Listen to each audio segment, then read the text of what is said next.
Good day to all. Ooh. Welcome, welcome.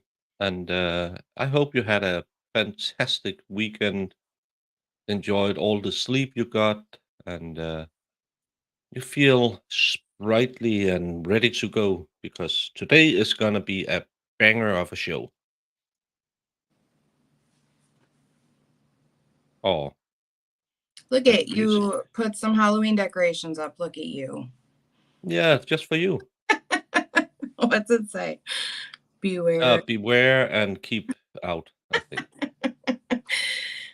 I was out buying some stuff so I can send the picture to to Jung. So and I saw this and I thought Jamie will love it. Yes, I do. So I bought a little Halloween just for you. I know you're a Halloween person. I'm not, but It's I okay. do everything I do. I I do it for you. know it's not for everyone. Hey, Boomer and Mr. Lurkman, Wilhammer is here. Oh, you're getting ready to go to court yourself. Well, hopefully it will go better.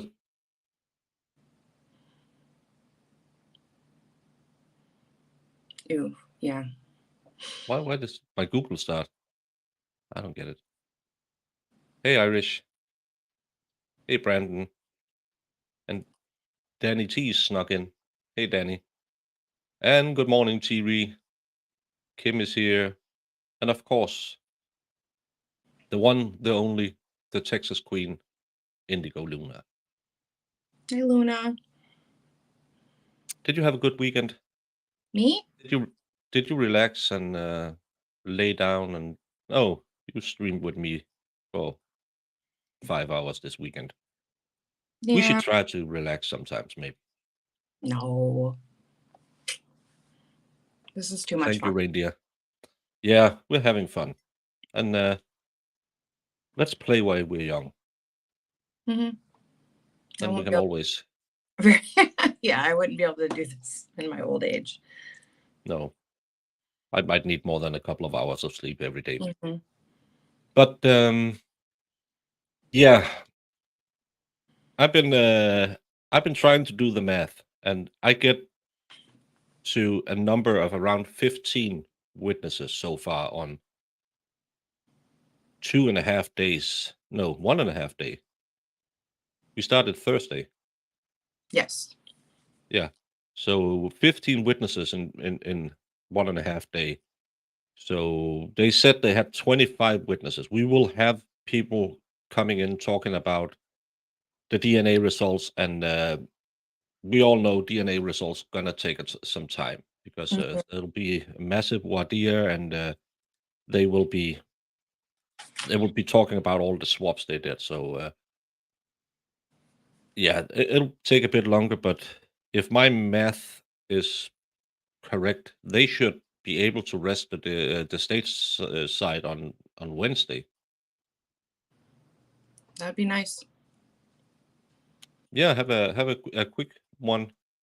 Hey, Fit, and I don't know how much you're gonna put up with from the defense because what is there to put up?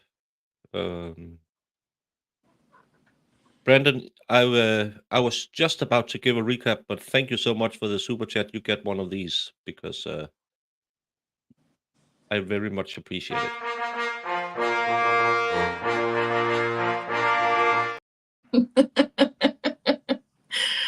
I love your little trumpets. Yeah, and as I was just about to say, the defense in this case, what can it be? Have they proven a reason he should kill her? Because as we know, the state claims they were having some kind of argument over the renovation of his house. He had a house worth $600,000. She worked in some kind of finance, and they were about to join Zombie Swapper House Flipper something TV Zombie show.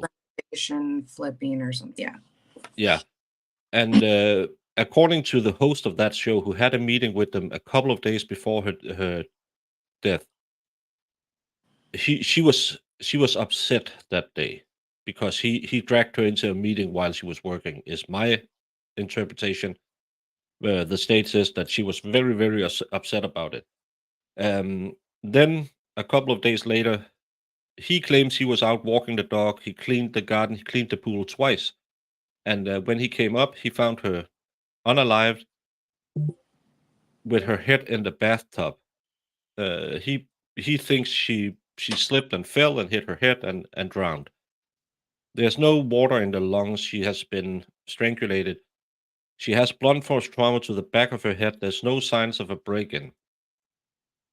But then they went to the financial aspect of it, and they were loaded. They had a combined worth of 800,000 in their different bank accounts. The state wanted to go into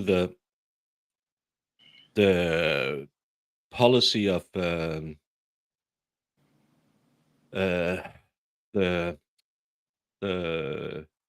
what's the life insurance? The life insurance policy. Oh, he had a $300,000 life insurance on her, but she had a 1.5 million on him.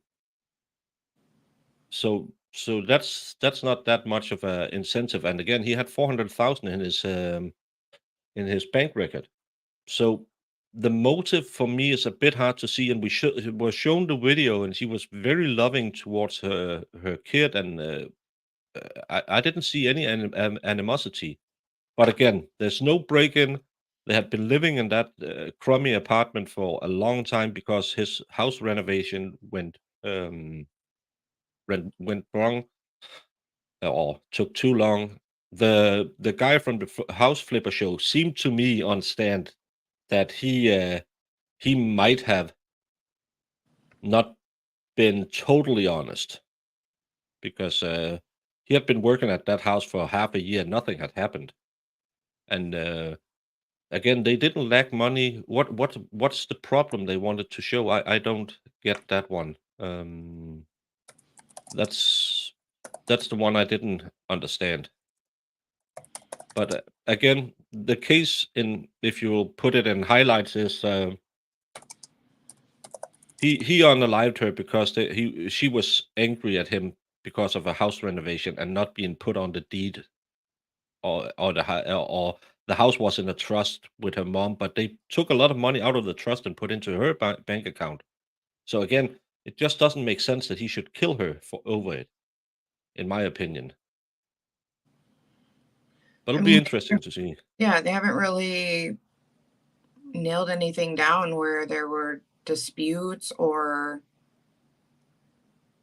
I mean, the life insurance thing, they just told us that they had policies, but no one's like talking about him claiming on any or what's going on with that. It was just, hey, she has this one, he has this one. Okay.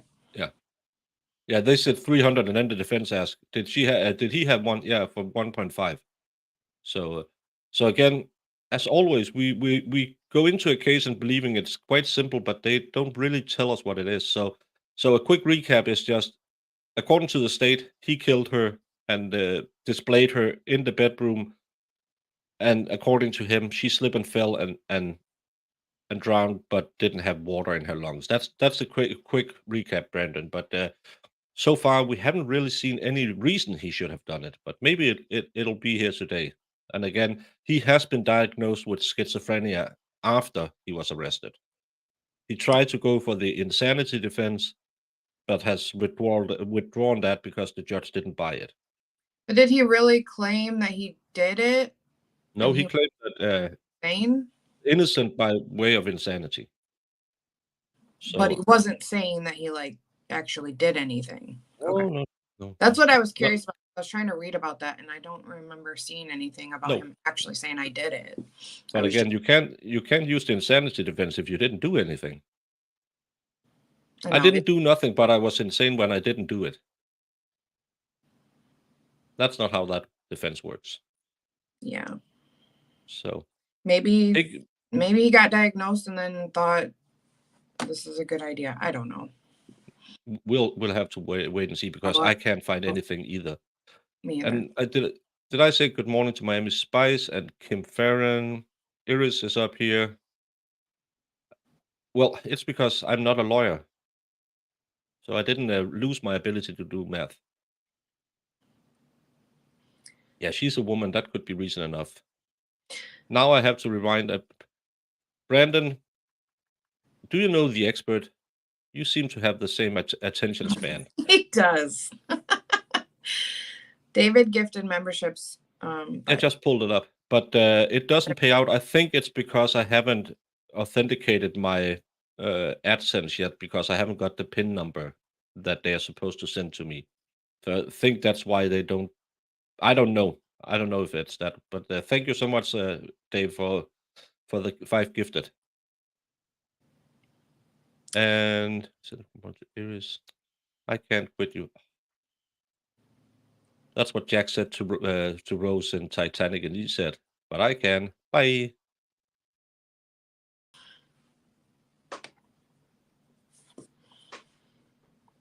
It's because of Jamie I have the decorations because I know she loves Halloween. How did the Kara sentencing go? Hey, Woke, she isn't sentenced yet because I believe it was the 11th. The 19th is the sentencing. The 19th. Well, it's not today. Yeah, that's in 3 days. Thursday, yeah. Yeah. So we might swap over to see how her sentencing is going. I believe he said 1 o'clock, either 10 or 1 on Thursday. Will she get her sentence? Hey, Christine. Yeah, but he seemed kind of shifty when they asked him about the money he'd been paid and what he had done. So that's why I feel the whole story about uh, him killing her over a renovation project just doesn't make any sense to me. But yeah, I don't know. Well, and the way they were doing business, it was kind of weird. Yeah, he was on a retainer and didn't really do anything and had a fixed monthly income. And then all of a sudden he said, well, we're going to stop this project for 2 months so you can be on the television show. And there was something about them. If you were on the show, you could flip your house easier afterwards, according to the program. But he didn't say that. And they got 30,000 in appliances. But again, these people were loaded. Yeah, they had lots of money. Yeah. Hey, Rob. Yeah, but I got 5 yesterday from Miami Spice, and they didn't get rewarded to anyone. I haven't had any notifications, so maybe it's because I haven't put in that PIN number because they haven't sent it to, or it hadn't arrived yet. Boom, boom, boom, boom, boom. It is weird. I would think they wouldn't let you have any memberships if that's the case because I don't know, whatever. No, yeah, and what's the difference if you buy it or I buy it? Hmm. I don't know why, but I think Kaiser had problems with it as well. Like I said, Shizzy's was delayed, but it worked. It Yeah. took a while. So you're saying it's anti-Danish racism?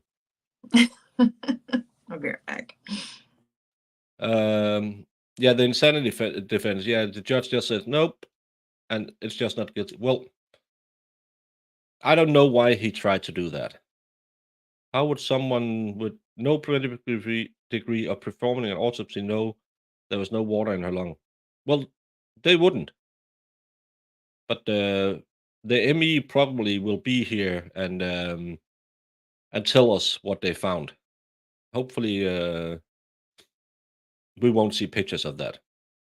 There might be 10 gifted membership coming all at once, or they might get a refund. I don't know, but hopefully someone will get the membership because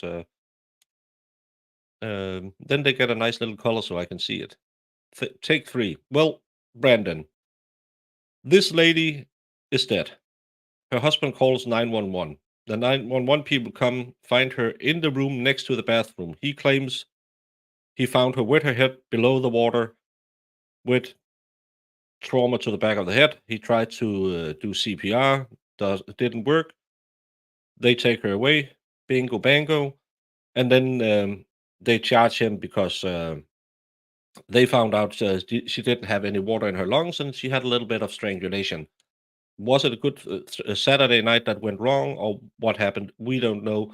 So far, the state really haven't proven any motive or any reason why. They tried to fit it under a renovation project gone wrong, but if and when, I just don't see it. Nice picture. My Jodi Arias, original Jodi Arias. Yeah, that's a nice picture. Yeah, the 19th. Let's see how long she did. Your number went up a little. Well, congratulations. Mine was 666 yesterday. Contractors will drag out a project as long as they can and sometimes and find all sorts of issues. Yeah, and it seemed like he was put on a retainer because he was known in the house flipping society or whatever you will call it. And he was put on that retainer and didn't really do anything. And then all of a sudden he couldn't work because then he could get them on the TV show and he still got paid for the 2 months they waited for the TV show. So that's just weird. Hopefully you'll get one. I don't know what YouTube is doing. You've been on YouTube long enough to know it's easier to understand a woman than the rules on YouTube. Yeah, I'm gonna sue them. Okay. Yeah, thank you for letting us know so we can see if I don't know if I can write somebody or ask somewhere. I'm not fancy enough to have a dedicated partner, but maybe there's some backend I can ask through. Uh, well, yeah, he wouldn't know.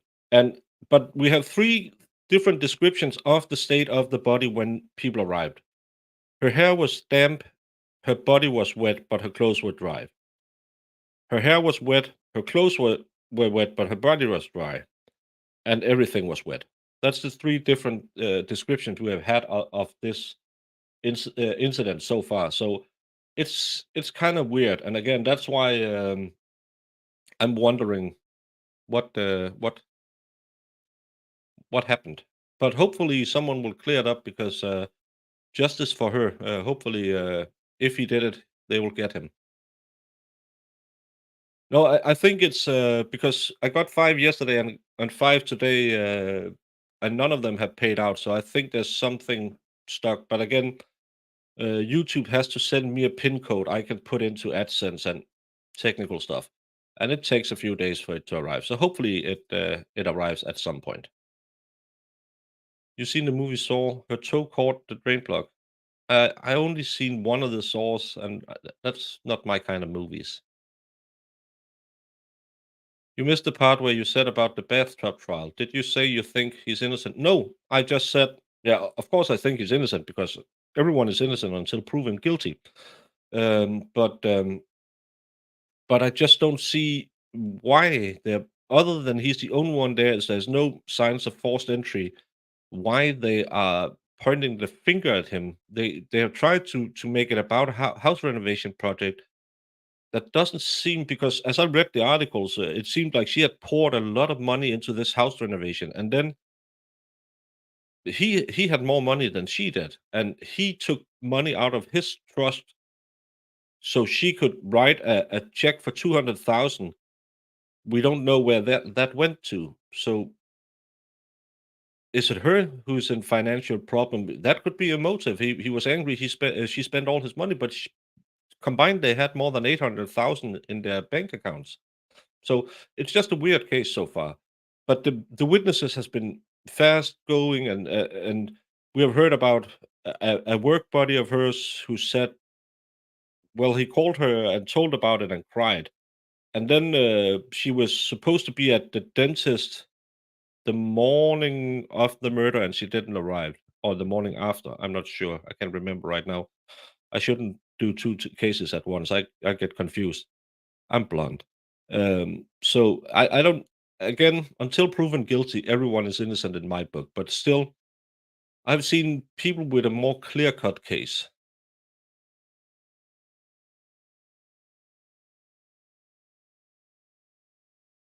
Mm, mm. I'm working. Then someone told me their wife got in, but the first one was definitely me spacing out. Well, hopefully you're caught up now, or else I'll stop whenever I can see a bump in new arrivals, so I can let you know. Hopefully we'll get there, or else there's probably a week left. Yeah, it's the first responder from the EMT said her clothes were wet, but her body was dry. How you can have that, I'm too blunt to understand. Then the officer said her body was wet, but her clothes were dry. How you can have that, I'm too blunt to understand.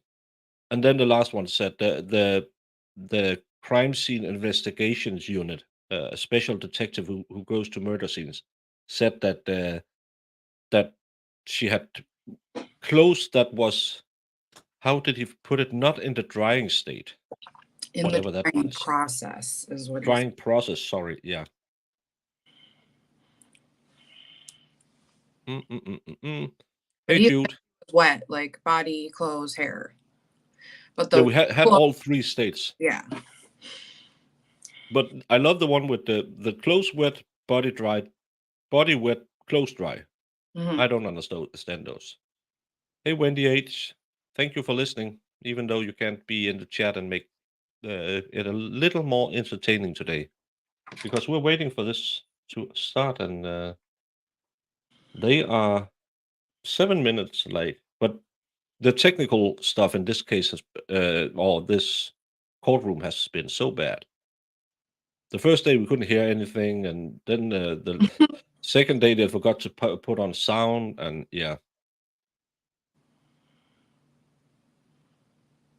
Yeah, but everyone, I believe the crime scene investigator, he I think he arrived 45 minutes after the EMTs. And he's the one who said that everything was wet and not in the drying process. So so that's why it doesn't make much sense. Yeah, please subscribe to Federowski and go see how beautiful Norway is. It should be Danish. Am I doing the October 23rd? If you're talking about the Vicene killing, if this is done, we might switch to that one. Mhm. We did. If you, yeah, I believe you were in chat yesterday when we talked about. We read the arraignment papers against her.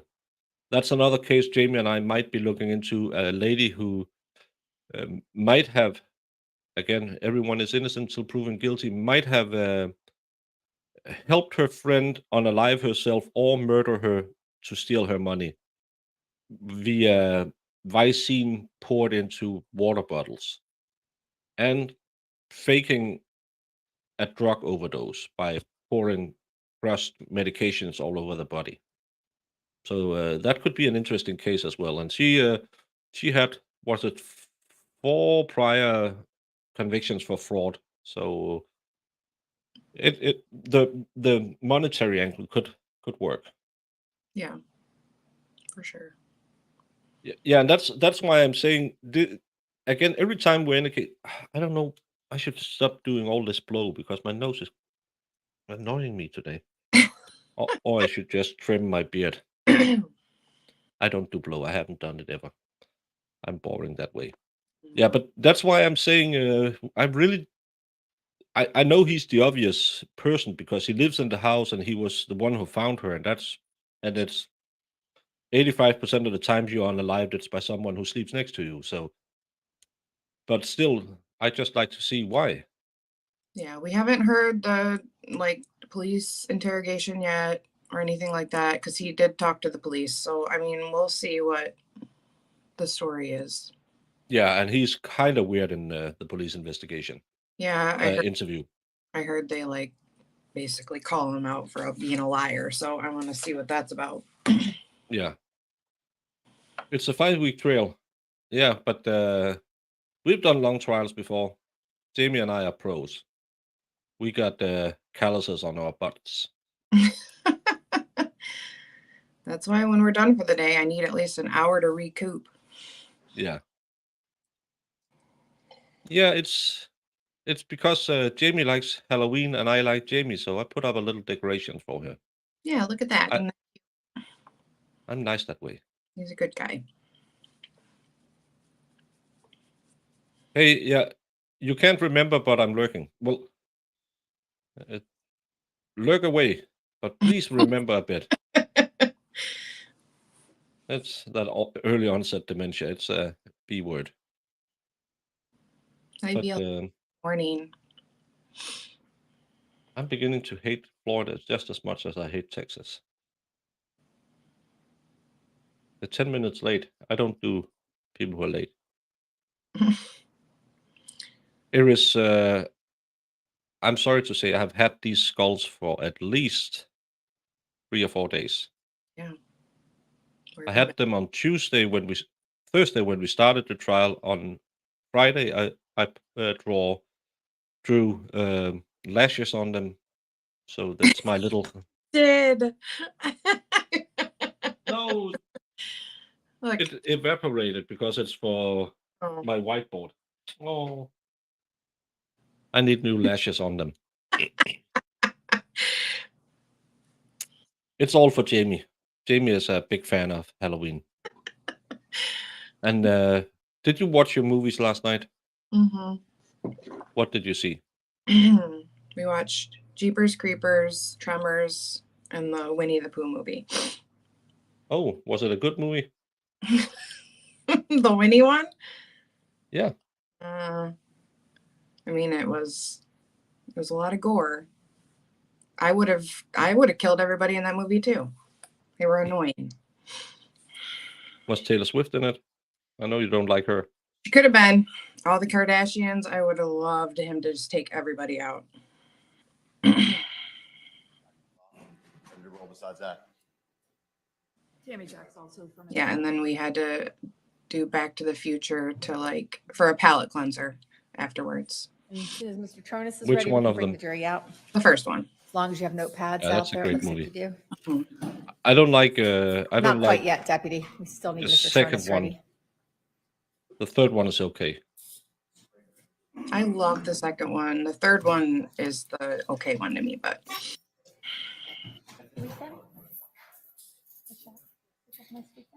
Don't need to before jury instruction. I don't need to before the jury instruction charge. Did. Oh, there were boobs in it. I read the. Yeah.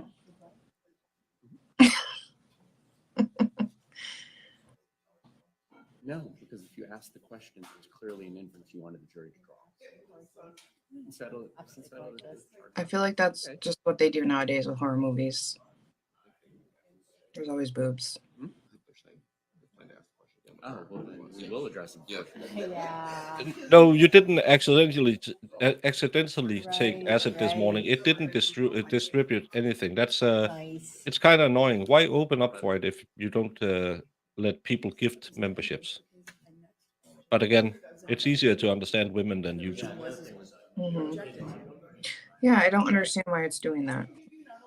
It was my fault for just assuming we're on the same. Yeah, she's a little devil. A devil mix. And Shirley, John, if everything goes right, I'll be shipping out your painting tomorrow. Yeah, if they get enough of those, it should be. It could be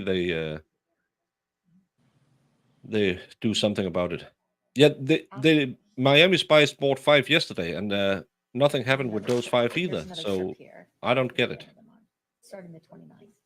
Wheelhammer is going to play Johnny B. Good on the guitar, and well, I'm not sure I can live up to how great Wheelhammer is on the guitar. I can ruin a good Johnny B. Good.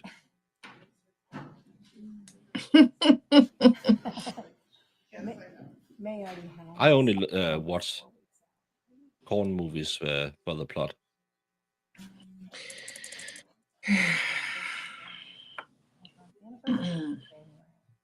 Because so he can't run away, and it's way easier to keep them over the suit when they have to We can remove bring the the jury out. shackles than have it under him. But I believe he's still in leg irons.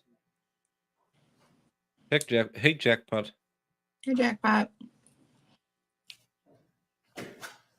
I'm not a trained monkey. I don't. I sang for Jamie already. Yeah, he did. Josie, we were just talking about it, and that's why the John wants me to say, "Go, Johnny, go, go, go, Johnny, go, go, go, Johnny, be good." I'm not ad monetized, so I, I I can't lose my ad revenue. And again, I do long form content, so I really don't get any ad revenue. Yeah, she let it all out this time of year. Yeah, but can I turn my mic off while I sing?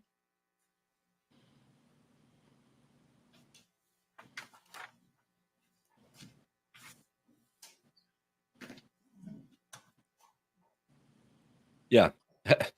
Kim, you've been following me for a couple of months now. Have you Morning. seen any improvement? It's the same Has clickety clack everyone it was. followed all the in- instructions that I've given you? I think Del Brooks had leg State irons on. recognize the presence of the jury? Yes, Your Honor. Defense? Thanks for becoming ready a to member, proceed? Brendan. Yes, Your Honor. Defense? Yes. State you Did may call your you next purchase witness. it yourself, or is it one of Dave's that went through? No, it's one he purchased. 'Cause that's how Okay. he gifted one membership. Yeah, it doesn't go through. That's annoying. I'm really annoyed. That's 11 members I don't have. But thank you so much, Brandon. Hopefully it'll get fixed soon. Once again, will be the truth, the whole truth, and nothing but the truth. Please state your first and last name for the record. Maybe reach out to YouTube and just ask. Maybe it's just a mess up on their part. Yeah, but I don't know how to reach Thank you, YouTube. Your Honor. Good morning. Good morning. I should look If you into could that. just introduce yourself to the jury and spell your last name for the record. Sure. I'm Daniel Conley. That's Daniel Lawrence Conley. My last name is Connolly. And where do you work? Currently, I am self-employed, Yeah, what type of work do you do? primarily made to manage consulting. This is like the ERP system that I work with Shanti on. And what city do you currently reside? Cary, North Carolina. And how long have you lived there? Since summer of 2019, we moved there. Before that, going back to 2018, where did you live? Princeton, West Virginia. All right. If you could just give the jury a brief description of your educational and work background. Okay, I have a bachelor's and master's in management information systems. Going on for my master's, I did a few years of software and web development. And for about 7 years after that, I worked at my family's business, helping them re-implement systems like their payroll and systems like Made to Manage. That's what I worked on with Shanti. And since we sold that business and we moved to North Carolina, I've worked at Fidelity Investments and then did Made to Manage consulting for a company. And over the last 5 or 6 months, I've been doing that independently. Can you just tell the jury a little bit more about what Yeah, Made to Manage is? I Sure. have one It's a, channel I keep enterprise getting resource memberships from, even though I planning haven't software, visited it in months. But and it I'm trying to go into my is studios and see if I specifically can see geared anywhere I could towards hold them. manufacturing companies. So it can help you track things like your right. inventory, your manufacturing processes, but also all things on the financial side. So you build a widget, it tracks all the costs of building the widget while also tracking your manufacturing process. And basically those costs, you can do things like print out financial statements, do all your financial reporting, and it's all in a single system. And you mentioned earlier that you worked with Shanti on this program. Is that Shanti Cooper or Shanti Cooper-Tonnes that you're speaking of? Shanti Cooper is how I knew her, but Shanti Cooper-Tonnes, yes. And how long is it that you knew her or worked with her? So I was acquainted with her from 2013. I did not work with her a great deal at that time. She worked at my family's business, but away from me. We did not have a working relationship at that time. However, several years later, I got more into the financial side of made to manage and needed help. And I was aware of her from the earlier acquaintance. So from, I'd say, summer of 2016 until the time of her death, we worked more and more closely together on the financial aspects of implementing made to manage. So. And is it fair to say that Shanti was a resource for you related to the made to manage? Yes. Now, did you ever actually meet Shanti in person? No. So how is it that you would communicate with her? Text, phone, and email. So I want to go back to April of 2018. Can you just sort of explain to the jury what your work relationship was with Shanti at that time? Sure. I believe it. Well, at that point, she had assumed she offered us her service. She called remote controller, controller being like the financial position, like the person who tracks all your, make sure everything's in line financially. So she would primarily help at like the end of month close. So that's like when you're closing out your books on a monthly basis to make sure everything's correct, so it doesn't, like, errors don't accumulate, etc. She would help us with that process on a monthly basis. But also, if we were trying to implement a new process that involved like a financial aspect, she would help with that also. So there was a recurring thing of the end of month, but then also like special projects, she would help also. Are you able to estimate about how many times a month that you would communicate with Shanti? I would definitely every month at month end close, a significant amount. Usually, because we were correcting quite a few things. There was usually several projects in addition to that going on. So I would say it was more ongoing communication than a couple times. There might be a time where we weren't really doing anything and it wasn't end of month, so we wouldn't speak for 2 weeks. But then maybe we would pick up a project and we would speak on a daily basis. So when you would text or email Shanti, how long did it typically take her to get back with you? It was always very quick, often within minutes, to the extent I felt pretty bad messaging her outside of business hours in most cases because I knew she would respond very quickly. Did you ever recall having a period of time in the time that you worked with her where she was not responsive to you?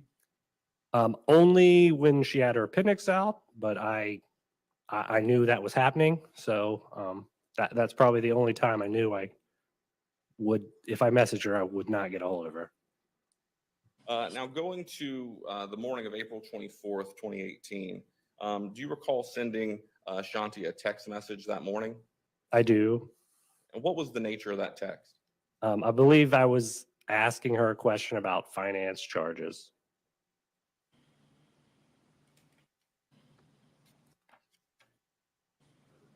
Thanks for becoming a member, Irish. You got the cream pie membership. Oh, Oh, she's a cream pie. She's a fancy one. Showing the witness Like open marked for cream pie. identification as state CD. You could just take a look at this and Cream let me know. pie. Yeah, they're really going into this. Okay. Is that the And text Iris, message thank that you for the sent 5 Shanti on the morning of memberships. April I'm trying to 24th, find out why 2018? it won't Yes, sir. pay out At this time, the state offers into evidence. what the gifted membership, but hopefully I'll figure it out. No, you're a muffin top, Brandon.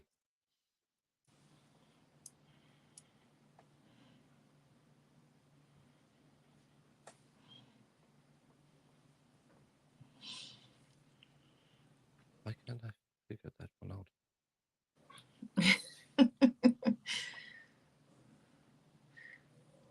Well, what do we got now? We're up to like 15 memberships. Is that it? Or no, 16 is flying in the wind. Iris 15, Dave, no, Iris 5, Dave 5, Miami 5, and Brandon 1.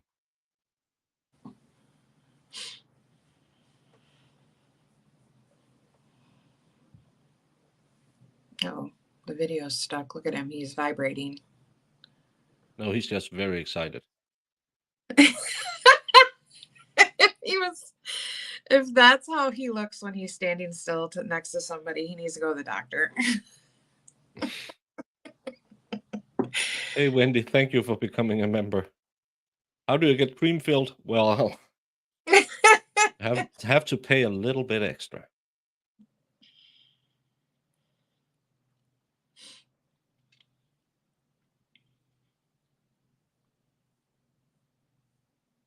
Well, look at him. He's vibrating.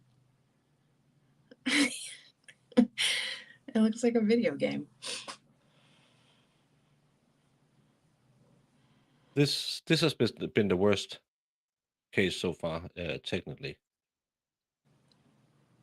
Well, yeah, they can't get the sound right. They can't ever get the video right. Certainly, once I had not received anything by that morning, that struck me as odd. Make a time code till Farrell wakes up. Any further questions? 10 or so Thank you. hours. Cross? Why is that clippable? Good morning, Ms. Connolly. Good morning.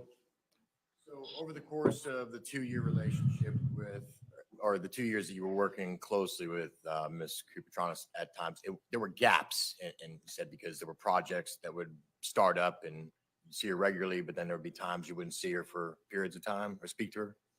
Yes.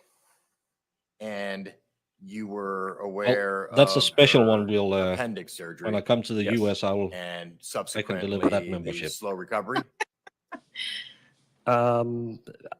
Maybe something was mentioned about her having some issues, but I wasn't significantly aware of any. You weren't Hey, that Farrell. close. You weren't that kind of friends. Morning, Farrell. Not yet. No. Okay, fair to say. And and during that time of illness, that was really the only period that you had problems or delays in getting a hold of Shanti.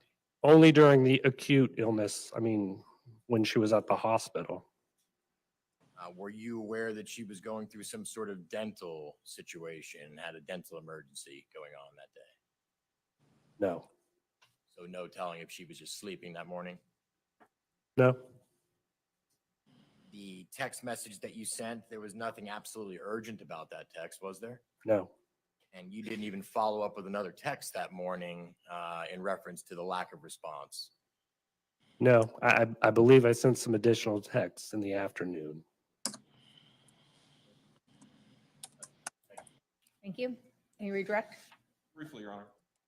You mentioned there was a brief time during her acute illness with the appendicitis that you weren't able to necessarily get quick response out of her. Had that ended well before the text on April 24? Yes. I think she did another end of month close in the meantime. I mean, this was 2 months, and we were Hey, working Wesley, thank on you a for becoming a project member. at that time. She was supposed to send me something that day regarding an email the previous night that I sent to her. And during that time that you had been As working long on as you're that not a brand project, she always very quick to channel, you respond. can receive Any memberships. project, she was very quick to respond. No further question. May this witness be excused from subpoena? Yes, Your Honor. Any objection, defense? Thank you, sir. You may step down. You are excused. State you may call your next witness. What did he tell us? Matthew Herbert. He worked with her and there weren't really anything wrong. And he talked with her that morning. Is that a summary? Because now I was looking away and trying to figure out how to chat with YouTube. Oh, That's everything they told us. yeah. I don't think he did. I didn't hear any relevant information whatsoever. Solemnly sworn affirmative. Thank you so much, Wendy. I'm trying to reach YouTube to see if they can help me out with Please state your first and last name. why the membership doesn't go through. But thank you so much for the 10 gifted. Yeah. So we got 26 memberships that needed to be gifted out. Good morning, and sir. Can you spell YouTube's your not- last name for the court Search out. reporter? Yeah, It's everyone can be a member if H-E-R-B-E-R-T. they'll just pay it out. And your first name is common spelling? Yes. And what do you do for a living? I'm a software consultant for enterprise resource planning software, And how long have you been doing that? about 23 years. Back in 2018 and prior to 2018, did you have any sort of business relationship with somebody known as Shanti Cooper or Shanti Cooper-Tonnes? Did. And approximately when was that relationship formed? To show that she About, stopped using the phone, and 2012. everyone knows if you're not using And your what phone, was you're the dead. nature of the business relationship? I worked for a software company that time named Consona Corporation, and they had hired Shanti Cooper to be a implementation consultant, and our manager assigned me to be her trainer. So she shadowed me for 4 or 6 weeks after she joined the company to different customers we were visiting. And how long did you actually work together under the same company umbrella? I want to say 3 years. All right. Did you maintain any sort of business relationship when you stopped working under the same company umbrella? Yes. And what was that? So I left that company to go work for a private company. They hired me as a direct hire. She continued to work for the software company for a period of time before she left and started her own business. During that time, we still had a professional relationship where she would contact me if she had questions about the software or the data environment that I could help her with. And at the same time, I would contact her with questions. She had a higher level of speciality working with the accounting part of the software than I did. So if I got stuck and I had to phone a I'm friend, that's chatting who I with would them go now, to. so if I'm It distracted a sounds bit, like it's there were because I'm situations where she would phone in a the friend. chat with and the there were situations YouTube where you would phone a friend. to see what they say. Yes. Sorry. And we're saying phone, but what were the means of communications that you all used together? Email, text messages, phone calls. And over the course of the years that you had been working with her, both under the same company umbrella and when you guys went your separate ways but maintained a relationship, how prompt was her response time typically? I would say, so it was typical for me if I was visiting a customer, and you have to understand that if I went someplace for the first time, I would be sitting in a room at a table full of people who were all asking me questions basically at the same time. And one of the things that I learned talking to those folks was, I hate customer support. I opened memberships up Saturday, and right now I have 6 gifted membership not being gifted to people after people bought them. That's great. Can you tell me more about your concern? That is my concern. Freaking AI. always give them the most honest I'll answer. And I'll just sometimes be the off most screen honest answer for a was, second. I don't know the answer to that question, but I know Oh my someone God. who knows the answer. So I would text Shanti, and then usually what I would do is immediately go outside to take a cigarette break. And by the time I got outside and had lit my cigarette, she usually texted me back. And not being a smoker myself, is that 5-10 minutes? That's 5 minutes. All right. So that was your typical response time you received from her during business hours? During business hours and sometimes even early in the morning before I went to work. And so early is a relative term. So what do you mean early before you went to work? 6 a.m. On April 24th, 2018, did you send a text message to Shanti Cooper or Shanti Cooper-Tonnes? I did. And have you had an opportunity in preparation for testifying today or review that? Only that I sent the text message. I don't recall what the actual verbiage was. Your Honor, at this time, the state would request to publish a portion of State 76 in evidence. And for the record, that was the timeline of her phone extraction.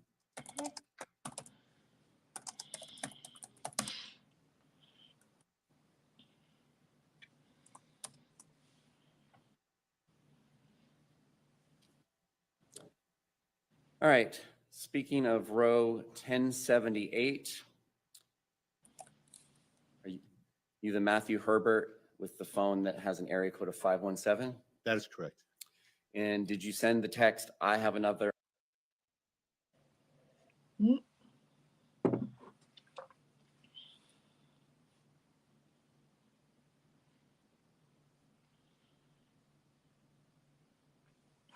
Opportunity for you with advanced reporter and MN details this evening? Yes. And that's not specifically requesting a question to be answered. Is that a fair?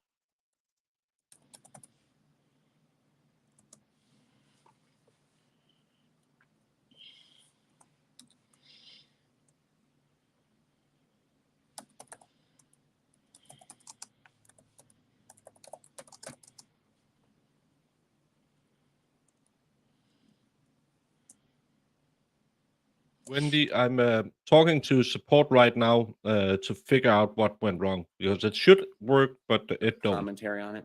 Correct. More of a referral.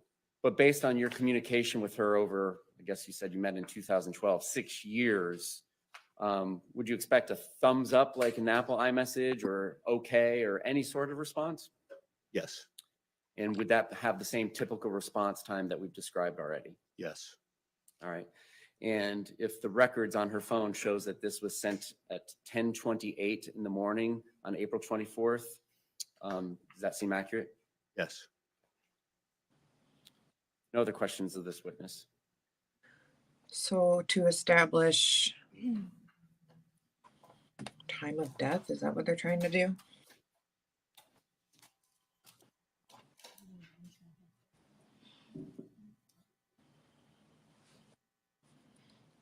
Fence cross. No questions.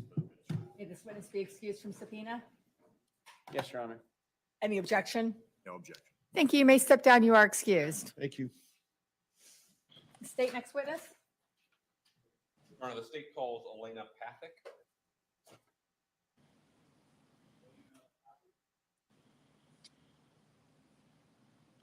I know how worried you are right now that you have 26 gifted membership. However, they are not distributed. Yeah, I know. That's the problem. No worries. Let me check this for you. I hate AI customer service. I'm glad I checked the box if they can ask me for feedback. Jesus creeps. But this was number 17 of the witnesses. We have 8 more to go. Hopefully someone will say something else then. Yeah, I talk to her sometimes on the phone. Well, this was, I mean, I know you're busy, but all I'm hearing is like, is this to establish like time of death? That she normally answered the phone when someone called her. That's what they wanted. It's kind of like Kara. Oh, gotcha. Yeah. So it's all it is. I was half listening to this guy. He's kind of boring. This is the most riveted phone ever.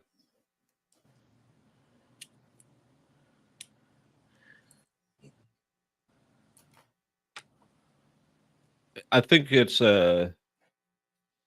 let's see her from the front.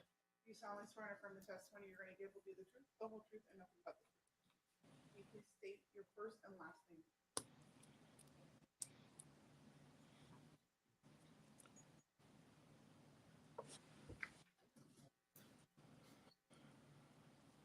Thank you, Your Honor.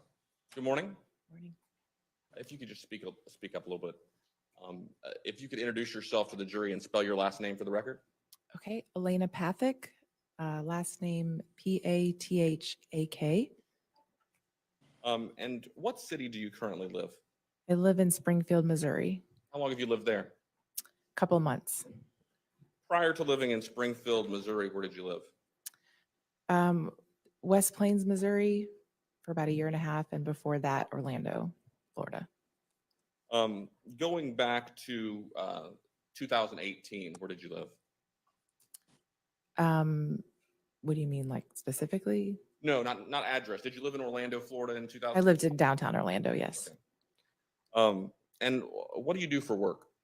I work for KTH Architects as a senior project designer doing architecture and interior design. Now, back when you lived in Orlando, Florida, did you know a person named Shanti Cooper or Shanti Cooper-Tonnes? Yes. How did you know her? We lived in the same neighborhood. I lived in several houses downtown, both within a few blocks from her. And we knew each other because our kids were in first grade together. Did you also know her husband, David Tronnes? Yes, through Shanti. How close was it that you lived to the Tronnes? Both Chat of my or houses were email? probably within, the first house that I lived in was probably within a few blocks. Second house, maybe 3 blocks, 4 blocks. How often would you see David and Shanti? We would see them, I wouldn't say quite often, but we had, they would come over. We knew them because, we were both moms and our kids were friends. Sometimes Jackson would come over to play. They came over for the Super Bowl. We would have them, over to hang out. I mean, throughout the few years that we knew them. And how long is it that you would estimate that you did know them? A few years. Did you know what David or Shanti did for work? I know that Shanti was into accounting. She had her own consulting company. I was under the impression it was doing well. And I actually never knew what Dave did for a living. When my husband had asked him, he said he was into sales, but I don't really know what that means. I mean, it was, it was just kind of strange because my husband's like, I don't know if he sells vacuums. I mean, it was just a strange answer. We never really knew specifically exactly what he did. Do you ever remember during your interactions with Shanti, her discussing the purchase of a Mercedes? Yes, because I had gotten a new car and she just seemed a little like she didn't understand why Dave kept pushing her to buy a Mercedes. And it was kind of strange because she kept saying, I'm fine with the car that I'm driving. I don't know why. Commissioner, hearsay? His approach.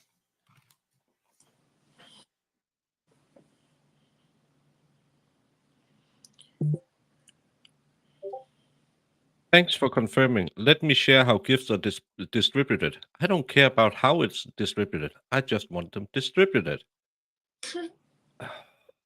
Can't you just talk to a person? And now it's stuck.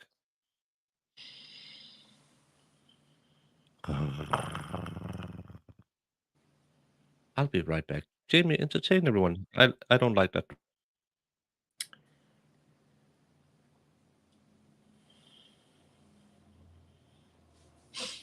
No, I mean, I hate it when they bring the friends in and they're just like, why does he have to tell you what he could say sales and you don't need to know anything else? That's annoying to me.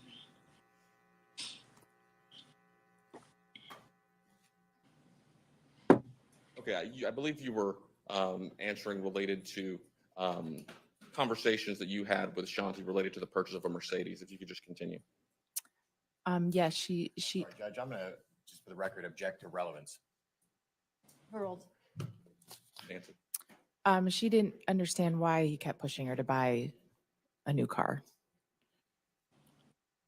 Now, as a couple, how What? often did you have an opportunity to observe the two of them together? Well, whenever we have them over or my kids' pool party or like I said, the Super Bowl, they came over to our house, just the two of them. So, I mean, we did see them.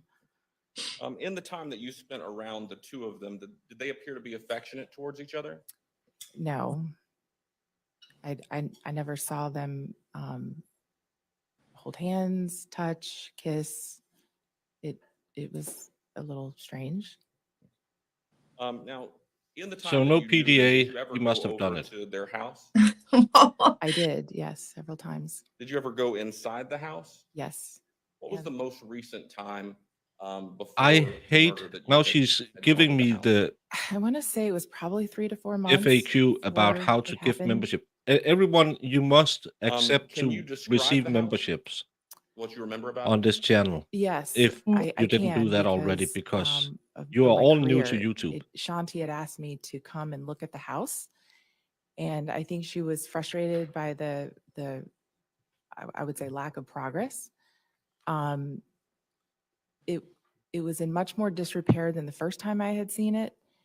I came in and there was literally no floor, and it was, I have to say, it was a bit shocking because normally when you renovate houses, because I've renovated many of my own houses in downtown Orlando, you wouldn't remove the floors because you want to preserve the old wood floors. We would even pull wood out of closets, to preserve floors if we had a lack of material. We would try to find ways to keep the floors. They're beautiful. I was very familiar with this house because I had looked at purchasing it years before it was for sale, or when it was for sale before she had purchased it. So I was familiar with the property, and it was a beautiful house. So to come in and see it completely gutted, I mean, there were walls Why removed. is that your business? there What did they were- do with their? It was, I mean, Oh, sorry, Kitty. it was in such disrepair that the kids couldn't even come in and see it. It was again just it was just messier and worse than I had seen it. Did you ever, in addition to the sort of the area that was the majority of the house that was under construction, did you ever see any of the areas in the house that were still livable at the time? Yes, because they were living in the apartment in the back. So yes. Yeah, it's probably. Did Shanti ever say anything to you about the house or the construction process? Yes, I think she was frustrated because, normally. Objection on hearsay? Yeah. Continue. Well, Approach. she's mad because he didn't tell her what he did in sales. She's mad because he gutted a house that he bought. Like, ma'am.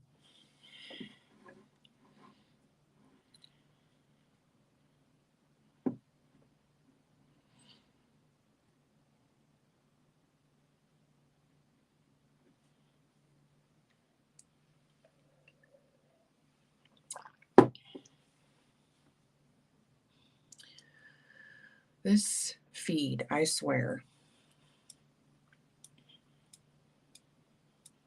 And he pushed her to buy a Mercedes. Okay, cool.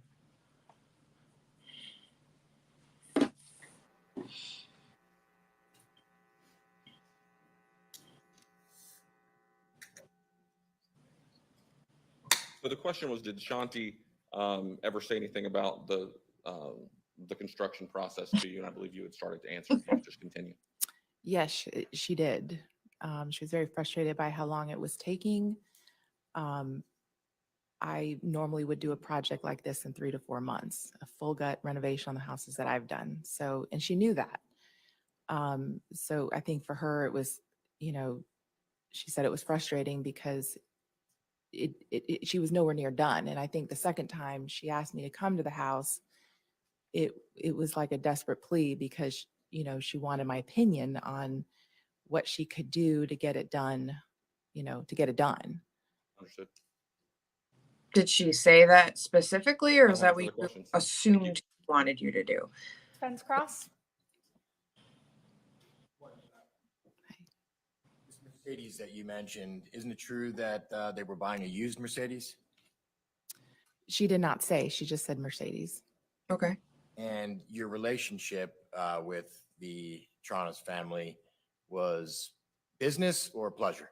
It'd be more pleasure. Your children went to school together? Yes. That was, which school was that? Blankner Boone. School. Okay. And was Shanti very happy that Jackson was going to be going to this school? She did not state that. I don't know. So she never expressed to you how excited she was about the school district? I don't know. I mean, I Told wouldn't you all other assume kinds of things. whether she was happy or not happy. She told you how unhappy she When was was the about last time you house in her saw car. Shanti? It was right before she passed away. I believe it might have been the Saturday before she passed. She explained to you about the contract with zombie house flipping? She did talk to me about that when I went back to see the house. She expressed her excitement with the development and the light at the end of the tunnel. I think she was hesitant, actually. She had production beginning on May the 7th, didn't she? I don't know because it seemed when I talked to her, it was up in the air. So you're not even aware that it had been set and what had happened and there was a production schedule. She did not make that clear to me. Well, you You weren't were really the- a friend then. David owned the home before his marriage to Shanti. No, You were aware that there was termite damage to the floors and that's why they were taken out. Did that ever become something that you spoke about with David and Shanti? no, Of course not. So in the house as you saw it originally, you don't know how it came or why it came to be peeled so slowly back to the studs that you finally saw it to be. no, but I know that termite damage or no termite damage, I would have had that house done in 3 to 4 months. And so with a professional contractor coming in and a TV crew and production schedule, that could happen, quite frankly, in your opinion, in 3 to 4 months. I don't know because I'm not familiar with Well, then quit putting production your schedule. 2 cents What in about it. the cost? Don't you think it's $200,000 to $300,000 to get the property complete? Objection, foundation, speculation. Sustain. You do remodeling of homes? What's that? You've done remodeling of homes, Yes, but each home is very different in its needs. but you knew this home. I did. I didn't know it inside out. And you have no opinion at this point based upon what you know about the market and the home as you saw it before and after, and your conversations with Shanti and David and their design plans on a ballpark figure on what it would cost to finish the property? Objection, foundation. Rural. I know what I've spent on my houses and it ranges drastically depending on exactly what you're doing. Could they make this house livable for $200,000 to $300,000? Objection, calls for speculation, foundation. Okay. Well, she's a contractor. One moment. She knows everything, right? Nothing further. Thank you. Redirect. No, Your Honor. May this witness be excused from subpoena? Yes, Your Honor. Any objection, defense? No. Thank you, ma'am. You may step down. You are excused. I Next hate witness. like At this this. time, the state calls Samantha Adams.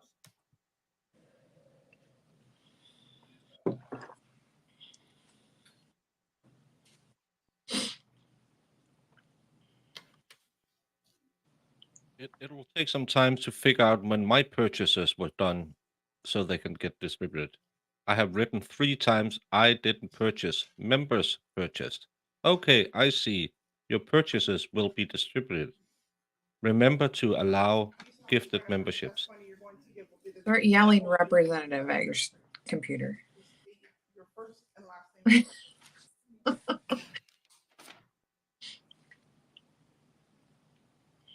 Thank you, Your Honor. Good morning. Good morning.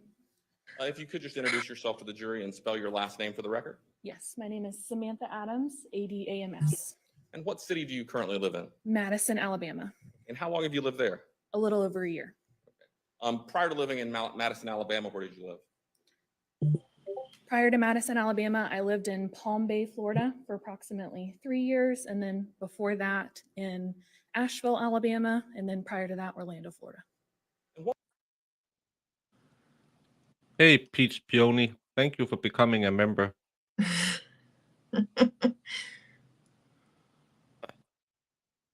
Furthermore, kindly take note that YouTube based it on them interaction. It's up to YouTube who will receive, but just give it to someone. Thank you for supporting the channel, Pete. Because I'm breaking down on the back end. I need to talk to someone and yell at them. What was the time period that you lived in Orlando, Florida? I was born and raised in Orlando, Florida, and I lived there prior to my 22nd birthday. And when was your 22nd birthday? May of 2018. And what do you currently do for work? I am a facility security officer for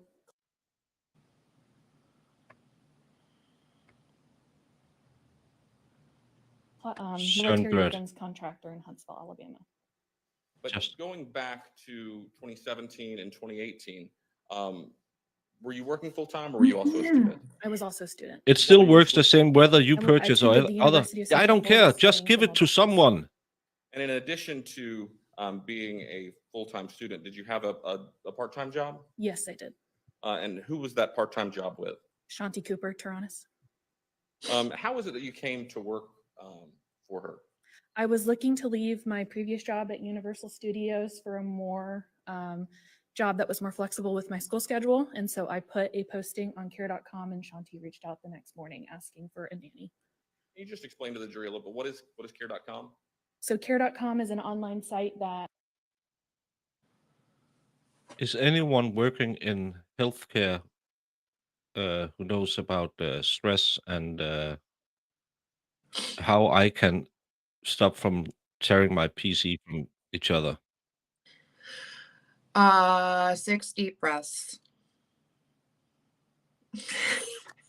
It still works the same way. Yeah, please allow YouTube system for it to be distributed. Yeah, just distribute. I understand you're worried and your feelings are valid. Thank you for acknowledging my feelings. I'm not worried. I'm angry.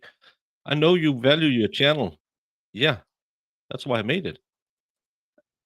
In the meantime, do you have any concern for now? Yeah. Goddamn distribute it.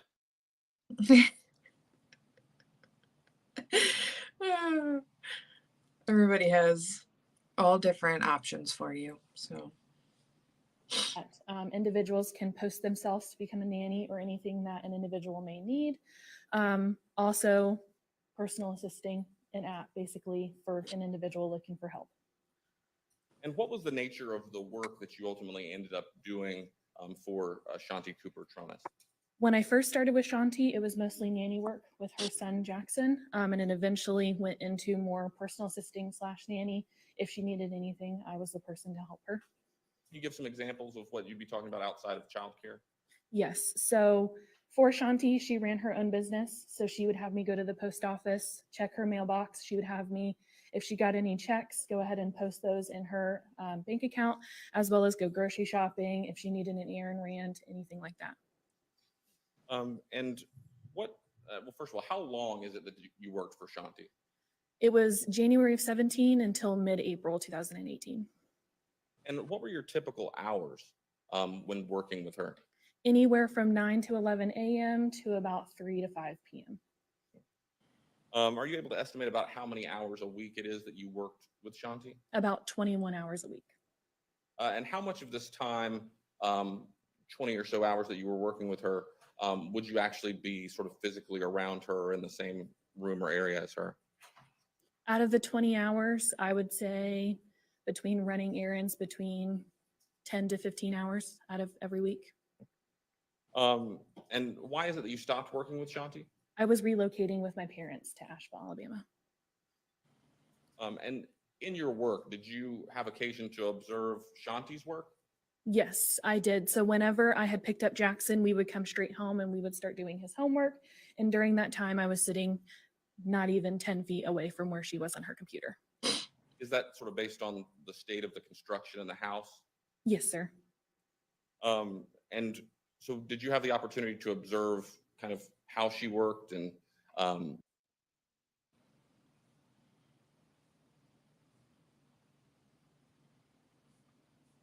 Lord. calls and things like that that she would have with people related to work? Yes, sir. Did she appear to be responsive to people while working? Yes. So a majority of the time, whenever Shanti was working, she was not open to other contact. So if she was on a phone call, she would ask us not to interrupt her. And a majority of the time when I was there during my weeks, she was always on the phone. There was just a very rare occasion that she wasn't on the phone or interacting with me and Jackson. When she was working, What type of clothes would she typically wear? She would usually wear business casual, sometimes jeans, blouses, sometimes t-shirts, but mostly business casual. Did she typically wear like a tank top and shorts or perhaps gym type shorts? No, the only time that she wore pajama type wear was when she had her appendix surgery. And as best you recall, about when was that?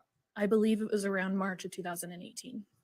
And by the time you had left her employ in April of 2018, had she resumed back to wearing the jeans and blouse type wear at her work? Yes, sir.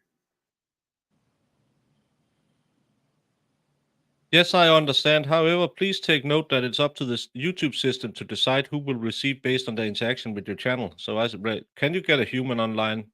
You don't understand what I write. So would it have been unusual for her to be wearing a tank top and shorts at that time? Yes, sir. Do you recall, did she seem to have a lot of difficulty after the surgery? Yes, sir. She didn't want to take the pain medicine associated with the surgery. All right. So in your time working with Shanti, did you ever meet her husband, David Tronnes? Yes, I did. Did you have much interaction with him? No, sir. I mostly interacted with Shanti. Did you ever see David or Shanti argue or bicker? I saw them bicker on occasion.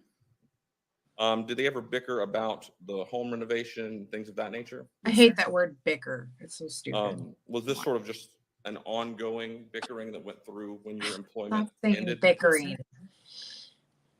Do you recall Shanti wearing a wedding ring or engagement ring? Yes, sir. Was that something that she always wore or just wore some of the time? She always wore. Was there ever a time that you recall seeing her that she was not wearing the engagement ring? I never saw her not wear the engagement ring. The only time that she ever took off was the wedding band, because one day I reported to work and one of the diamonds had fallen out, so she had me take it to the jewelers. But What? Søren, har du accepteret membership på den her kanal? Prøv lige at gøre det for at se, om det sætter spark i noget, for det er det, den bliver ved med at sige, den dumme bot. she was still wearing the engagement ring. Had she gotten the wedding band back after that at some point? I think we got it back the same day. Okay. And then after that day, did you ever see her not wearing her engagement ring or her wedding band? Yes, sir. Were you Facebook friends with Shanti? Yes, I was.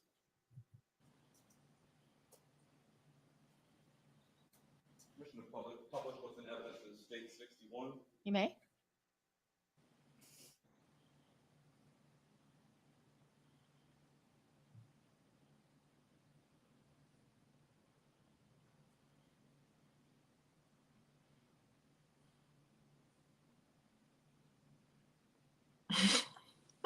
False storm. Was this a Facebook posting of Shanti, do you recall?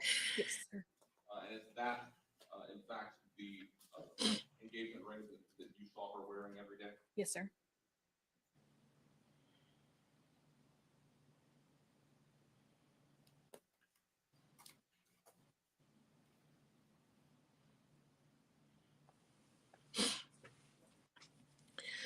Yeah, the ring.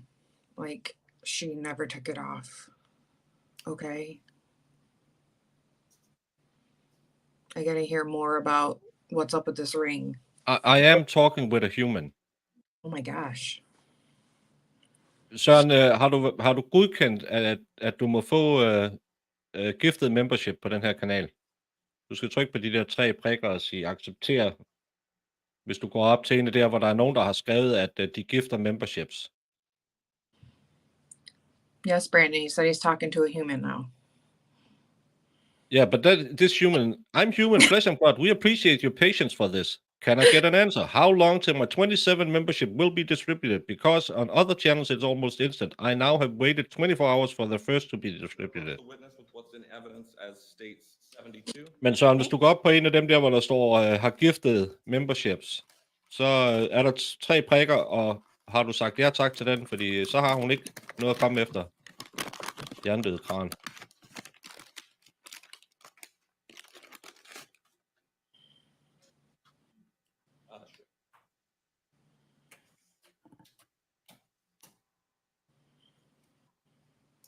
Sure. The record reflector, I'm showing the witness what's been entered into evidence is state 72. Do you recognize this? Yes, I do. And is this Shanti's engagement ring? It is.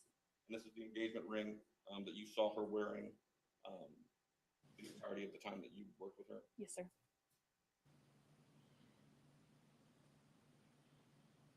I'm not really fully understanding why this ring is a thing.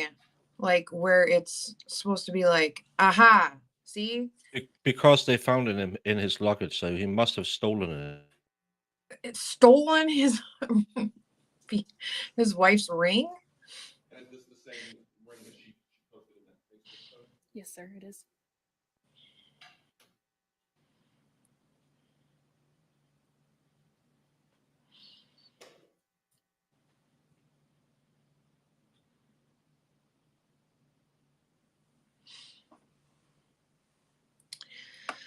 Oh boy, come on.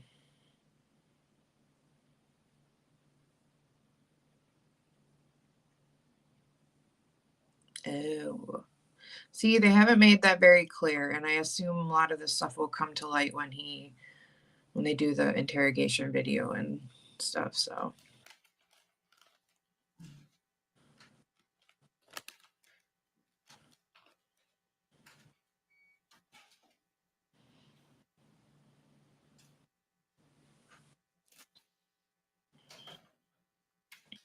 I don't have any further questions. Thank you. So she doesn't wear pajamas, and that's her ring. Woohoo! Good morning, Ms. Adams. And they bickered.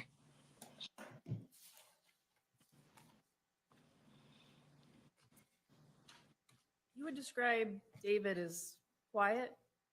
Yes? Yes, Pretty much an introvert? yes. You mentioned during direct that while Shanti was working, she wasn't really open to outside communication, right? Yes, ma'am. So during the day, what would David be doing while Shanti was working?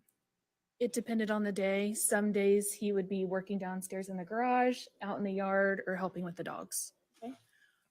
Did he take the dogs to the dog park? On occasion.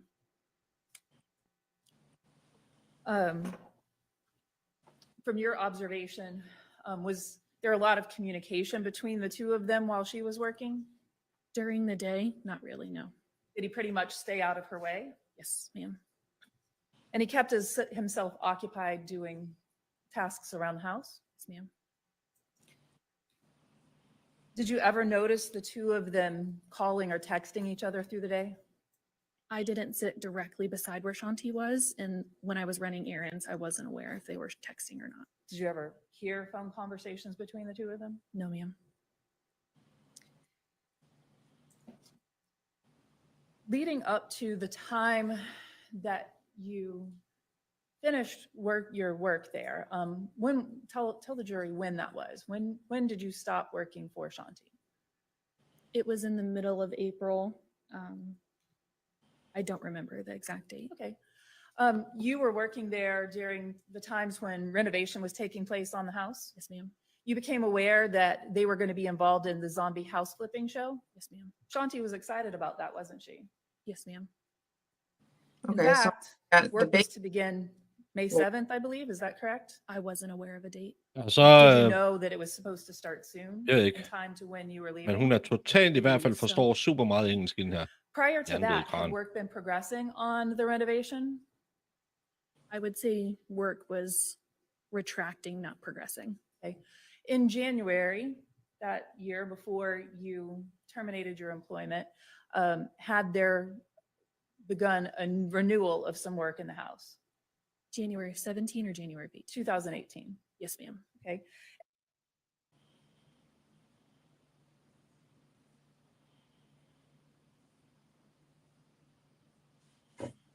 So now this lady says she was excited about the renovation.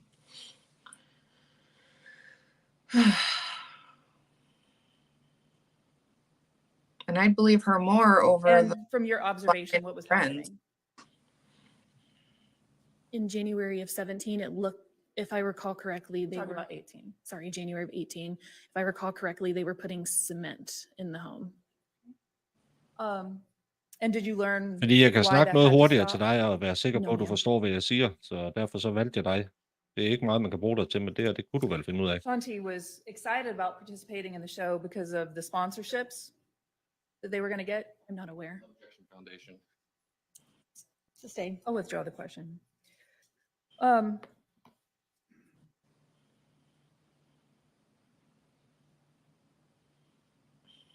Come on.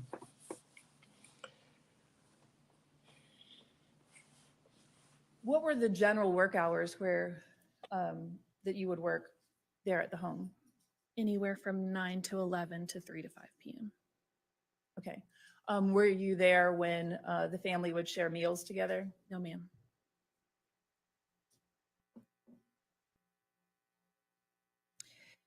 During the time that you worked there, did you have an opportunity to observe either David or Shanti and their interactions with contractors or workers that were working there?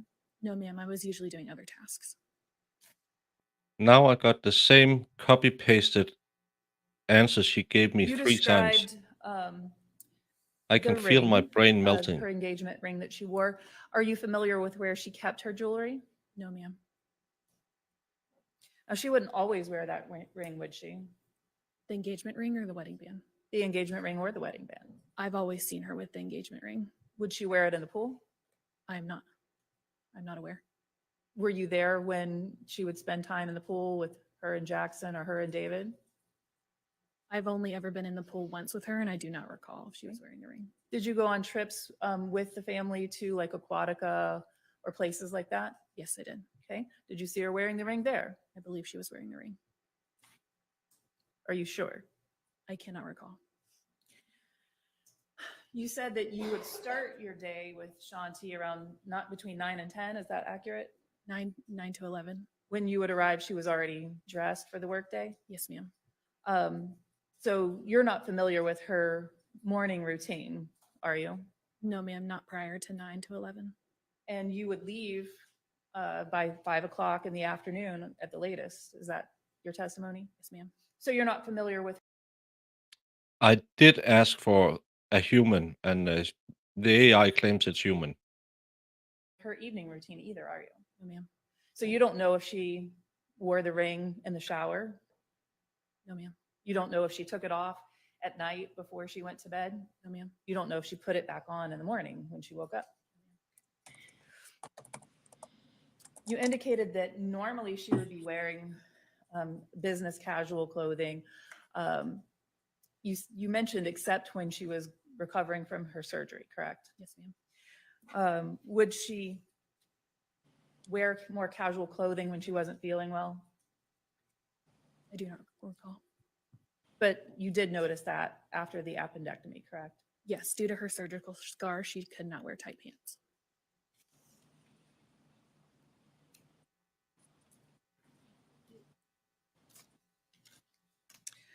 Did you become aware of any problems or concerns that Shanti had about the neighborhood?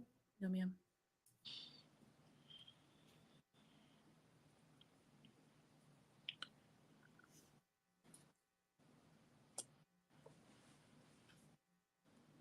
Prosecutor asked you about conflict, and you said that you observed occasional bickering. Is that your testimony? Yes, ma'am. Nothing you saw ever gave you a cause to be concerned about Shanti's safety? No, ma'am. You never saw any marks or bruises on her? No, ma'am. In fact, you never saw Shanti confront David about concerns about their living situation or any frustrations with that, did you? No, Oh, ma'am. boy. She mostly kept me out of that.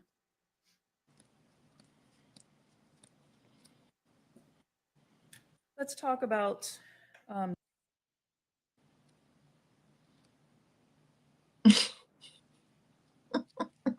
Brandon.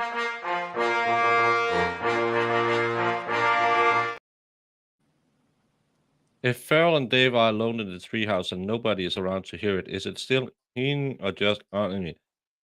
Well, I'll ask AI what they say. They'll Oof. probably say I understand your feelings and I'm concerned. But yeah. Yeah, I looked at that as well and thought, I'm not gonna say that out loud.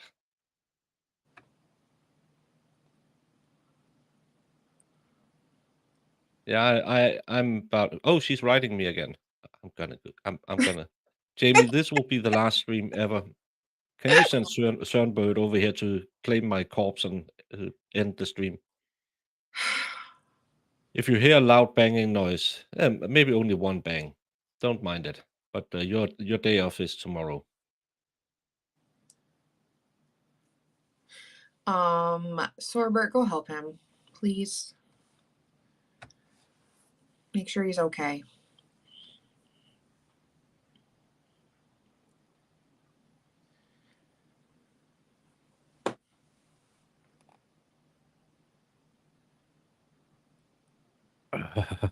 Please allow me to explain that the system takes time to determine based on their interaction with your channel. Since it's just been purchased recently, kindly allow the system to distribute it. Yeah, but it's been over 24 hours, right? Yeah. What does that even mean? I have asked 5 times now, what is the time frame? Please let me explain. It takes time. I ask, what is the time frame? It's an automated system based on the interaction. I think it's me, Josie, has been interacting. Sørenbert has been interacting. Lexi has been interacting. Yeah. Jamie. The specific description of the house. You worked there for almost a year and a half. Yes, ma'am. You were very familiar with the residents, Yes, ma'am. both the main house and the apartment and No. garage area. Not really the main house, mostly the garage area. Were you familiar with the roof deck that was led to the loft area from the main house? Yes. Okay, and describe that roof deck. From best that I can recall, from the garage apartment, there was right behind the staircase, there was a door that led on and it was a flat roof like structure. Okay, could you access that area from the main house? I am not aware. But there was a door upstairs, correct? Yes, ma'am. All right. And you could access that loft apartment from the garage area, yes? Yes, ma'am. From that rooftop area, there was an external door. Yes, ma'am. From the breezeway between the main house and the loft apartment. So going to the above garage apartment, there was just that door in the breezeway and then the door that was upstairs. The garage doors. The garage doors only went into the garage itself. Okay. And would you have to leave the garage to come in through the side door? Yes, ma'am. Were there a lot of doors between the main house, the garage, and the loft apartment? Yes, you would have to go all the way up the driveway, all the way down to the back. You would look at the garage, you would see a breezeway on the right. You would go through the breezeway. It would be the second door on the left, and that would lead you upstairs into the garage apartment. When there was work happening, would the construction workers arrive before you got there early in the morning? Yes, ma'am.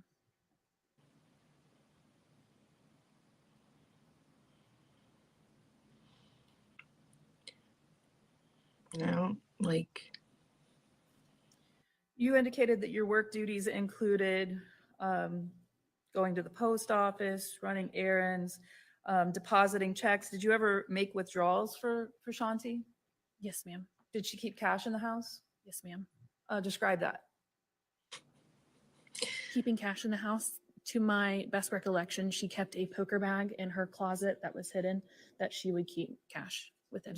Did you ever put money into that poker bag? No, ma'am. I always handed it directly to Shanti.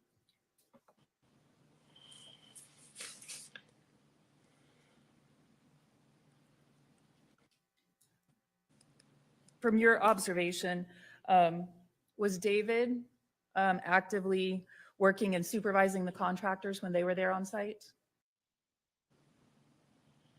Det er, når de køber gifted memberships til andre, så bliver de ikke distribueret til folk, og jeg er 27 hængende nu.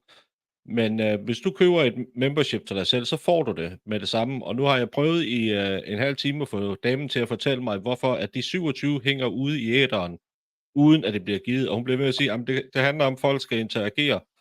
Men når jeg kan se folk som Rossman, Vance og Bobby og Danny T, som altid er her, det er jo fuldstændig hjernedødt, at de skal lige determine, om de overhovedet interagerer med mig. Sounds good. Almost right, yeah. I should put that in. Hvis du nogensinde vil putte dine børn i seng igen, fordeler du bedre medlemskaberne. Du har 2 minutter. Yeah, it's almost Danish. But I'm not sure that will help. It might get me in contact with the police. Yes, ma'am. Yes, I or would include, yes, Sorbert. You keep did you ever catching. observe him like also doing tasks, picking up lumber, picking up supplies, making those kind of business activities? No, ma'am. I have nothing further. Thank you. Any redirect? No, Your Honor. May this witness be excused? Yes, Your Honor. Defense, any objection? No objection. Thank you. You may step down. You are excused from subpoena. Yeah, I don't really know what the point of that was, really. They wanted to get State the next screen witness. out, but John Johnson?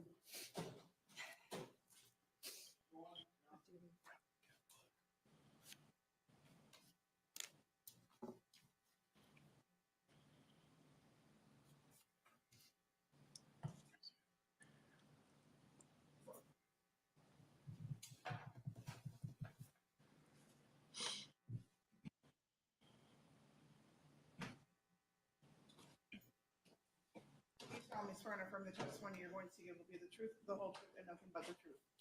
people are just like running up to that, the witness stand.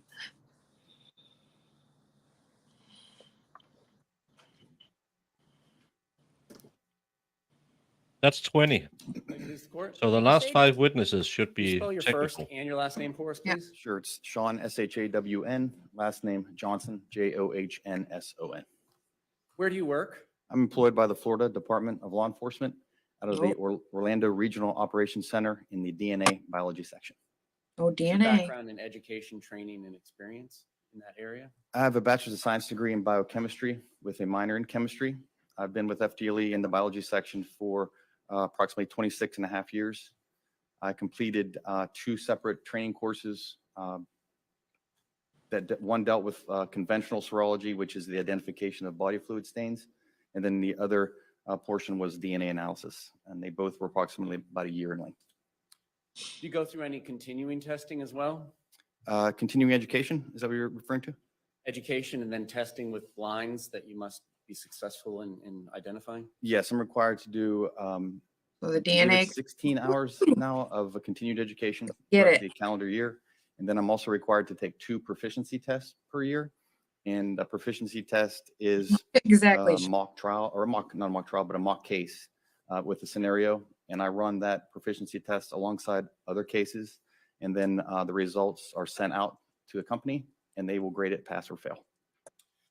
Does the FDLE lab in Orlando itself hold any accreditations? Yes, we're accredited by the American National Standards Institute, National Accreditation Board. And what is the process of a lab becoming accredited?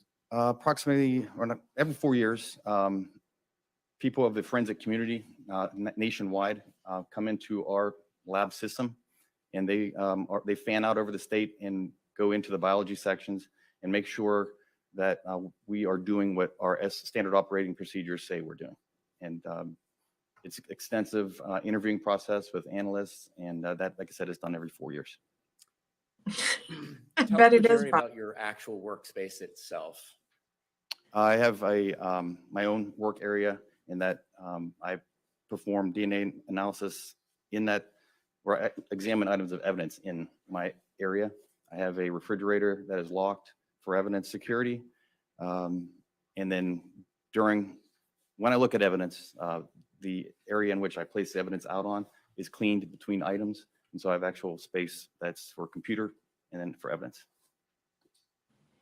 And is there anything to help ventilate the air in there? Not at that specific work area. When I'm doing the DNA analysis, that is done in hoods that have certain airflows. Just explain that to the jury. It's basically just to keep my DNA off of the samples and from anything going into the hood that would be unwanted. No. And how is it that a piece of item Oh, sore bird. evidence gets presented to you for analysis? I'm assigned cases just randomly. And then once I receive the case, I'll request the evidence that's involved in the case. And then it is brought to me by a technician. And can anybody just walk into the FDLE lab in Orlando and pick up pieces of evidence? No, the submitting agency will bring it into our evidence section, into the vault, and that's where it stays until I request it. And then when you request it and it's into your care and custody, what do you do to make sure that it remains secure? Like I said, I have a locked refrigerator and locked storage areas. So one piece of evidence is taken at a time. I perform my analysis, seal Bobby. it back up, and put it away to be locked away. Do you have any technicians that assist you with your work? Yes, And do they wear the same Yeah, you protective have. clothing as you do? yes, they do. And do they have the same security protocols that you do as far as keeping the evidence secure? Yes. All right. Have you ever given opinion testimony before about DNA evidence and the comparison of known DNA samples to unknown DNA samples? Yes, I have. Approximately how many times? Today will be my 190th time. And have you ever not been allowed to give opinion testimony in these areas? No. What is DNA? DNA stands for deoxyribonucleic acid. It's a material that controls the function and development of the cells in our body. It's what makes us who we are. It's our genetic blueprint. We get half from our DNA from our mother and half from our father at conception. And DNA is actually 99.9% the same from person to person. This large portion makes us human beings. It gives us the ability to communicate, stand on two legs, so on and so forth. 0.1% is different. You can see a lot of the differences when you look at individuals: hair color, eye color, height or weight, and so on. Within this 0.1%, what I look at are 21 areas of the DNA that differ from person to person by their size. And it's these sizes of DNA that make up an individual's DNA profile. And do these 21 areas that Wow. you test for, Cool story, do they have bro. anything to do with functionality, like how tall you are, your eye color, anything like that? They do not. Let's go. And are there chemicals that you use that can identify these areas of the genome? Yes, I use chemicals that specifically target those 21 areas. And are these chemicals available commercially? Yes.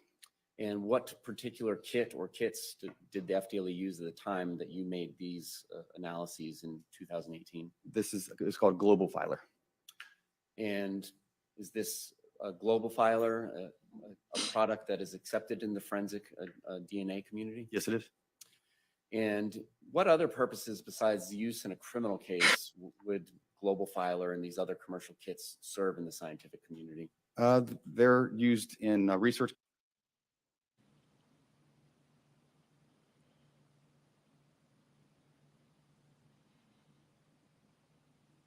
Cancer research, they're used in paternity cases, and they are used in identification of remains in mass disasters such as 9/11.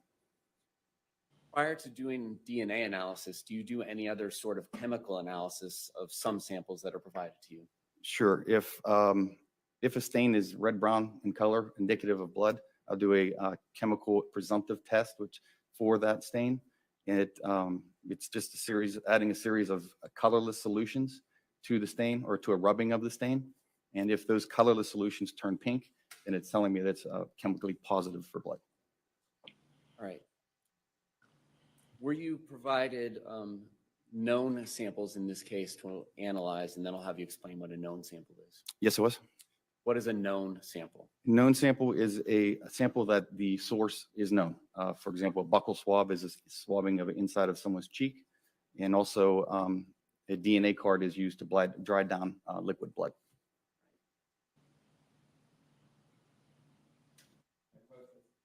T, which is 35 in evidence, and S, which is 46 in evidence. You may.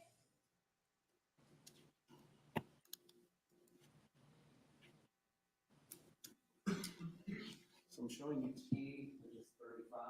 First, do you recognize this item? Yes, I do. And how do you recognize it? The FDLE case number, the exhibit number, and then my initials are on the seal and then on the date that was opened. Now, when you receive a particular piece of evidence such as this, does it come in that sealed envelope? Yes, And then when you are done performing whatever casework it is that you perform on it, do you replace it into that envelope? yes, And then do you seal it with your own FDLE tape? yes, And you place your own initials over that tape? that's correct. Is that item in substantially the same condition as when you left it after repackaging it? It is, the seal's intact and my initials are still in the seal. All right. Now, when you receive that item and when you open it, what was inside of it? This is buckle swab represented as being from David Tronnes. So you didn't go out there and collect a buccal swab from somebody named David Tronnes, did you? I did not. And that's why you say identified to you as? Correct. And what is actually physically in the box? Can you in the envelope? Can you describe it for us? There is literally a wood, a stick cotton swab. And is it suspended in a box so that the cotton swab doesn't touch the sides of the box? I don't recall if this was. Sometimes they are, sometimes they're not. And then why don't you just take us through the process of how you take this cotton swab and develop it into a DNA profile? Sure. The first thing I do is I just take a very small portion of the buccal swab because there's a lot of DNA on a buccal swab.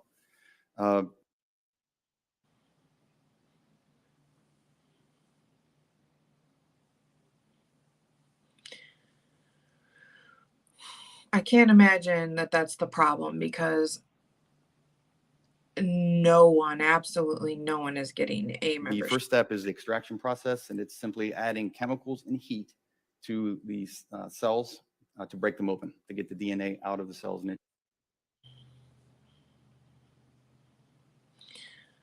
Hang on. Can somebody post that membership link again? Iris, I think you had it. into solution. The next step in the process is quantitation. That tells me how much DNA I was able to get out of the stain, or in this case, the buccal swab. Once I have a certain amount of DNA, the next step is the amplification, or PCR, which stands for polymerase chain reaction. And what that does is it amplifies those 21 areas I spoke of to get millions of copies of those areas to give me enough to obtain the DNA profile. This doesn't change the DNA, it just copies the DNA. It's the exact same reaction used for COVID testing, PCR COVID testing. So once I have a lot of DNA at these 21 areas, those samples are then processed and the size of those 21 areas are determined. Speaking of these 21 areas, are you familiar with what STR is? Yes, STR is short tandem repeats, and those are just the units or the repeats that make up the sizes of the DNA. And so if someone has 10 repeating units, then they have a 10 in their DNA profile. Now, each of these 21 locations, is it one that is one location that's being tested, or is there two to kind of go with having two parents? All 21 are being tested at the same time, but for a buccal swab, I would never expect to see more than one size of DNA. I'm sorry, more than two sizes of DNA at any area. Because like I said earlier, you get half of your DNA from your mother and half from your father. And so at any area, any of those 21 areas, if mom would donate a piece of DNA that's 10 and dad would donate a piece of DNA that's 11, then that person would be a 10-11. If mom and dad had donated the same size, then it would just be a 10. Never more than two. If there's more than two, that tells me that there's a second person donating that DNA profile. Okay, so somebody could be 10-11, or they could be 10-10, for example, if both parents donated the same amount of short tandem repeats. Correct. Right. And taking this exhibit T 35 for in evidence, were you able to develop a full profile at all of the 21 locations that kit tests for? Yes, I was. Now turning to S for identification, which exhibit number? My exhibit number or your exhibit number? Our exhibit number. It says 46. Okay. So talking about S or 46 in evidence, were you able to take the contents of that envelope and develop a full DNA profile in the same manner you just previously discussed? Yes, Is that a DNA card represented as being from Shanti Cooper-Tonnes? it is. Now, how's a DNA card? You briefly explained it, but how is it different than a buccal swab? It's the DNA in liquid form in the blood isn't as stable for a long period of time. And so the blood portion of the blood is dried down. And once it's dry, it can be DNA tested for 30, 40, 50 years. And so that is just the DNA card. All right, and then you mentioned the internal numbers that get used by yourself and law enforcement. Was that labeled as K2? Yes. And does that go with known 2? Yes. In the previous exhibit T, which is 35 in evidence, was that K1 as in known 1? Yes. All right. Turning back to S, you were able to develop a full profile at all 21 locations? Yes. Turning to one of our first unknowns, V for identification. 37 in evidence, may I approach? Nothing Irish. That's the DNA guy. And he's just going through I am. what do you DNA is. recognize that as being? It's my Q1, which is hand swabs represented as being from David Tronnes. And is that similar to buccal swabs that are taken inside somebody's cheek when swabs are Busy. presented to That's you as now. That's being all I represented can from hear. somebody's hands? Yes, I didn't take them myself, if that's what you're referring to. Yes. Right. But inside the contents of the envelope would be another Q-tip in a box. Correct. Right. And same question for the second exhibit we just discussed, S for identification, and this one, was it in a packaged and sealed envelope when it was presented to you? Yes. And when you returned it to law enforcement, had you sealed it with your own evidence tape and initialed it? Yes, I did. Were you able to develop a DNA profile from V? Go give him a hug, Sorbert. I took sample to DNA, and yes, I was able to. Well, first of all, David Tronnes, his DNA is expected to be on his own hands, so he's expected donor.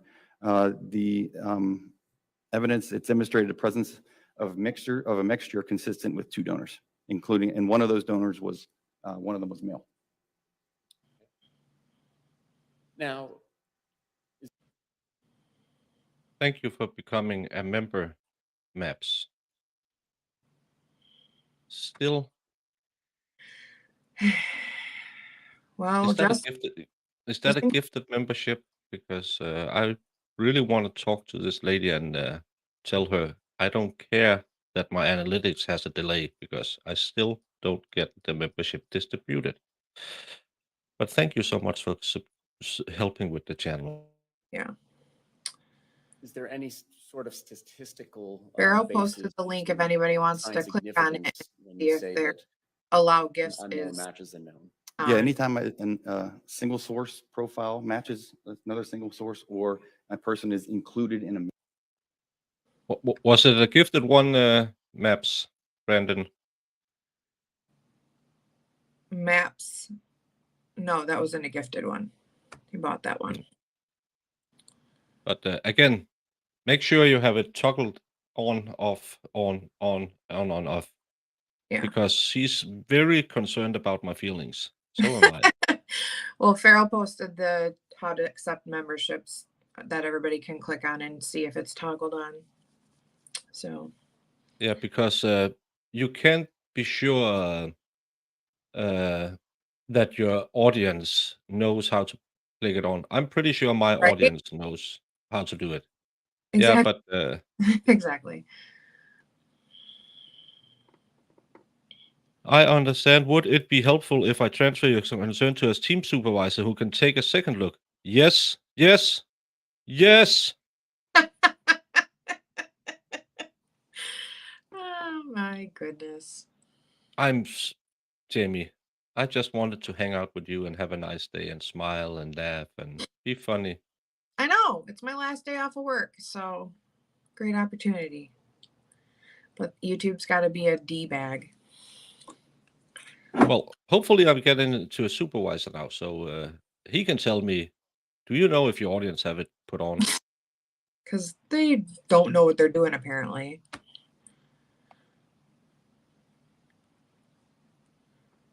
Jamie, can you explain Sunbird? Why on earth did he call it a cream? Use your imagination, Sorbert. Good morning, genitals. Yeah, Genitals has been here, but you've been busy. We were waiting for you to come back and say hi to her. 27 to be precise.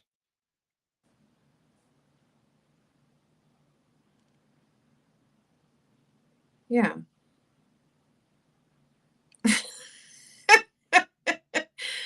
Wendy, my birthday is in June, by the way, so if that tells you anything. Bobby's just starting rumors, and then Dave's going along with it too. I But haven't seen anything about defaulted memberships anywhere that I have to click on or can click on or anything in my end of the show. well, ask them how people can buy memberships, but they can't gift them. I mean, what did they say to that? What is their explanation to that? Because that makes no sense.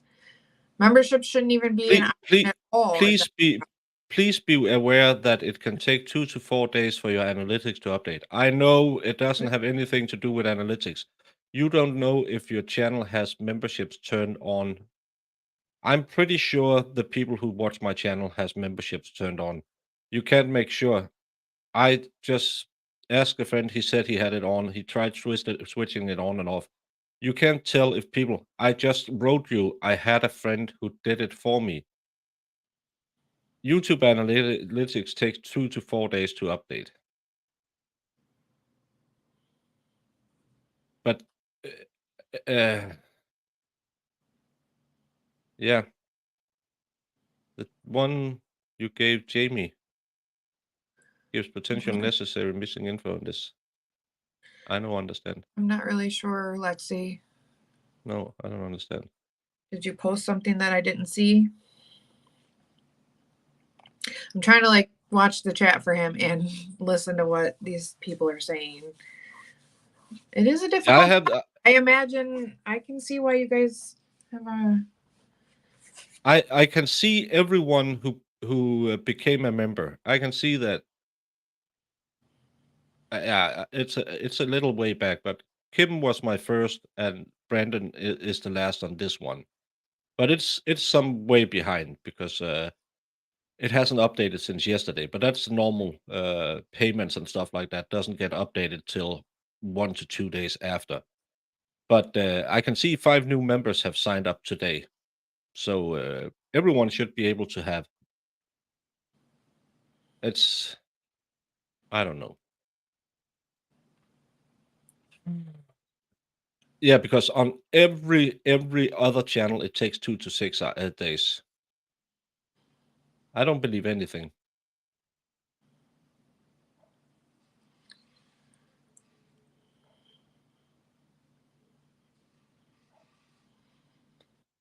Well, I'm sorry, Brandon. Hopefully someone will gift you one.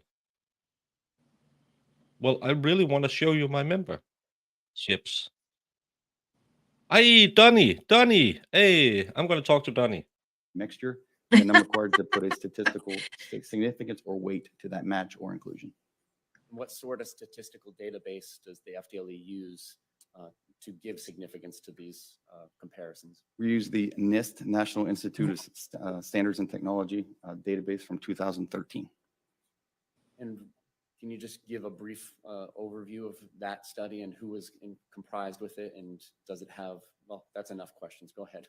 Sure. It basically what happens is we use what's called a likelihood ratio is what the statistic is. And that's what that is a comparison of two scenarios. How much more likely is one scenario to occur over another? And a good way to think about a database is if you have 100 people come through the door, and as they come through the door, you ask them their shoe size. That would be a database of shoe sizes. And so then if a random person on the street, you ask them what's their shoe size, and they would say size 10, then you can go to your database of shoe sizes and see how rare or common the frequency of a size 10 is in the database. Well, the database I use is not shoe sizes, but it's those sizes of those 21 areas in the general population. And so at each area, the likelihood ratio is calculated, and in the DNA profile, and then it's able to be multiplied over those 21 areas together to give the likelihood ratio of that DNA profile in its entirety. Is the use of this database accepted in your relevant scientific community? Yes. And so you don't need to have millions of samples in order to develop a statistical database. A much smaller sample size is okay. It is the database that I use is approximately 1,000 people, and it has been scientifically proven to be reliable to use it as a representation of the general population. All right.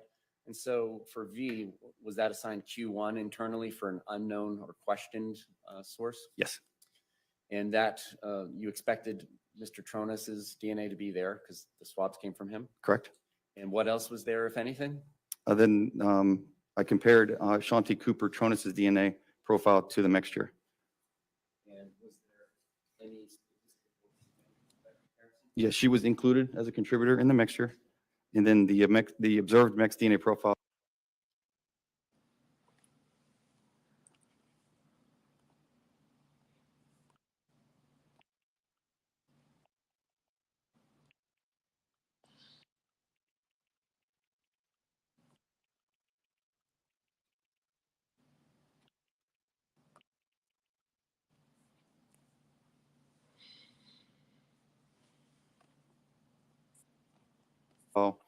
is greater than 700 billion times more likely to occur if the sample originated from David Tronnes and Shanti Cooper-Tonnes than from David Tronnes and an unrelated individual. Thank you, Jude. And you say 700 billion. Is there any relationship to that number that FTLE uses in And Earth's Brandon. population? It's 100 times, approximately 100 times the Earth population. And you can proceed. It's approximately 100 times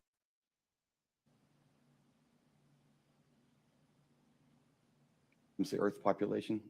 The actual number is much, much larger, but we cap it at that in order to have a relative number you can kind of wrap your head around and just for reporting purposes.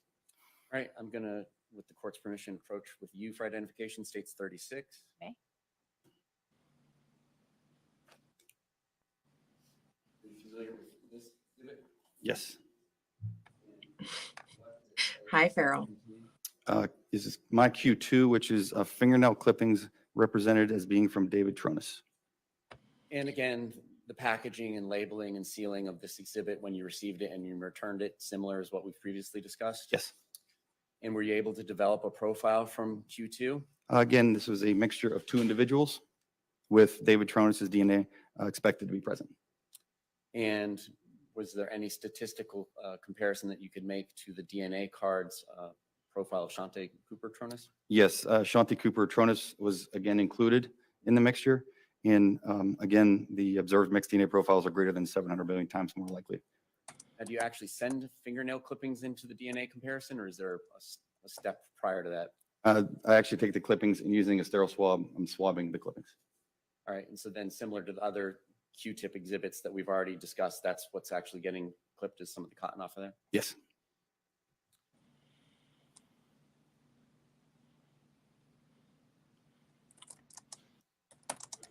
Which is 39 in evidence. You may. Are you familiar with this exhibit, sir? Yes, I am. What does it say? It's my Q3, and it's pajama pants represented as being from David Tronnes. Did you identify any areas on these pajama pants that might be suitable for possible DNA testing? Yes, I took 2 samples from the pajama bottoms. And prior to going to DNA profile analysis, did you do any presumptive chemical analysis? Yes, on this exhibit, the 2 stains that I took forward gave chemical indications of the presence of blood. Was the internal number on this exhibit Q3? Yes. And the 2 stains that you were talking about, what were their sub numbers for identification? Q3A and Q3D. Q3A, did that presumptively test positive for blood? Yes. And where was this cutting from? I have to refer to my notes.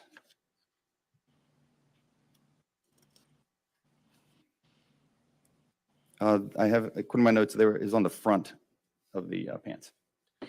And were you able to develop a profile from Q3A? Well, he had her body on him, so I developed, yes, it was, and it was a mixture of two individuals.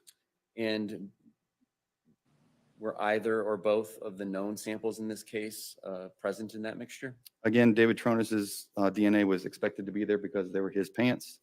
And Shanti Cooper-Tonnes is included as a possible contributor to the mixture.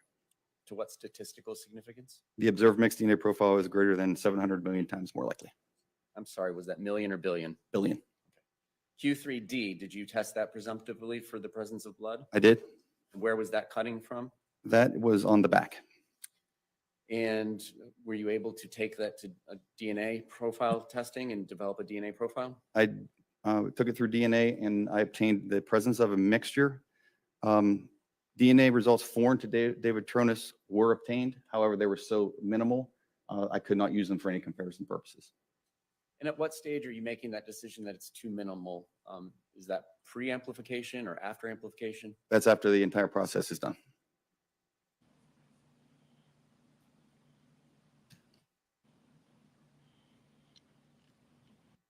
May I just have standing permission to approach with this witness? Chris? Thank you. I'm approaching with AI. okay, so her blood was on his pants. And if these are the pants he was wearing the night of, he 46 or 48, depending on the clerk. was in contact with her body, so AI for identification now. Familiar with that item? Yes, I am. And does that have an internal number? It does. It's my Q4. All right. And what was it said to be? Vaginal swabs represented as being from Shanti Cooper-Tonnes. And were you able to develop a DNA profile from this exhibit? No. Well, part of the process it went through extraction and quantitation. For vaginal swabs or orifice swabs, if there's no male DNA present, then the process will stop after the quantitation period. And in this case, the quantitation failed to demonstrate the presence of any male DNA. Yes. All right. Thank you. AJ for identification, 49. Are you familiar with this exhibit? Yes. And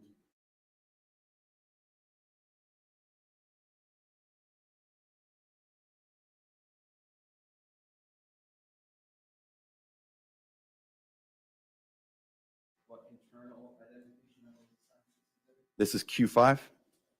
And what was that said to be? Oral swabs represented as being from Shanti Cooper-Tonnes.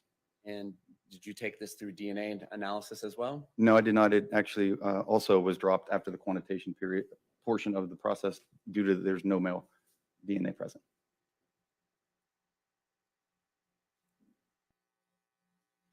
E for identification, state 43. Are you familiar with this item, sir? Yes.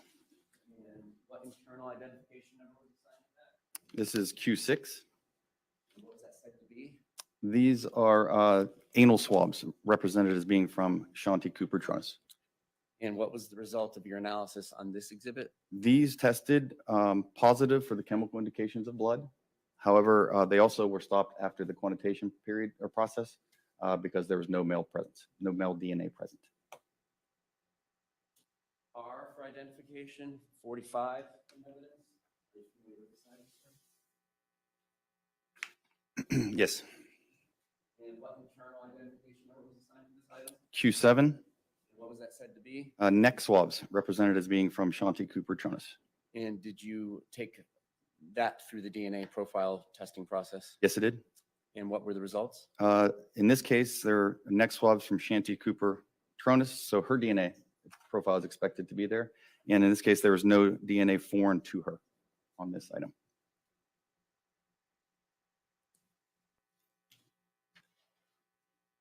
X for identification, 47 in evidence. Are you familiar with this item, sir? Yes. Sorry all so much. Donnie will send my case on to someone else because it's a known issue. Please don't gift any memberships until they have resolved this, because there's no reason someone should have 30% of anything if they don't fix it. So it's a known issue. The first one didn't know that, but the last one obviously did. Thank you, Donny. You did, Farrell. You do that all the time. But I just have to note this. This is witness 2021, and it's the first technical witness. And the husband's DNA was on the wife. Riveting. I haven't been married in a long time, but I think my DNA might have been on my wife sometimes. Giggity. Was this item assigned an internal identification? Yes, so it's Q9. And what was that said to be? I broke them down into Q9R and L. They were from the right-hand fingernails, represented as being from Shanti Cooper-Tonnes, and the left-hand fingernails represented as being from Shanti Cooper-Tonnes. And did you swab those fingernails prior to putting cuttings from the swab into the DNA extraction process? Yes. And what were the results of the analysis of Q9R and Q9L? Again, there was no foreign DNA present. Da, da, da, da, da, For da, identification da, states da, da. 44. Right stuff. Da, da, da, This da. is Mr. Yes. And did it have an internal identification number? Q8, And what was it said to be? hand swabs represented as being from Shanti Cooper-Tonnes. And were you able to take that exhibit through the DNA analysis process? I did. What were the results of your findings? There was the results due to their complexity of the mixture I obtained. I was not able to use it for any interpretation or comparison. And can you just break that down into a slightly more expansive answer, I but not could. Sure. an hour long answer? There was just too much information there. That was so complex that there's no way I could assign any of those pieces of DNA to anybody involved. And does that mean, is there a cutoff, like 3 people, 4 people? Or what sort of cutoffs is there, if there is a cutoff, before you say it's uninterpretable because there's too much DNA present? If there's more than 4 contributors present, it's definitely too complex. But then also, Sunbird. if there's degradation, if The sample ladies like this isn't, face. Don't ask me why, going but through they the do. process due to some something maybe on her hand. Irish, it's a known issue. I will be transferred, but again, please don't gift any more memberships until they fix this one, because I have 29 out there, and hopefully you will get refunded if they don't distribute them. Yeah, I've been talking to AI,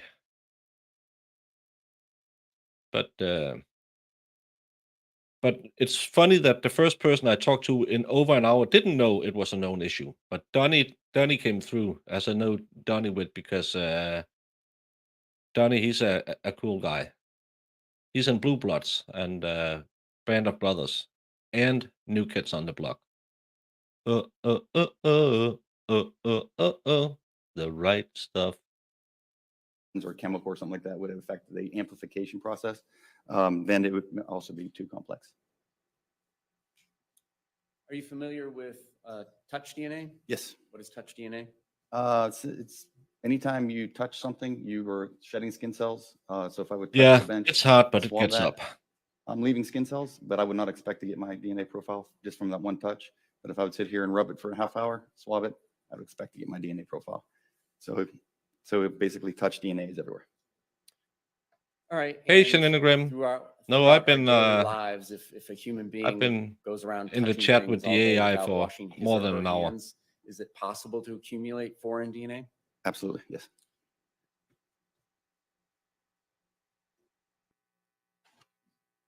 Approaching with states AE and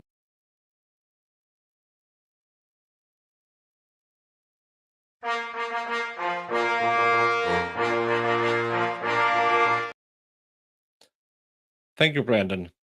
If it's a known issue, shouldn't there be a known fix? Don't get me wrong, I like being getting played with, but Donnie is straight lying to us. Well, it's better than the one who said, I'm concerned for your feelings.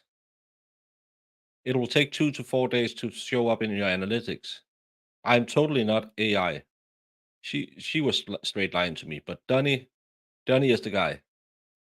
If it's a known issue, yeah, there should be a fix, but I think it's because they just opened up a lot of new countries for the 503,000 rule, so they probably didn't have the infrastructure. But again, I'm not saying anything about the monetization things and how that works out, but they're losing themselves money if they have to refund all of those. But thank you for the $5, Donnie.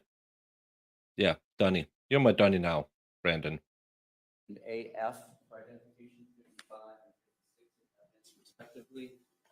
Asking you first about AE. Yes. Did that have an internal identification number? Yes, Q10. And where was that said to have come from? A swab from interior side of the north side rail. And were you able to take this item through the DNA process? It's customer examination support. process?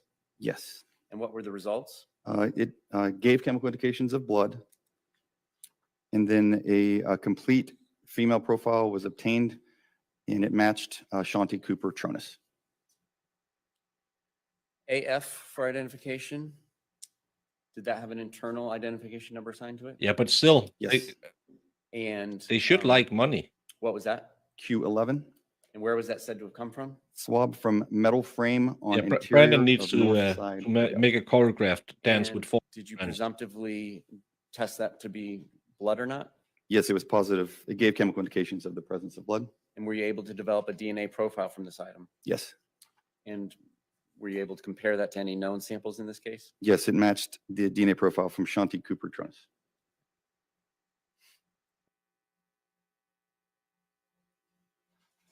AR for identification states 58.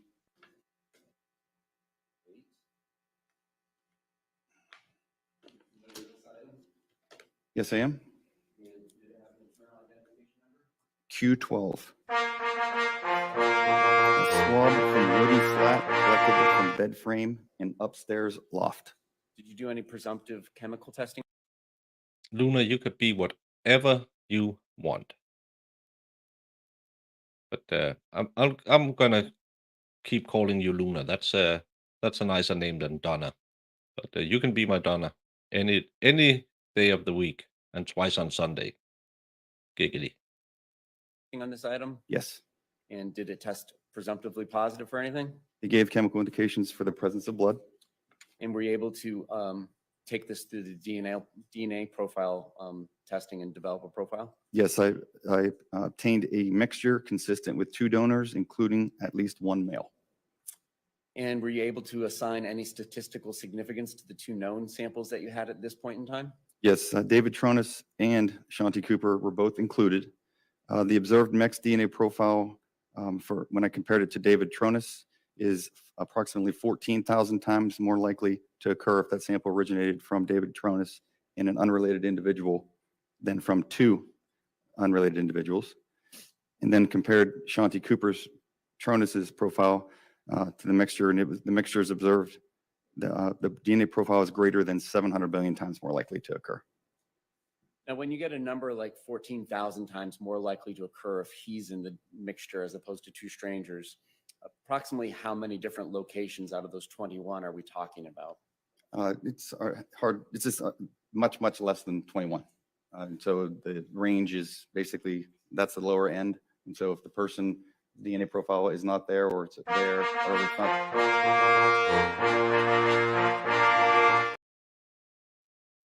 Hey Josie, thank you for the super chat. Baker sandwiches. With you and Luna? As me as the extra white meat in the middle? Or did I miss something? But thank you so much for the super chat. Not there as much as another individual's, then that likelihood ratio will reflect that. Are certain things such as blood better sources of DNA as opposed to, like you said earlier, skin cells? Yeah, it depends on how many skin cells are there. In the example I used, if I would touch the the bench here, and then a drop of blood was put there, then I would expect the DNA profile to be coming from the blood. AG for identification states 57 in evidence. Are you Yeah, familiar both with- Luna and Josie have new avatars. That's really cute. Yes, Does it have an internal identification number? that's Q13. And what was that said to be? I'm very A pale. swab from wooden slat collected from the bed frame in upstairs loft. And what were the results of any analysis that you did on this item? It gave chemical I might indications of not blood. know what stacks is a euphemism for. I probably A said complete something stupid. female profile was obtained that matched Shanti Cooper-Tonnes. Approaching with AA 50, AG 51. Well, Irish, I just don't understand what you're saying half the time, so I just say something. Yes, Sam? It's not you, it's every American. Identification number as well. Yes, Q15. And the Thank you, next exhibit Squad Bob, AB for the. identification 51. It's a did burger. that have an internal identification number as well? Yes. Thank you so much Q16. for the super sticker. And where was Q15 or AA for identification said to have come from? A swab from carpet southwest of bedding / victim's head. And where was AB or 51 Q16 said to have come from? Swab from carpet southeast of victim's head. And did you get similar results that you just testified about for Q13, which was AG? Yes, It's not to say anything about your level of speaking. It's my level of understanding. That's why I don't understand half of what's being said. Hey, Jamie, welcome back. Nothing much has happened. The two people living in the house, DNA was in the house, and you remember all the blood on the bed frame. It was a mixture of the two persons. So that's kind of weird to me. Oh, That yeah, it's a mixture of their blood. That's because I don't make any sense. did they find any open wounds on him? He had that little scratch on the knuckle, but anyone who's working in a house or in a garden has some scratches. Mm-hmm. Yeah, that's weird. So and there was quite some blood, and it was where it was behind the mattress, I believe.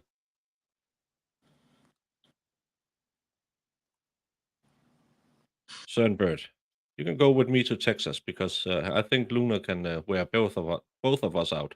it's a complete female profile that matched Shanti Cooper-Tonnes. And they were also presumptive positive for blood Yes. with no foreign contributions? As far as, what do you mean by No foreign DNA, just one profile, Shanti? Correct. It was single source and it matched Shanti Cooper. On exhibit Q13, there was a possibility of additional contributor, but again, it was so low that no interpretations could be made.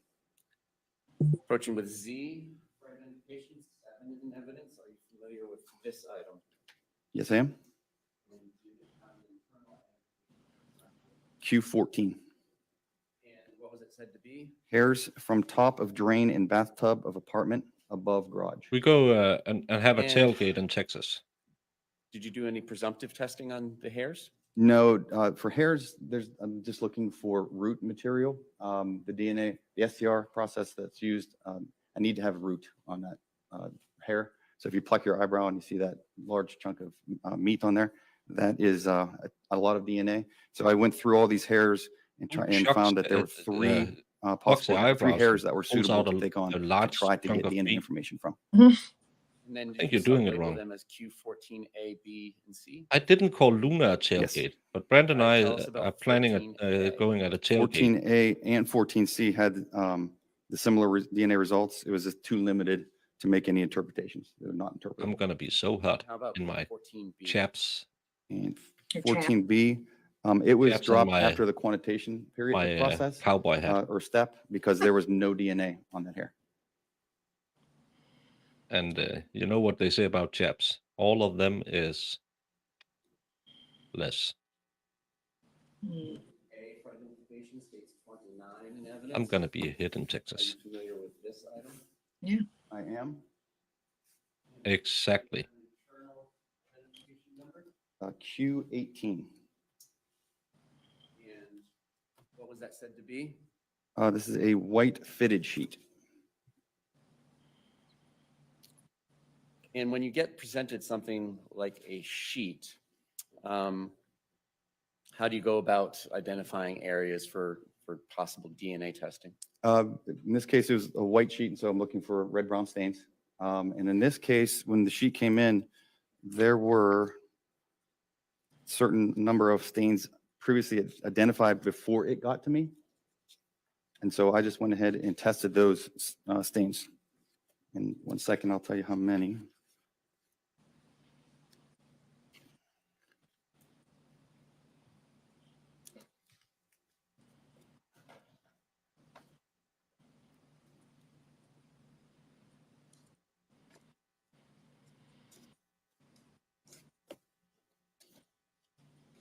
Sorry, there was Q17 also before that, so just trying to find the. I know I went out of order. That's okay, I got it.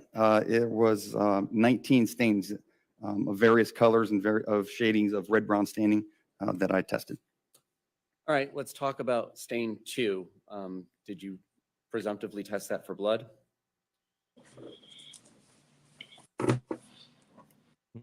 Yes, And what was the result? it was positive for chemical presence of blood. And when taking that stain through the DNA process, were you able to develop a profile? Yes, I obtained a mixture consistent with 2 donors, including at least 1 male. And when comparing that to the known samples you had at the time, was there any comparison to be had? Yes, David Tronnes is included as a possible contributor, and the observed mixed DNA profile is approximately 410 million times more likely to occur if that sample originated from David Tronnes in an unrelated individual than from 2 unrelated individuals. How about any relationship to Shanti Cooper-Tonnes on stain 2? She was also included in the mixture, and the observed mixed DNA profile is greater than 700 million times more likely to occur. Stain 6 on Q18? A partial DNA profile was obtained from a male individual. And did you compare that to the sample from David Tronnes? I did, and it matches David Tronnes, and the observed DNA profile is greater than 700 billion times more likely to occur if that sample originated from David Tronnes. Yes, from an this is a unrelated good individual. DNA witness. He puts 11. on the numbers. It's What were just the results it's of not that like in the test on that Zachariah sample? Anderson case. Again, a It's a mixture big of number. 2 donors, including at least 1 male. David Tronnes was included in the mixture, and the observed mixed DNA profile is greater than 700 billion times more likely to occur. And Shanti Cooper-Tonnes was also included, and the observed mixed DNA profile is greater than 700 billion times more likely to occur. That was stain 11 on Q18. Stains 15 and 17, were you able to develop any DNA profile from those 2 stains? Yes, the same complete DNA profile from a male and it matched David Tronnes. And by match, is that the terminology for over 700 billion times more likely? And yes, in this case, again, it was 700 billion times more likely. Stain 19, what were your results, if any? I obtained a mixture, however, it was too limited to be used for any interpretation. Now, turning back.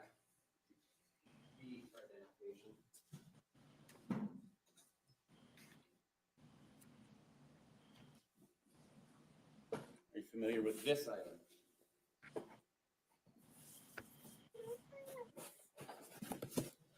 Yes, I am. Did it have an internal identification number as well? Yes, Q17.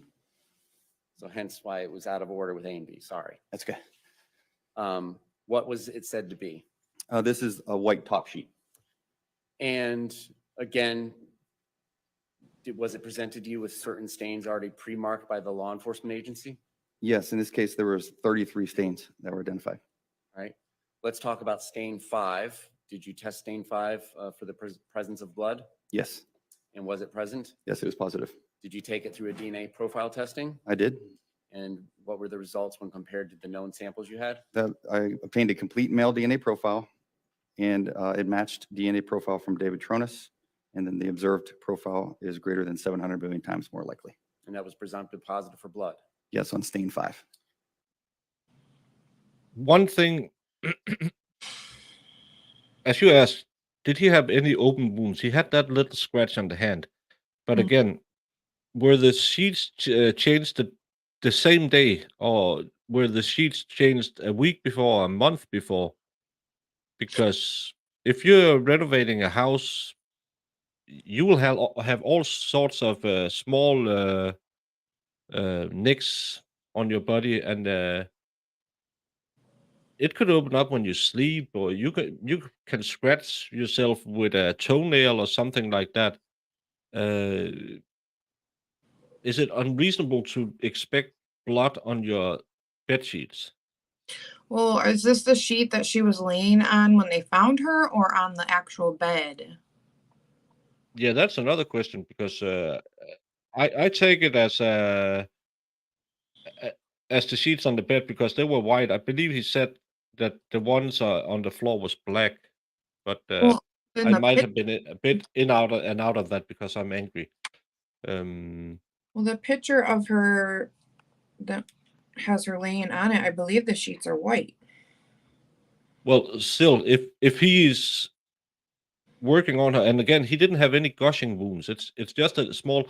If he pulled it off, yeah, they said he pulled it off the bed and laid her on it. Yeah, So it would have been the ones they slept in.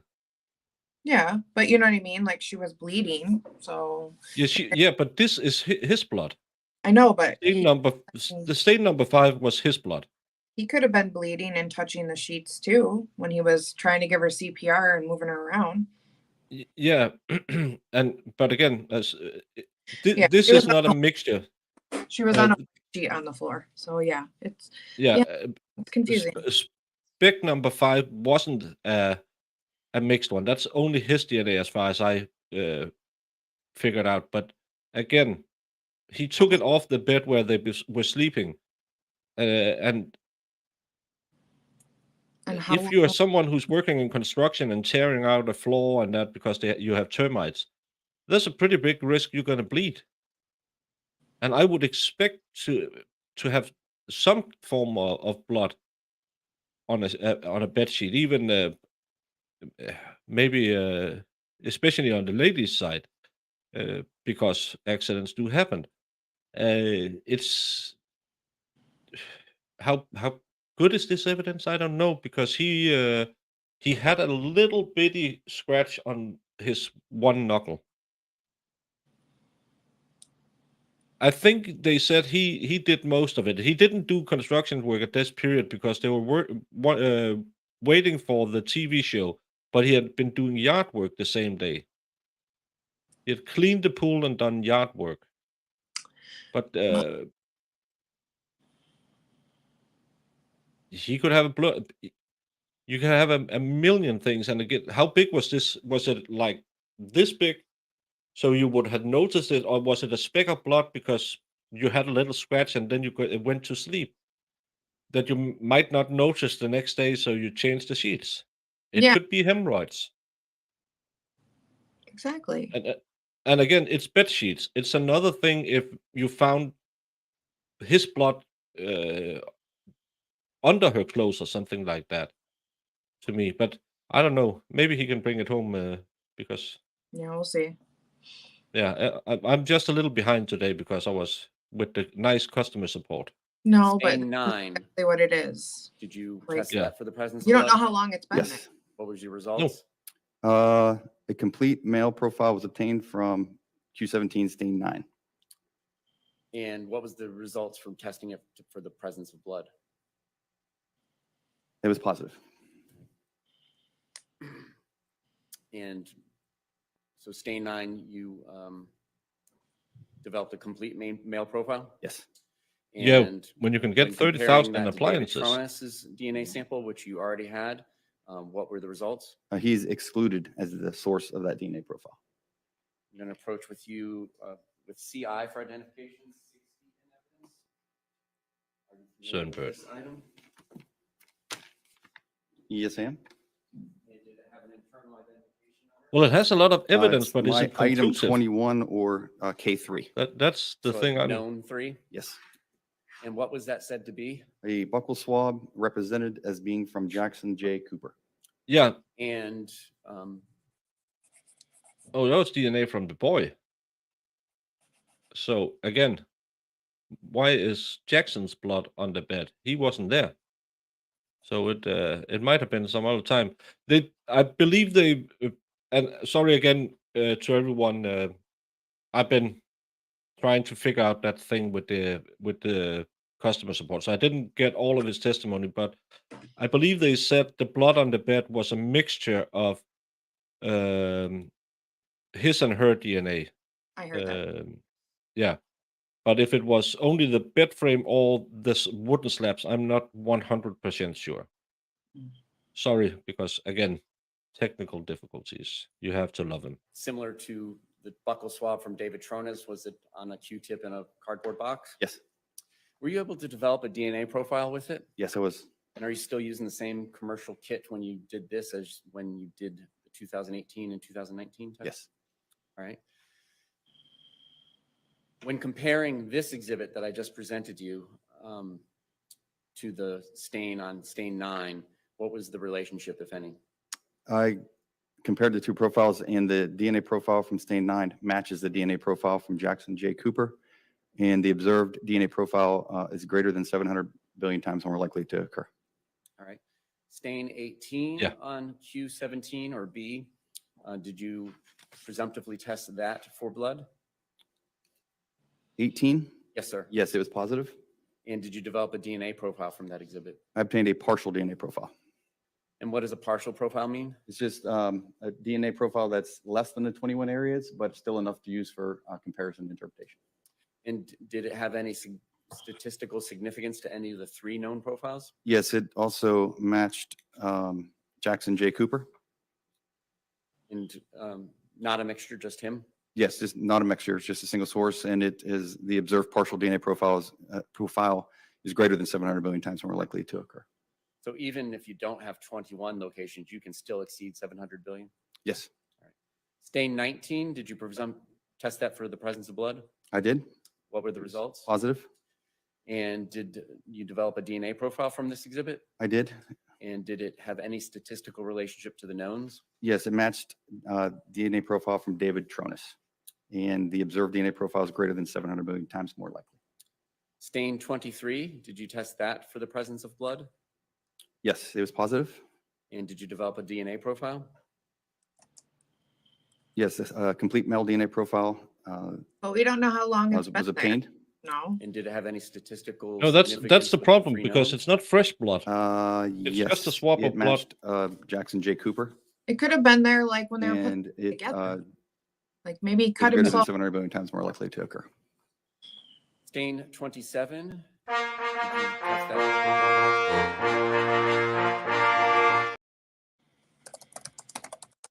Well, thank you, Brandon, for the super chat. Why get all dressed up, put on a weird lapel pin, and leave your collar stays at home?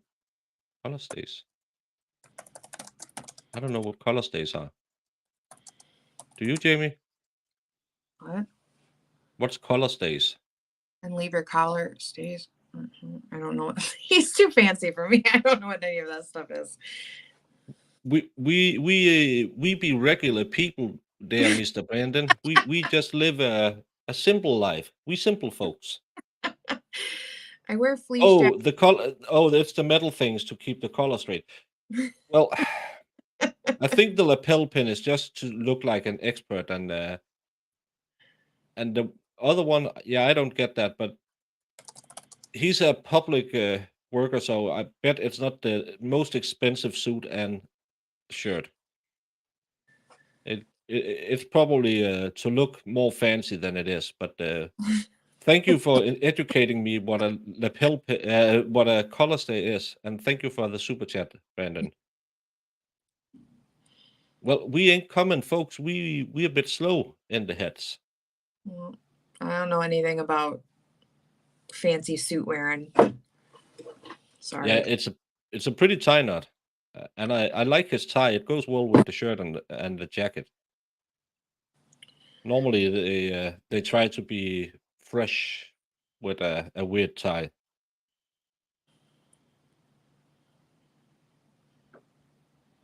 No, I don't think you, because you have to have those things to affix them to. Again, he's a government worker. Have you met government people? I, for one, love the government. Yeah, okay. For the presence of blood? Yes, it was positive. And did you develop a DNA profile? Yes. And what were the results? Yeah, it was an abnormal amount of blood found at a very weird place behind the mattress. But so far they have tested it. It's a mixture. And then they have to tell us why it's there and why it's wrong to be there. Yeah. Giggity.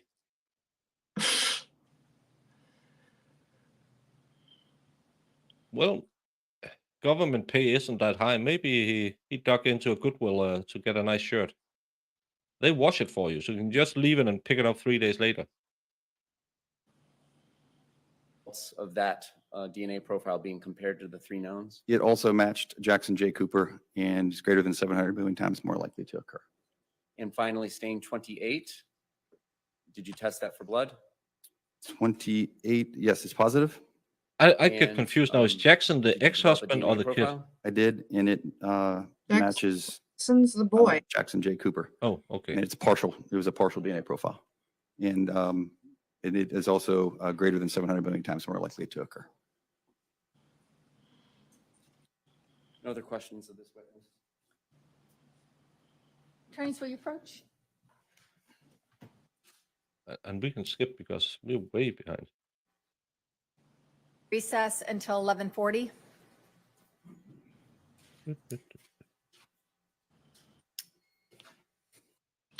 I mean, I don't know. Well, I I'm glad don't find they're, it weird. going through it quickly, but also it's like you're just showing me there's blood here and here and here. Okay. Yeah, I would have liked them to use a demonstrative to say, this is the blood found on this and this and this. Well, yeah, This because is the they're blood.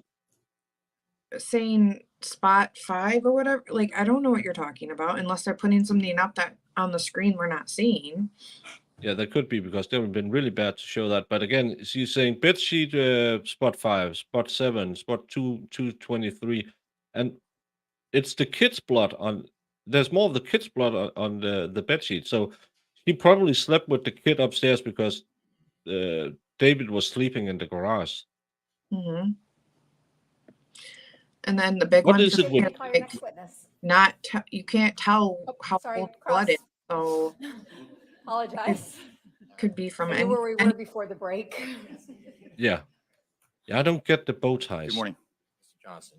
It makes you look like a So pencil head you nerd. testified on direct examination that with Bring it the testing you conducted, you didn't find the presence of foreign DNA on the neck swabs.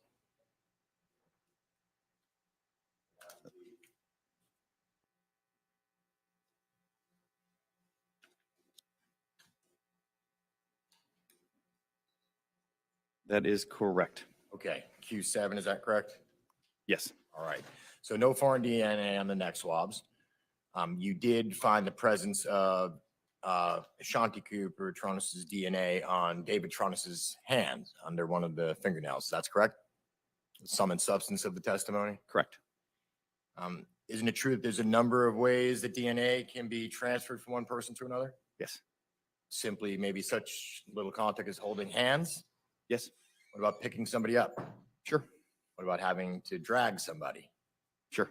What about attempting CPR? Yes.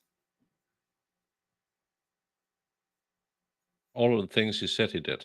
You tested a couple of different sheets, a bottom sheet and a top sheet. Yeah, I think with fitted sheet and a top sheet, yes. How many Yeah. stains total on the bottom? You can sheet, take it fitted on sheet? with a tuxedo. I don't get it with a normal business suit. Yeah, you look like PV. If you're not wearing a tuxedo, you just look like a big kid.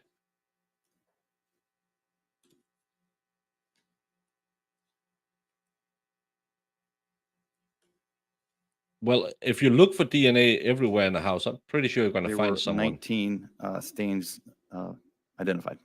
And of the 19 stains identified, were they all tested? Uh, No. Of course they weren't. 14 15 of those stains were tested for blood. And how do you go about selecting which 15? Just try to get a representative sample of the staining. So if there's some that are darker than others, I'll test one of those or one or two of those as opposed to all of them. And of the 15 that you tested, how many of them came back positive for the presence of Shanti Cooper-Tonnes' blood? There was 5 stains that were positive for blood. Stain 19, there's a lot of small spots, and so I combined that, and that was positive for blood, and took 5 small spots from there. On Q18. Not me. I bought one of those pre-typed ones when Are we still I on the got footage married. sheet? We are. Okay, great.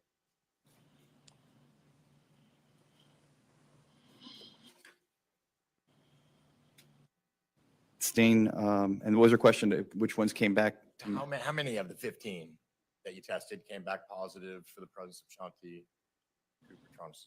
Well, at stain 2, there was a mixture, and she was included. Stain 6 was a partial male, so she was obviously didn't match that. Okay, well, Stain 11 was a mixture that she was included on. And stains 15 and 17 was just a male single source profile, so obviously she was not in that. So how many? Of the 15, you found her to be present in 2 of the stains as a mixture contributor, 2 and 11. Is that what I'm to understand? That's correct. 2. Let's move to the top sheet. How many stains total showed the That's odd. presumptive to me. presence Is of that blood? odd to you? Yeah, if she was bleeding all over the place and left a large amount of blood on the bed frame, and those 3 spares they took out of the bed, which obviously in my storytelling is used to smack her over the head, and none of the blood went onto the bed sheet. And it's a white It's bed only sheet. 2 Like that would be so easy to stain up with blood if you're gushing blood. I mean, come on. Yeah. And you're not going to be able to, yeah, and he didn't wash anything away, obviously. No, it was found right next to her. Yep. Yeah.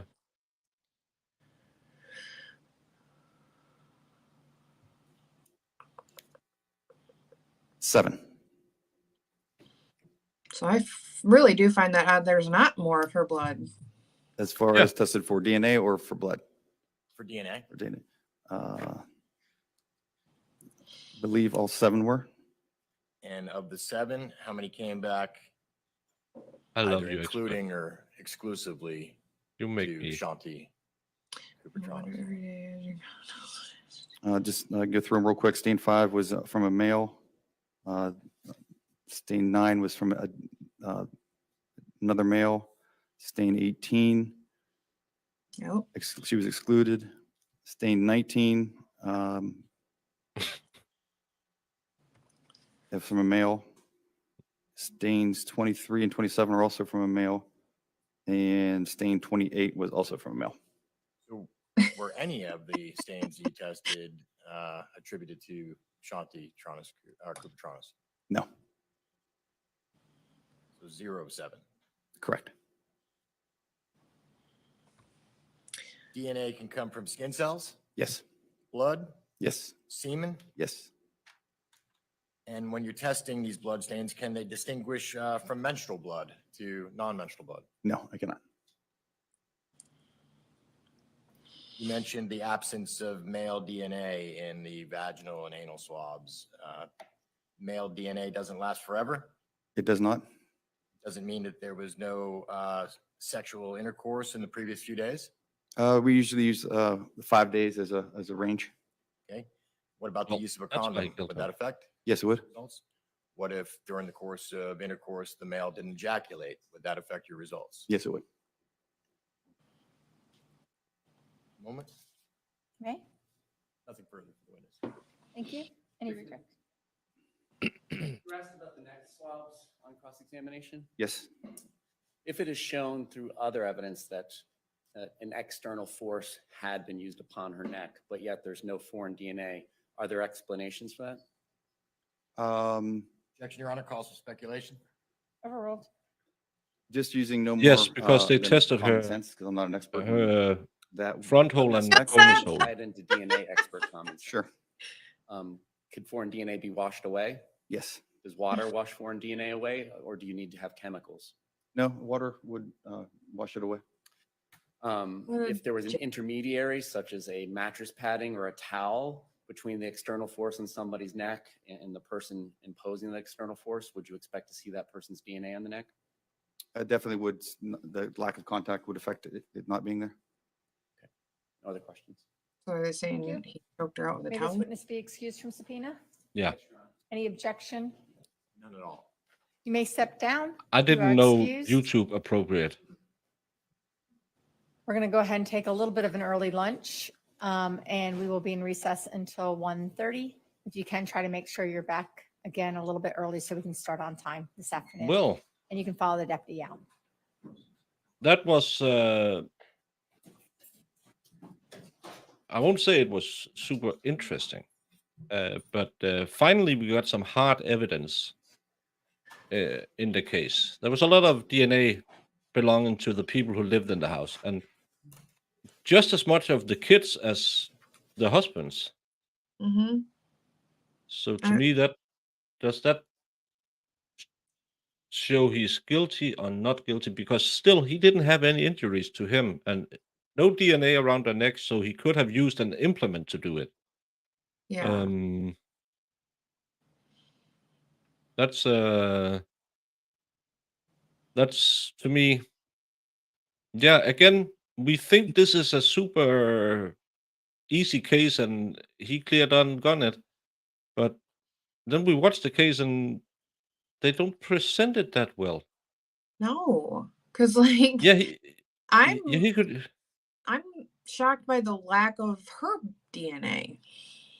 And Yeah, her- on the spreadsheet where they found her. Sorry. People need to stop calling you when you're talking. I was getting messages too, and it was effing everything up. So I don't know. Anyways. Yeah, the shower curtain, a towel. Yeah, your DNA is all over your house because we heard that from the Carolyn Carla. I was surprised in the Cara case that there wasn't any of her DNA on the body. Everything belonged to the victim. So, yeah. It's yeah. Yeah, and you have thousands of small cuts you don't see every day. Yeah. Because I was just well, today was leg day, so I don't have any. But tomorrow I'm gonna deadlift, and I will probably because I've been in court a lot lately, so I haven't been deadlifting. So I will squat my hands. I might bleed a little. It happens all the time, and especially if you go. When I work in my garden, I have some roses out there. I always get scratches on my legs, and you don't notice it. So yeah. And I know that we still have the police interrogation coming up, and everybody says Yeah. it's eye-opening, but it's also like I want the evidence to show me something. Yeah, and Like, I that's don't like yeah, to base again, my decision off of how somebody is talking or reacting, because that to me doesn't really prove anything, to me at least, but we'll see.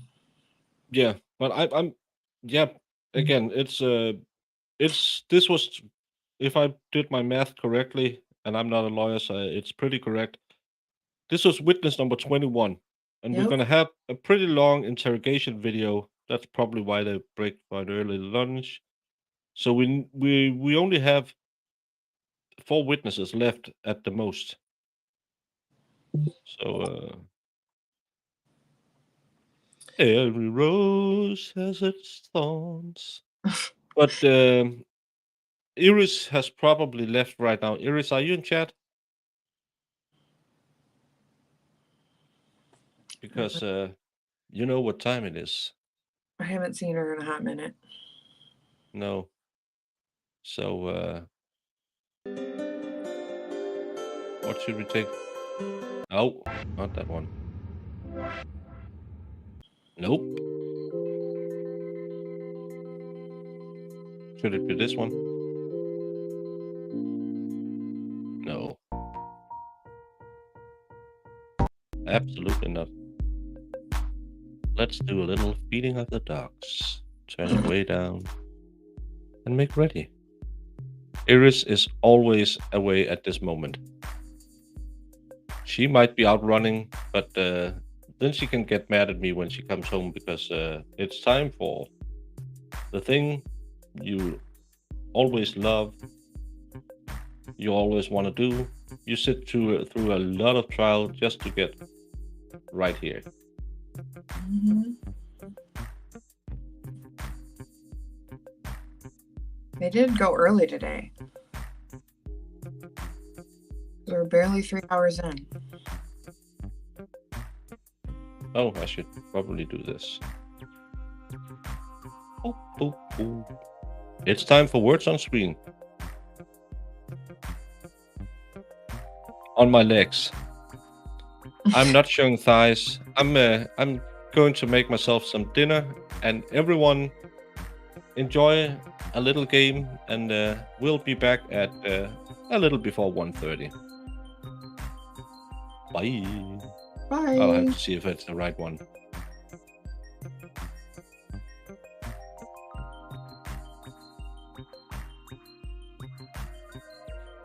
It works. Have fun, everyone.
Good to hear, Boomer.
State your first and last name for the record. Sorry, chat. Playtime, so back to work.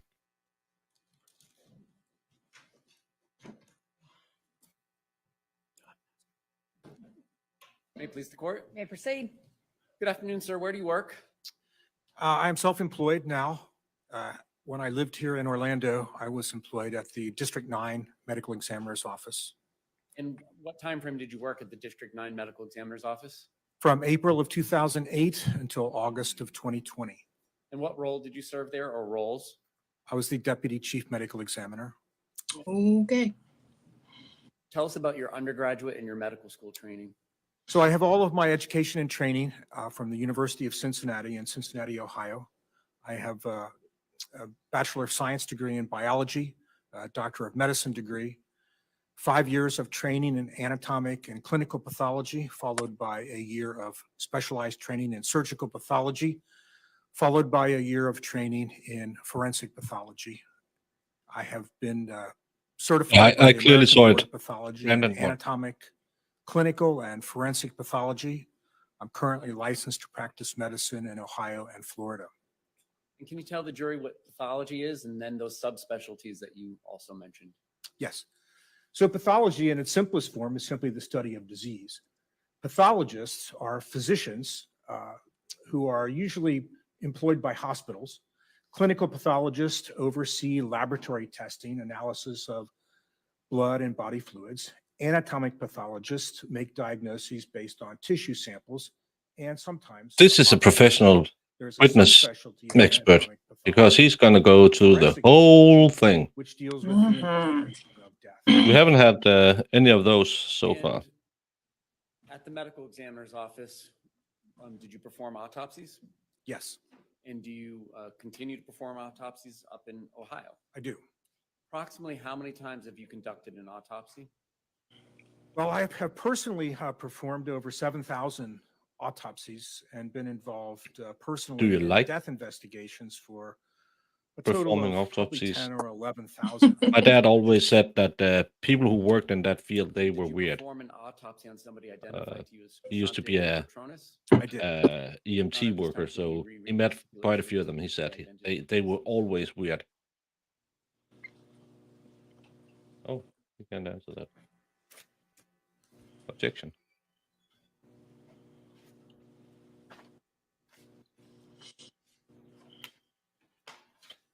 Yeah, it's and it should be something that's stipulated too, so you can just say he's a ME, the Of his cuts up files. bodies.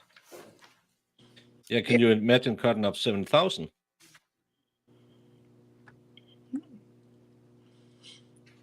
One a day, that's 20 years. And if you remember at the very beginning of the trial, I read you a stipulation and I told you at that time that certain facts, if they're stipulated to by the parties, the facts must be accepted as true by the jury. The amount of weight you put in the facts, that's up to each one of you individually. However, a stipulation, again, if it's agreed by all the parties, it's to be It accepted looks as a little true. rough. The Assistant State Attorney, Michael Joseph Smith, and Defendant David Tronnes, as well as his lawyer, Richard Zielinski, stipulate that the identity of the deceased in this case is Shanti M. Cooper-Tonnes. May approach I the don't witness get with that DR stipulation. For identification, which is partially in evidence as states 68. You may? That the dead person is the dead person. What is that supposed to be? That they just stipulated that she's the one who died. Good for them.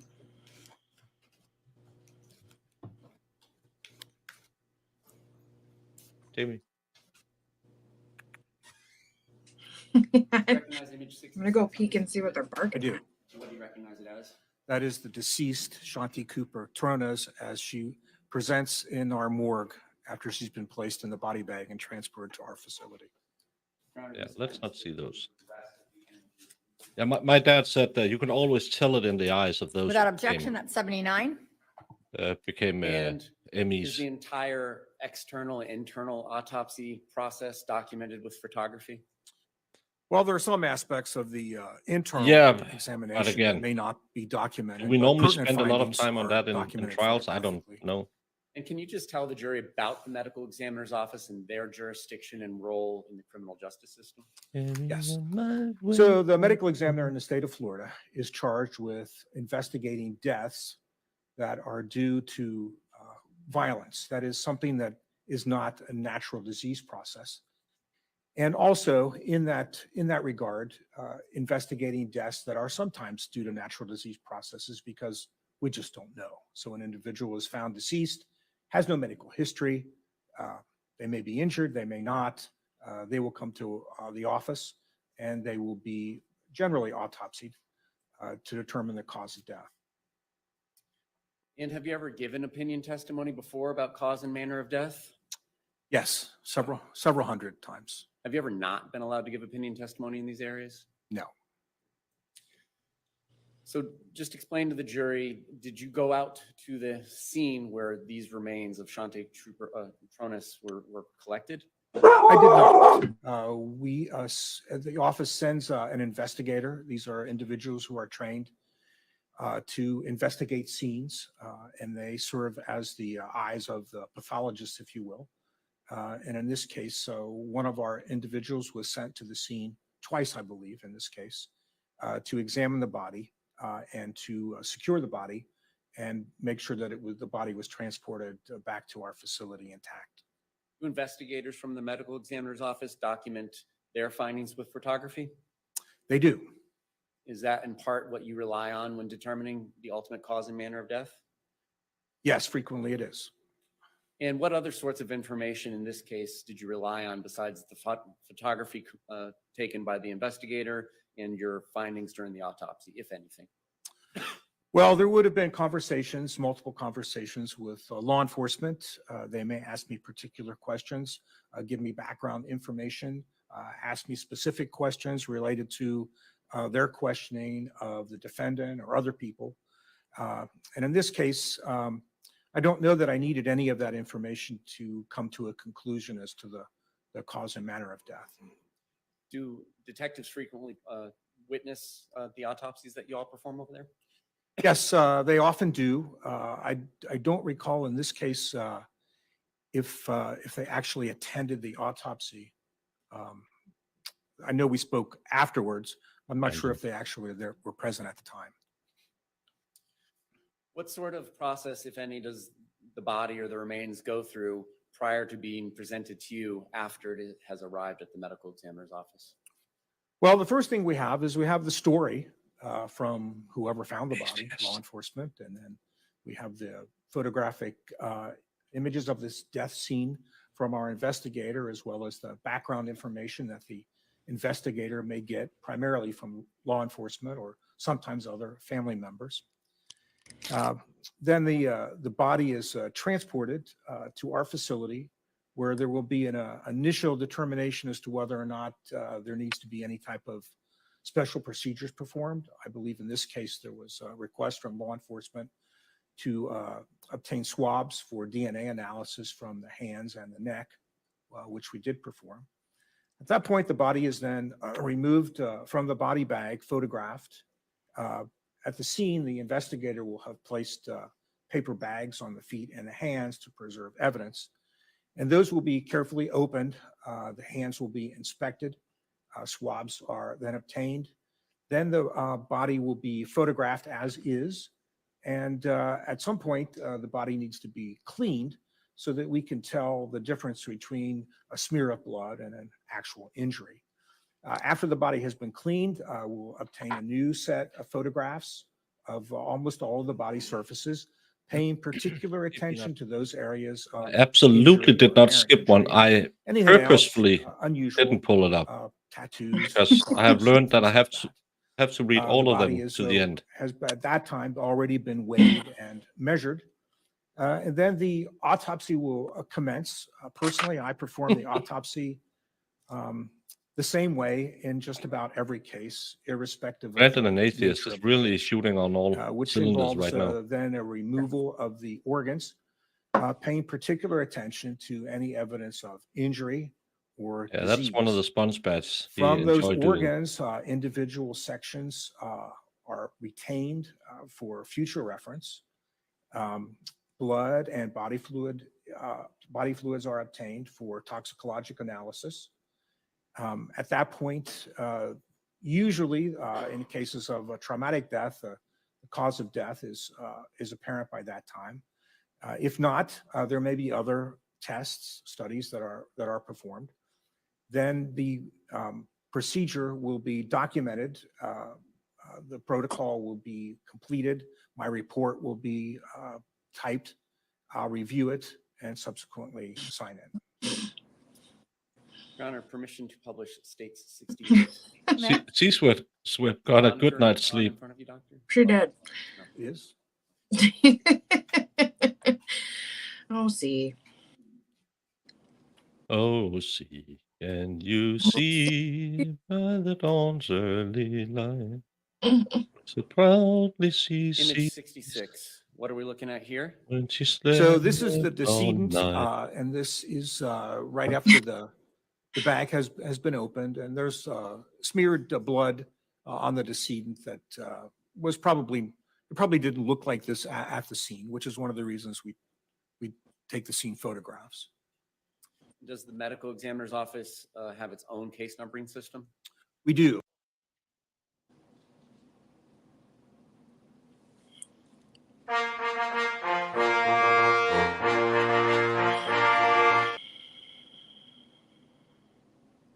Thank you, Brandon, for the super chat.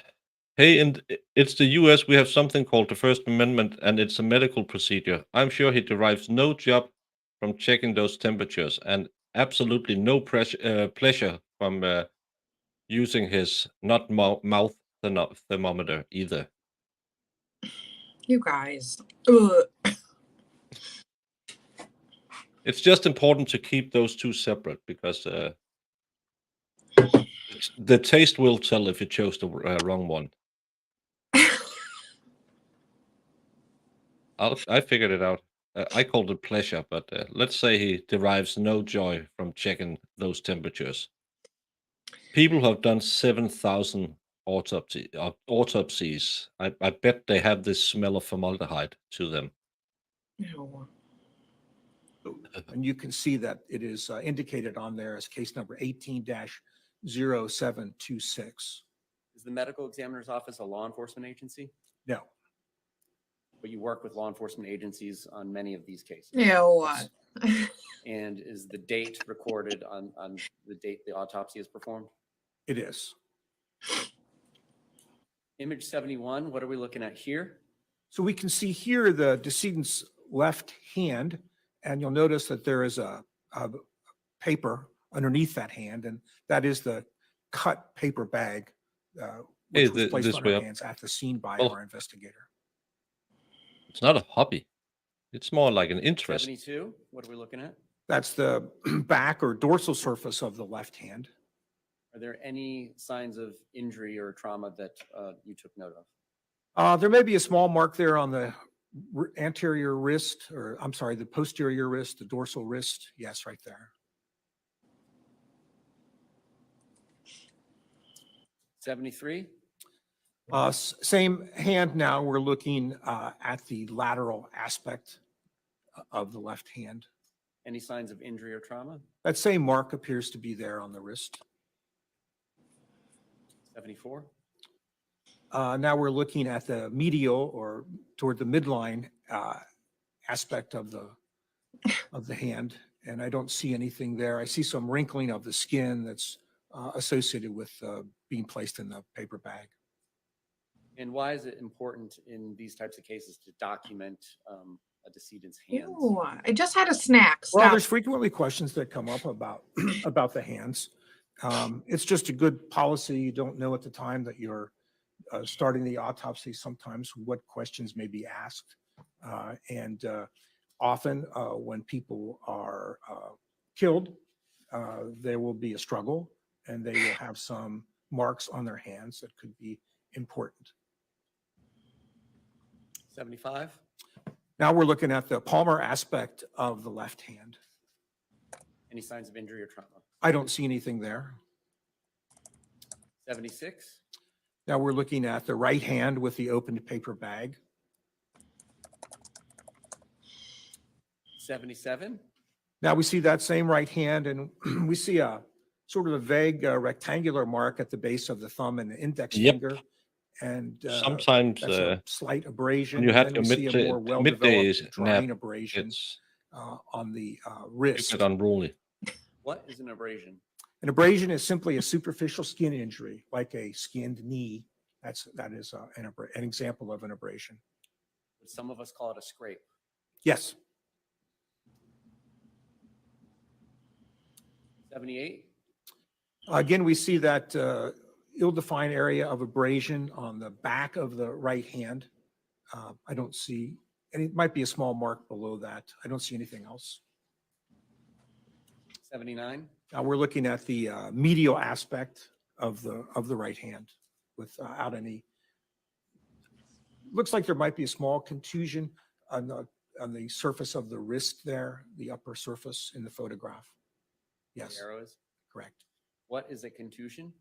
A contusion is a bruise. It is simply a rupture of blood vessels under the surface of the skin, and they will often present as a bluish, purplish, sometimes green or yellow color through the skin.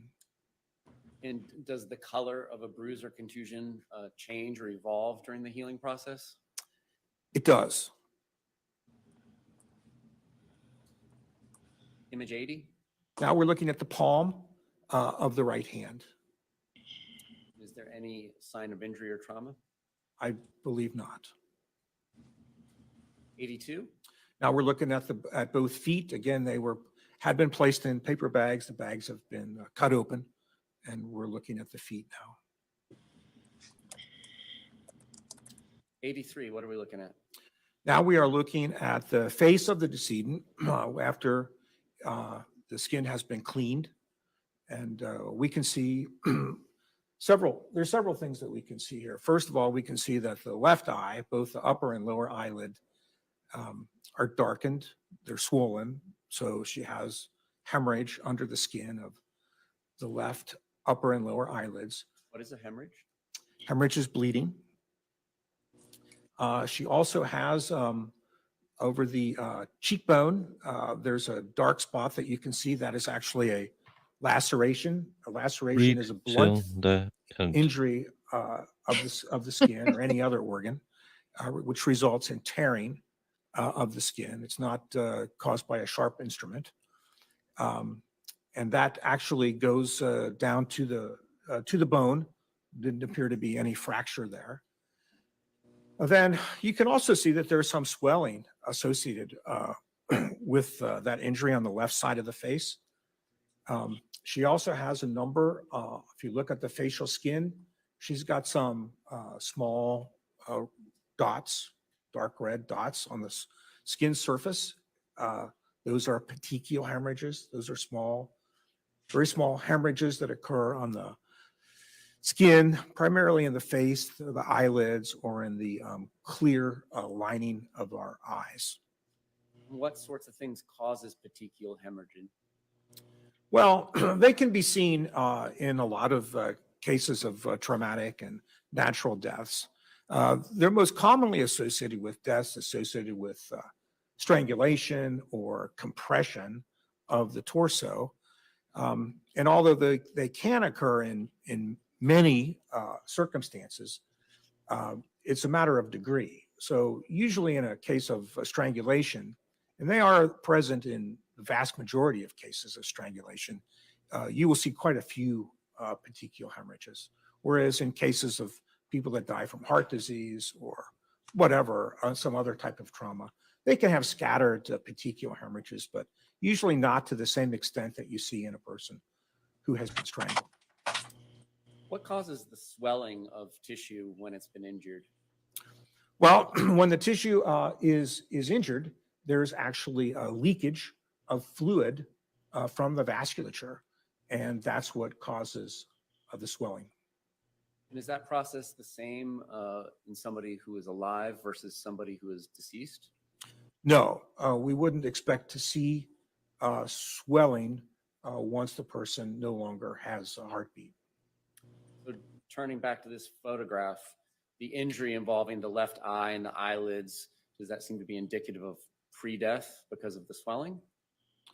The swelling and the coloration. I mean, there can be circumstances, for instance, if I were to autopsy a person who didn't have dark swollen eyelids like that and turn them over on the autopsy table and leave them like that for a day, they could develop something that looks similar to this. This sort of blunt force trauma that we see in this image, is that consistent with a punch from a human being? It could be. It could be a fall. It could be any number of things. Any number of injuries can cause this type of appearance. And the injury on the cheek, is that also consistent with a punch from a human being who might have been wearing a ring on one of his or her fingers? Yes, And you said that injury went down to the bone? it did. Is that the sort of injury that would have required stitches or sutures if she had survived the attack? I think most likely, yes. An injury like that, would it bleed a lot? In general, yes, injuries to the head because there's such a rich vascular supply, a lot of blood vessels in the head, it tends to bleed quite a bit. 84, what are we looking at here? We're looking at now the head and the torso. You can see there that there's a small bruise above the right breast. There's another one over the right collarbone or clavicle. And then you can also see that there's, even in this picture, you can see on the top of the right shoulder, there's a bruise, and on the right upper arm, there's bruising. And then you can also see there's a dark area on the right side of the neck, an abrasion. What are we looking at in 85?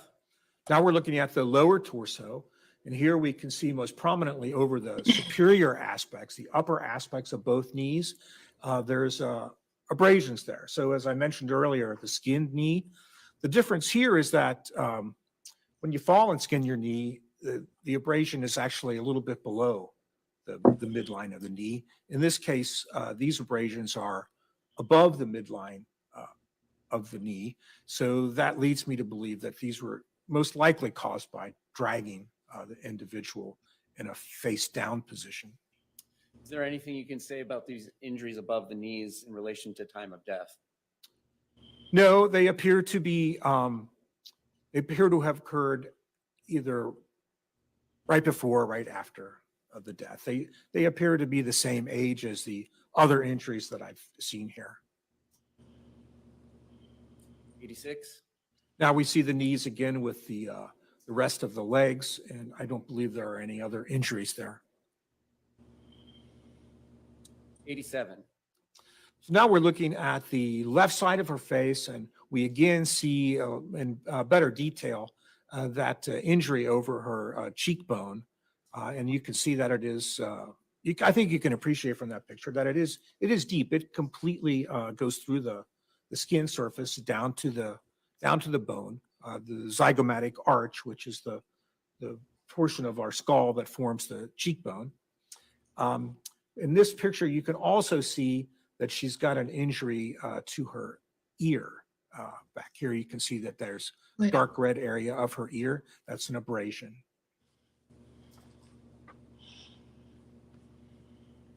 88. Now, this is a close-up of that injury in the cheekbone area. And so now we can see that not only is the skin split there, but you can see that there's a surrounding abrasion. which is termed an impact abrasion. So this is an example of a blunt impact injury which caused a laceration of the skin and a surrounding abrasion. 89, That's a close-up of that abrasion on the left ear. 90, Now we see the right side of her face, and she's got a couple of things going on here. Number one, you can still see a lot of those small dots, those petechial hemorrhages on the skin. You can also see now that on her right cheekbone, just below it, she's got some discoloration there. That's a bruise. And then also she's got at the angle of the jaw, the mandible here, in this location, she's got another area of bruising. And then you can also now see that more prominently, you can see that area of abrasion on the anterior neck. what's the actual physical mechanism that causes petechial hemorrhaging? What's going on with the blood vessels? Well, so the blood vessels, in the case of strangulation, we have How can you talk about this and it feels more boring than taking a economics class? I don't know. Like, it's just, He has a voice that my mind is. I'm sitting here thinking, oh, there's someone talking. It I just know. goes in one ear and out the other. hmm like he's just an abrasion. She had petechia. Okay, well, I don't know. How do they do this to make it more related to the crime? Like, just telling me all these things happened doesn't give me any clarity. If they can match the ring imprint to his ring, Yeah, because the rest, anyone could have done that to her. Yeah. And again, the DNA evidence were, yeah, his DNA was in their house, and they hadn't had sex within the last 5 days. That's what I got from the DNA evidence. And this guy, I had to stop simply to try and get some blood back in my brain. And it's not only because Luna got a new profile pic. I'm lacking blood up there.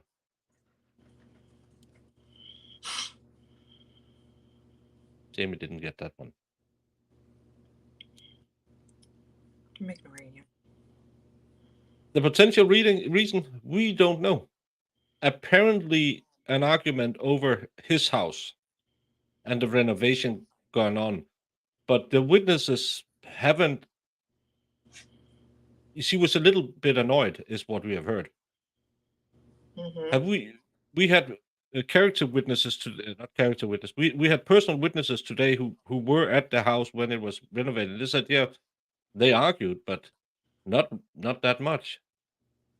Well, and then she said a lot of other things that were not so critical. Yeah. She was excited yeah, about home renovations. That was what she had said. That I was like, okay. Yeah, that's totally That opposite. contradicts everybody saying she was frustrated and annoyed by it. Yeah. But the babysitter that babysat for her every day said she was excited about it. So I just Yeah, don't. the nosy neighbor said that she was annoyed and blah blah blah, and then the babysitter said, oh, she was looking forward to the television crew. Mhm. So Yeah, I don't know. back to Dr. Death. we have a compression of the neck, compression of the vasculature.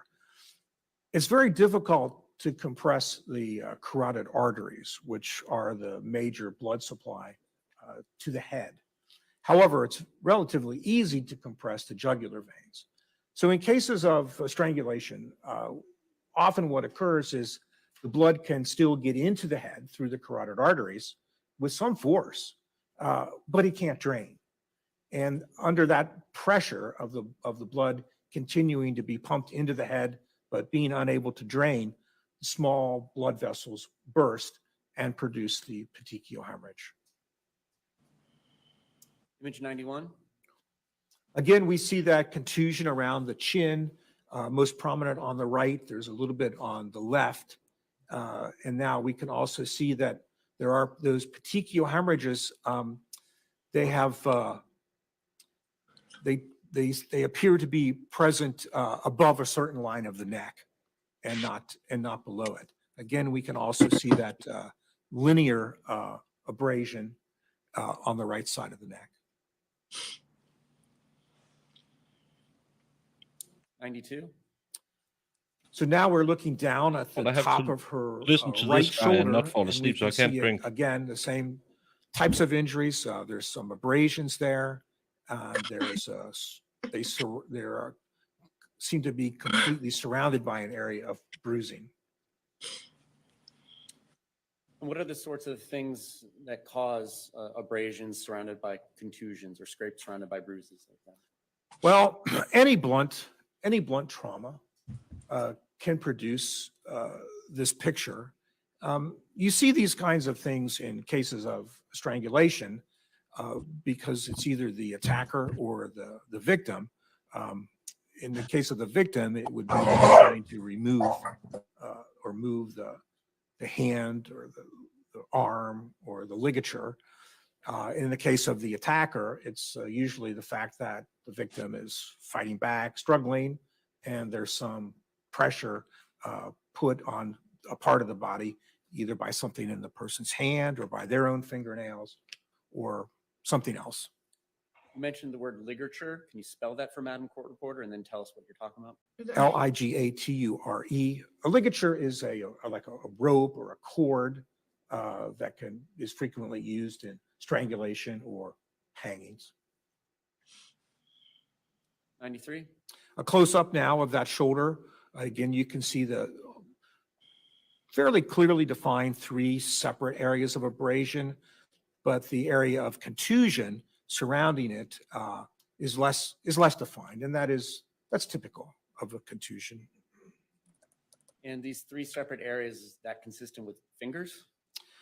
It could be. I mean, I couldn't rule out something else. It's a non-specific injury, but it certainly could be. What are we looking at in image 94? Exactly. She has a a small rope. bruise above her right breast. And are there any injuries on her right arm that we can see? Yes, we can see a small area of We saw that abrasion in the again, and then Danish there's some case I covered. ill-defined area But of it didn't break, bruising so on her she right didn't snap. forearm. And then we can also see just at the bottom left of the black square, we can see some areas of bruising in her right upper arm. Are the injuries on her right arm consistent, among other things, but consistent with forceful grabbing? Yes. 95. That's a better view of her right upper arm showing the injury on the shoulder. And then we can see several areas of bruising on the front and sides of her right upper arm. 96. A close-up of that contusion on the right upper arm. But we had the DNA now. Now we have the ME. Now we see some contusions of the right The lead forearm investigator. as well as that abrasion. What over else the can I right bring in? wrist. Do any of these contusions on the forearm almost appear linear? They do, and those are the Yeah. types of injuries that That you should would be see the if a one person to were grabbed. maybe some by sob the story arm. from Linear is her my kid fault, it's not word. Straight or line-ish? sister or something Mhm. that they were planning to do 99? something. A close-up of that. You can see how sometimes when you get closer to the bruise, it seems even less well-defined, and that's just the nature of the injury. Well, you would think, well, And again, these sorts of things that we're looking at, is that something that is indicative of pre-death injuries? Yes, 100? What are we looking at here? we're looking at that area yeah, and of the police abrasion. interview. Again, that's a Of course, superficial we're injury probably of the going to watch skin. all of that. And it's dried, it's dark red.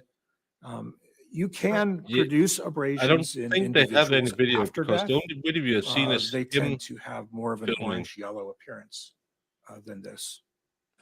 And I haven't heard mention of 101? any Again, the or right hand surveillance showing cameras. that pretty well-defined abrasion and some contusions on the back of the right wrist, and then also at the base of the thumb and the index finger, we see that sort of triangularly shaped. I think it's actually a very superficial abrasion. Among other things, are those contusions or bruises around her wrist consistent with fingertips? It could be, yes. Could It be. could be. 102? Jinx, A you close-up owe me of a that Coke. triangular area of superficial abrasion on the right hand. 103? Now we have the palm of the right hand, and I don't see any injuries there. She does have some sort of bluish discoloration of this part of her hand, which is something that I see in a lot of people who are deceased that have no trauma whatsoever. So I'm not saying that it could be an injury, but I think it probably isn't given the location of it. It could be a fall injury. 104? where So now she- we're looking, I think, at the palmar aspect, and now we have a little bit more in that area, not just in this area at the base of the thumb, but moving on to the rest of the hand. So I believe that is most likely an injury there. 105? Now, what we're doing there is we're pulling up the upper lip to expose the inside of the lip. So the outside of our lip is like skin. The inside is Yeah. not. It's a Oils, what we it's call a not a direct- mucosal lining. And you can see that she Totally. has that dark, deep purplish coloration there. Those are contusions. And if you look over on the left side of her cheek, you can see that it's much darker red there. And that's actually, there might even be some adherent blood clot in that photo. It's hard to tell, but she does have quite a pronounced area of laceration, again, a tearing of the skin in the inside of the left cheek. So she Is that got smacked in consistent the with head. blunt force trauma being applied to the outside of her mouth? Yes, it's the kind of injury that you frequently see in an individual who's been punched, but it could be due to some other blunt impact injury, or could even be due to an individual's face being driven against a hard object. 106? Same view, but now it's the lower lip showing that How can we he have be the so same falling? type of contusion. And these injuries, these bruises are caused when the rather soft part of the lip is pushed against the hard teeth, producing an injury. And did she in fact have a cracked molar? She did. I believe it was tooth number 2, the right second upper molar. Maybe one of was- those was sticks cracked. from under the I bed don't know with when that occurred. mixed blood That on, could have happened or prior to the rest of the injuries. it could just be a So punch. number 1 would be your But a cracked backmost molar, and She then was number 2 is the supposed to second go one to in. the dentist, and 107? he couldn't tell when it So happened. now we have a better view of the inside Medical of examiner. the inside of her left cheek, and there's not much in that picture that's normal. Perhaps the very bottom of that, where I believe that's most likely my finger there, pulling her cheek open. The rest of it is lacerated and contused. 108? Now we're looking at the right side. Not a great picture, but we can see that there's a similar process going on the right, but Yeah, there are not to three- the same three, extent as we saw on the left. What do we call them? Under the mattress 109? things. Now we have a With blood on small them. area of abrasion over the Well, the she left might have hip, fallen. and I don't know if we can see much in the way of contusion on her arm there. Difficult for me to see from that photo. And then there looks like there's a small abrasion Is Brandon on gonna her bet left, $100 that it's not only his finger? left side of her chest below Yeah. the breast. 110? These are the contusion on the forearm. Again, at the close-up, it seems to almost blend in with the rest of the skin. 111? We can see a very small area of contusion on the back of her left wrist, and perhaps some contusion on the back of the hand, also at the base of the index finger. 112? That's the base of the index finger. With and we all can see this- that the crease that you see there, the indentation, that's due to a wrinkle in the paper It's of been the going for bag. 45 That's minutes not an now. I injury itself, totally but you can see lost that there is a bruise. any memory of there, what he has said. an area of I know. dark and purplish discoloration. He's like, we had this 113? this very highly educated chocolatier when I went to baking school, who had studied at a famous French academy, who was the guy who should teach us about how to make all the stuff with chocolate and stuff like that. And I can't remember a thing he said in the 3 years I was on the school regularly. He had the most boring way to teach. And he was super professional, great, great chocolatier, but he was the worst professor ever because he was just it just droned on and on and on and on. Oh, I know. Because it's like, Uh, he keeps using really big words. Yeah, and then he says, "But I can't determine," or I- "It could be," or "Maybe." Yeah. Freddy Krueger is still my prime suspect as well. Well, I mean, it makes sense. Because it seems like she's got a lot of injuries. Yeah. But She's been in a fight, as far as I can tell. yeah, in a big, yeah, like in a fight club or something. We're just talking about fight club. So yeah. Yeah. And they didn't find any of her blood really anywhere. Like, you know what I mean? Large quantities of it. No, and what they found were mixed. And again, he didn't have any injuries. So what? At Then, what time yeah, did you look at did him it? and he's not beat up. He doesn't have like scratches anywhere that look like odd. I mean, how many? Yeah, I don't know. This is weird. No, because he just said that you could see that around the neck, just like in the Cara case. She had fought back against the strangulation. Yeah. So, and they didn't find any DNA, but that could be because she had used a towel or something. Yeah. But again, she what I understood, she had marks from being forcibly held around her wrist and forearms. She was smacked repeatedly in the face. She was hit in the back of the head with a blunt force something, and then strangulated it. So, Yeah, well, I can't imagine that she wouldn't get some kind of scratch at him or punch or some, you know what I mean? Like something. no, and again, I'm not that I'm not as well. I'm not a guy who hits a lot of girls, um, but I would think if I sucker punch you once or twice, you get a little knuckle soreness. Oh Even yeah. though women are a bit more fragile than a man, if I'm gonna punch you in the face, you will see it on the knuckles. And he had a little bitty scratch. He didn't have any redness, nothing to Mhm. indicate that he just slapped her around a broken molar on her. That doesn't, yeah, punching's the way they say, if they say he might have punched her in the face or in the head, there is no way you're going to get away with nothing on your hands. And No. not to say, well, I mean, like, my dad's a big guy and I saw him punch somebody in the face and he broke his hand. Yeah, because most men can't throw a punch because we've seen too many movies, so we're just gonna do this, and then you hit with the pinky and Oh yeah, the ring finger, and that breaks everything broke when like you the hit with those. side of it. Yeah, Yeah. because you shouldn't hit with this. You should lead with these two knuckles. But most men can't do it, especially if we're drunk. We're gonna break our hand half the time we get in a fight. And again,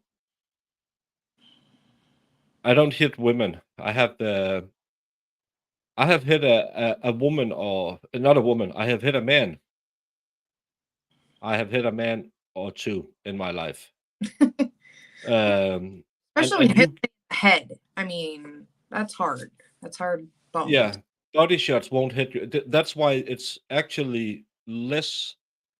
Um, they do bare knuckle boxing, and they say it's less hurtful to do bare knuckle boxing than with gloves on, because you hurt your hand like hell when you swing. If you hit someone in the forehead, that's one of the hardest parts of the body, Yeah. and when you get hit, you duck down, so you take it on the forehead, because yeah, your brain get a little scrambled, but you'll survive, and that hurts your fingers so bad. So Ex- bare knuckle boxing, they're way more punching to the body because it hurts their hands. Um, you have to get them in the temple, especially if you can make it with this knuckle. So you just go in. Big problem is it can really mess someone up. Um, well, they said there was a imprint on her right cheek that looked like it was from a ring. Yeah, that's why we're talking about it, because Yeah. you know, and he didn't have any damage on. He had this tiny little scratch that looked Yeah, pretty he had cold, like he had on. It didn't even fill the entire knuckle. and it looked old. It didn't look fresh. So No, no, it was scarred over. I caught that too, Irish. I like that he said that. Not many women. No, not if they don't like it. If they ask me to, that's more slapping than hitting. Yeah, the high road bone. We haven't heard any talk of that. And we haven't heard, like we did in the Cara case, that there were injuries on the inside of her neck. That might come up now. They're talking about the mouth, Yeah. but there are strangulation marks around her neck. But again, yeah, I have to do that. But maybe a rock and sock robot. It could be. Yeah, hands are super fragile. They are. Yeah, that's another thing when you throw a punch. Never throw the punch where you want it to hit. You want it to hit a meter behind. Yeah, and it happens so fast. People don't understand it because people think that throwing a punch is just like doing a Rambo movie, but it isn't. And taking a punch is even worse. Hey, Pravna Osha. Good to see you too. And we haven't heard anything about a work crew at the time at the house because they were on a 2-month break from the building project. So yeah, maybe he put a ring on the frying pan. We never know. Maybe. Yeah,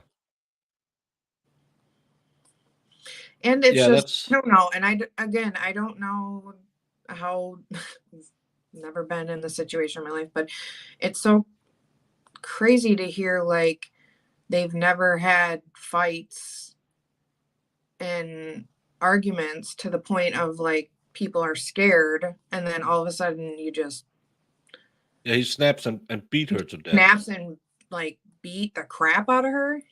Yeah, I mean, I get it's possible, obviously, but it's yeah, just but there it wouldn't would there be, have been I'd some want to hear more indication? like, yeah, I'd want to hear more like, oh yeah, I mean, they've gotten in some fights and it was scary, or we've heard Yeah, him he was really, always up in the face of her when yeah, he yelled at her, and that's not just like a oopsie, that's a beating.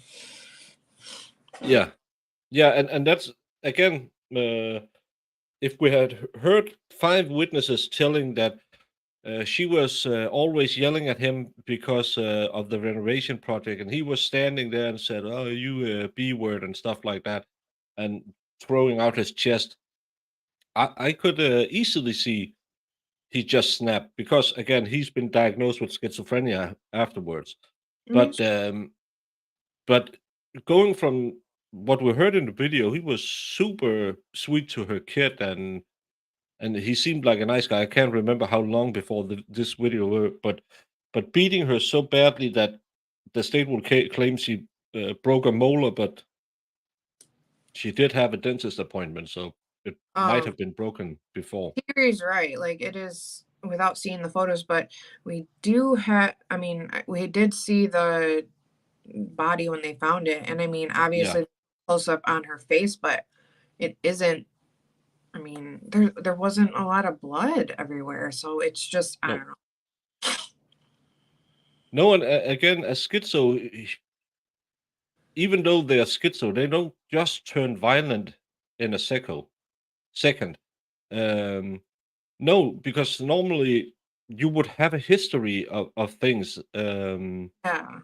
If a person, because schizophrenia they can hear voices to tell you to go do stuff, but then there will be a long lead into it. They don't just wake up one morning and think, oh, the little birdie in my head told me to go kill my wife. I'm going to do it now. Normally, there's a lead into it. That's because this is everything we heard about their relationship is a normal relationship. They got into arguments. Every couple does that. And go from there to beginning smacking her around and strangling her. How many men and women have been smacked in the face by their loved one today? And then, oh, I'm so sorry, I'm going to be better. It happens every day. Mm-hmm. Yeah, I can believe that. Especially because a lot of them are afraid of what they can do.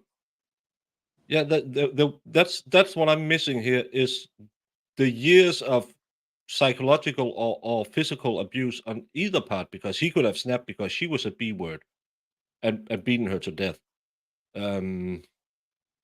Yeah, That's nobody's talking about like, I mean, did they have any friends that were closer than the people they brought up? I mean, nobody's saying anything.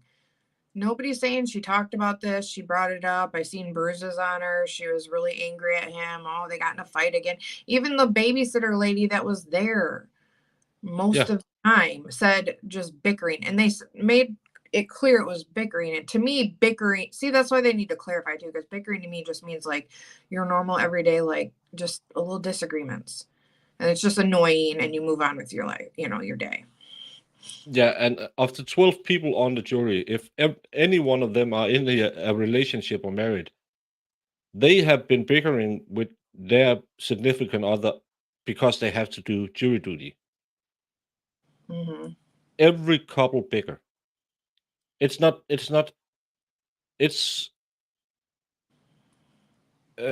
through no evidence he's on alcohol, and it happened during the day.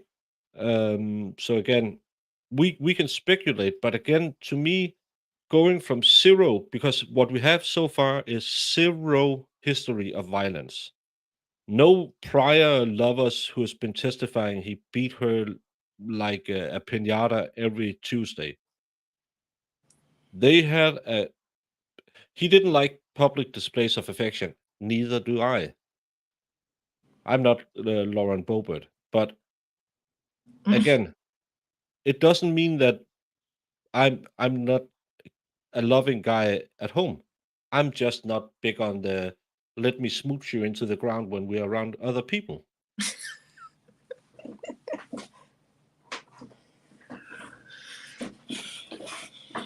Well, I'm not that kind of guy, Jamie. I know you're a hugger, but I'm a hugger. I don't care. yeah, but I'll play big spoon every day. Really? Now we see an area at the costal margin. That is the margin between the rib and the abdomen on the left. And we see an area of bruising there. Where the pointer is? That's correct. She could persuade me to do that. 114. Now we see a better image depicting the bruise that is above her right breast. Ooh. Pictures. 117. Pictures. And then very small areas of bruising above her left breast. Oh, he tried CPR, so that yeah. would leave a mark. 119. That's the area of bruising. And then you can see centrally, there's very, very small. I for one am very happy that she because it's isn't this Cancer Awareness Month? She really put the focus on testing yourself for breast cancer or having your partner do it, and then you can test your partner for testicular cancer. If I would have done it in a theater room, I'm not sure, but remember to get checked, everyone. It could save your life. Very nice All, of her. pinpoint Yeah. areas of abrasion and centrally located within that bruise. Consistent with blunt force trauma, Yes. 120? Now we're looking again at that left costal margin between the rib and the abdomen. We can see that there's a small area of abrasion there. Well, didn't she do pretty well with that 123? And now we're looking at Dinah those thing areas of she had. abrasions on the front aspect of her knees. Yeah, the one who were her best Close friend, up, showing, who really didn't even know her. the area of abrasion, and you'll notice centrally it seems to be confluent. It's all the same Oh, color. I'm back. And back to but as it. we get out to the edges of it, it appears to have more of a pinpoint type of pattern, and that's due to the you see how the surface of the skin there is not completely smooth. Each hair follicle has a small muscle associated with it, and it causes the flesh to be raised there, goose flesh or goose pimples that occurs even when we're dead. And what happens is when you drag the surface of that skin, it's the areas that are most prominently raised. They're the first areas that are going to be abraded. And so centrally, it doesn't matter. It's all abraded there.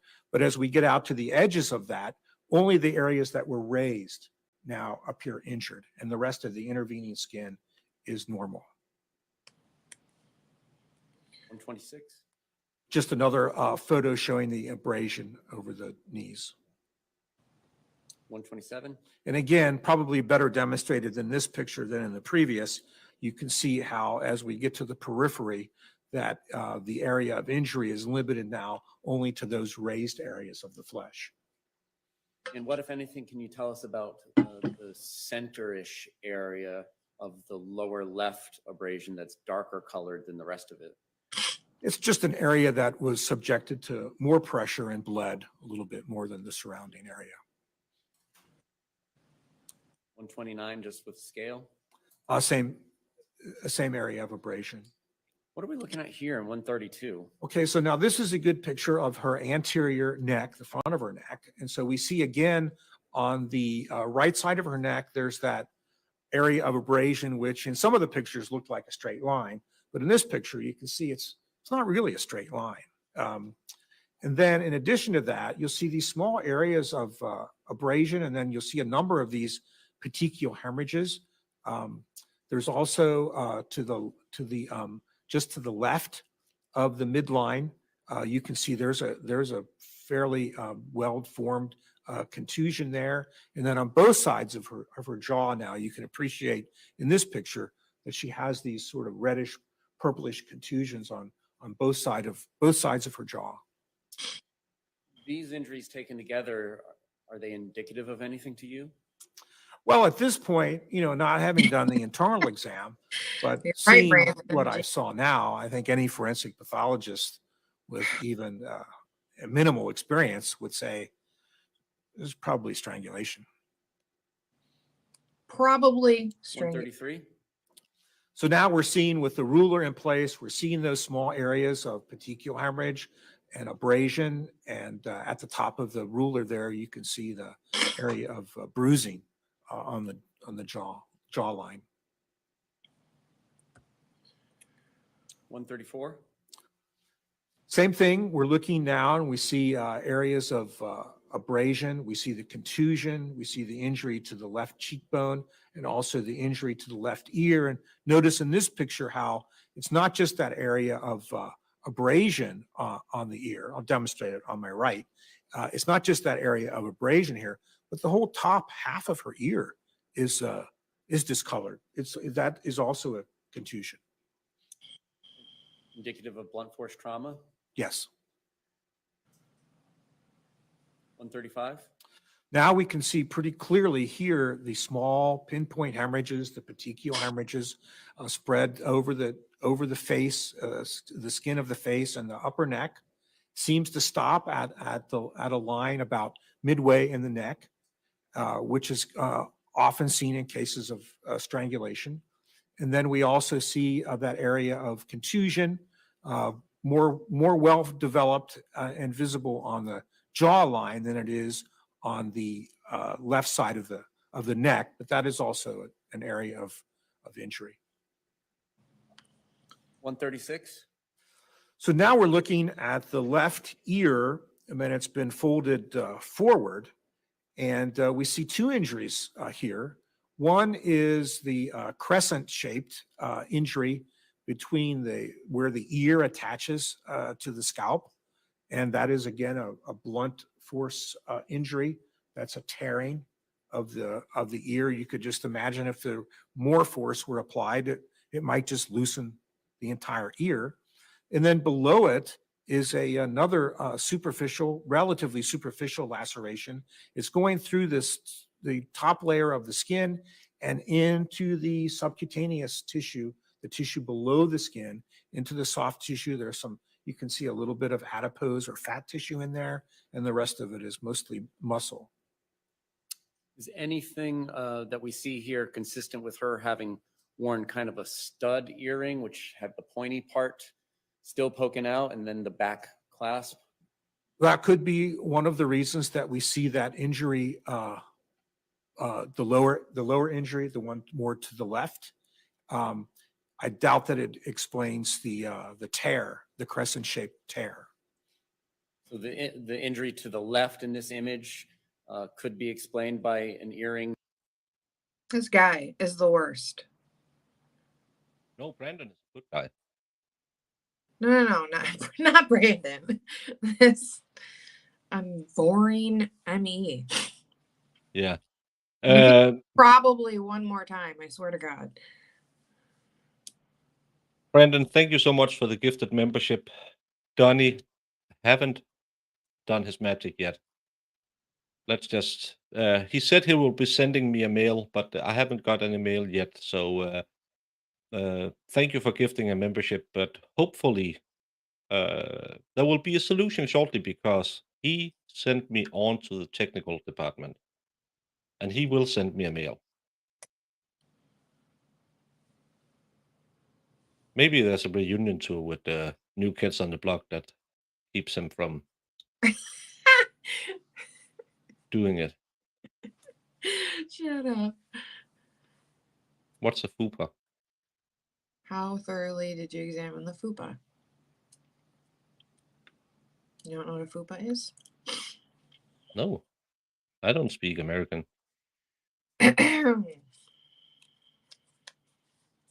Oh, I shouldn't have pulled that up on up, should I? Did you really?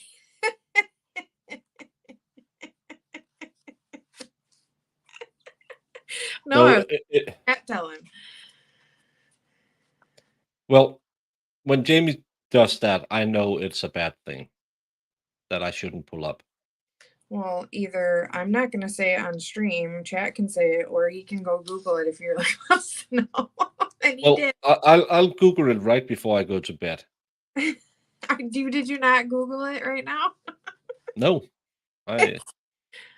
I'll maybe in my refractory period I will Google it. Yeah, and I think Donnie was just made the AI who claimed she was another one. Probably. Yeah. Is there any specific website? No, I shouldn't ask for that.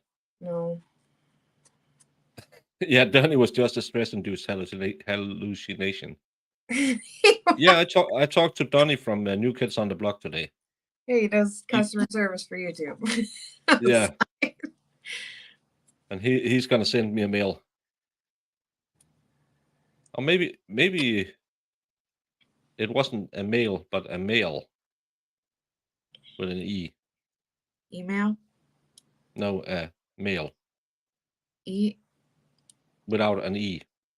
He's gonna send you Without an I with an E. like regular mail. No, a human male. Oh, Brandon, I blame you. You got me thinking about bad stuff. But thank you so much again for the gifted membership. Jamie. what? This boring guy, and then we end up talking about.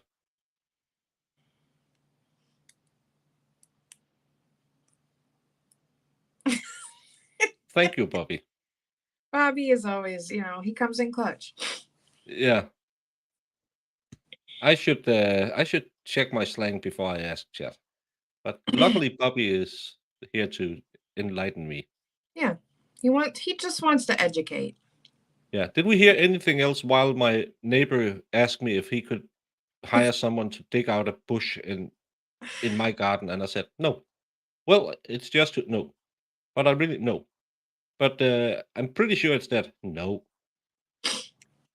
Sometimes neighbors are good. No, I mean, they're just talking about all the contusions. Basically what Brandon said earlier. Blah, blah, blah, blah, contusion, blah, blah, blah. Sean Bird, because I had to say thank you for the gifted membership to Brandon. That's why I paused it. So, well, you live, you learn. But I didn't know what it was. So I had to ask. It could be something I am allowed to be told. Yeah. Yeah, he's a bush digger. Probably shouldn't say that because he's from Africa. That could be kind of racist. Well, I've been called that before. No, I know stupidity isn't a legal defense, but still. It's because we have people from TDC digging so we can get fiber, and he wanted to ask one of them if they could dig out in my bush. You Well, want sounds. Continue with Captain Boring. Hopeless. I don't want to say that. Well, let me just tell you that this isn't the first time he called me about stuff he wants to do on my property, just to be nice to me. And he's in so much trouble with the HOA because he just built stuff on his property, and you can't do that. Well, I'm not going to tear it down. You can't make me. Well, we could, but they won't. So yeah, back to contusionists. Such as I described, but the crescent tear on the right is not. Correct. Just to scale in 137? Yes, a close up. And again, now you can see a little bit better that there's a I bruising got them involving trimmed last year. the ear itself, as well as the lacerations, which we talked about earlier. Is there any sort of injury going on in the top of this image on this part of her ear as well? Yes, that looks like another area of abrasion, probably related to the other larger underlying, more square-shaped area of disruption. That could be one thing, but 138? Now we see again that sort of linear, sort of not linear area of abrasion on the right side of the neck. Can you speak in And English? also the associated No. petechial hemorrhages. it's something you do when you become something. 139? You learn that's to a talk a close-up of certain that way so area, you and you can can see that people can in a tell that you close-up, got a degree. it's not really aligned now. It's probably And I hate it. Why? a number of different Because scrapes. you're so I mean, bad at given communicating. what I know Nobody about the understands what case and this the guy is conclusion saying. that I came Talk to to, the I would stupidest say that person it in the most room, likely this represents guy, the and it's everyone either can the understand you. attacker's something in the attacker's hand pressing against the neck skin, or the victim, the decedent's attempts to remove the attacker's hand from the neck. Well, was it 140? hand or was Now it? we're looking at the back of the left hand, I don't see much in there. On the wrist, there looks like there's a little pinpoint area of abrasion. 141. Left hand again from the lateral aspect. I don't see much in that picture. And then 142. Now the left hand from the side and the palm. And again, they don't show much in the way of injury, but you can see from this photo and the other ones that the fingernails of the decedent are robust, they're long, and they're easily capable of producing abrasions on the skin of the neck. And we've seen 144 pre-cleanup. Anything different about this one? No, Same for 145? correct. Or same for 146 Yes, and 147? yes. What are we looking at in 148? So we spoke earlier, we're looking at her right eye, and there's a forceps instrument there that's opening the lid. So remember, the right eye is the one that's the less injured of the two. And what we see here is toward the bottom of the photo, the lower lid, you'll see there's I what bet looks she's like a hoot. blood, and it is. That's what that is. That is a confluent area of hemorrhage. Well, if I ever Sometimes meet you will you, have Bobby, petechial we're not gonna hemorrhages, talk and they soft will bad be network. discrete, small dots. Sometimes those dots sort of run together, and then sometimes you get just frank scleral hemorrhage. Right, the sclera is the white part of the eye. You'll just get hemorrhage within that membrane. It's still contained there. You couldn't wash that away. It would be contained by the conjunctival membrane, that transparent membrane that covers the surfaces of our eyes and eyelids. But again, that is something that you'll see in an individual who has been strangled. 149? Now we see not only that area of dark hemorrhage, but now we see the small dots, the more classic appearance of the petechial hemorrhages. 150?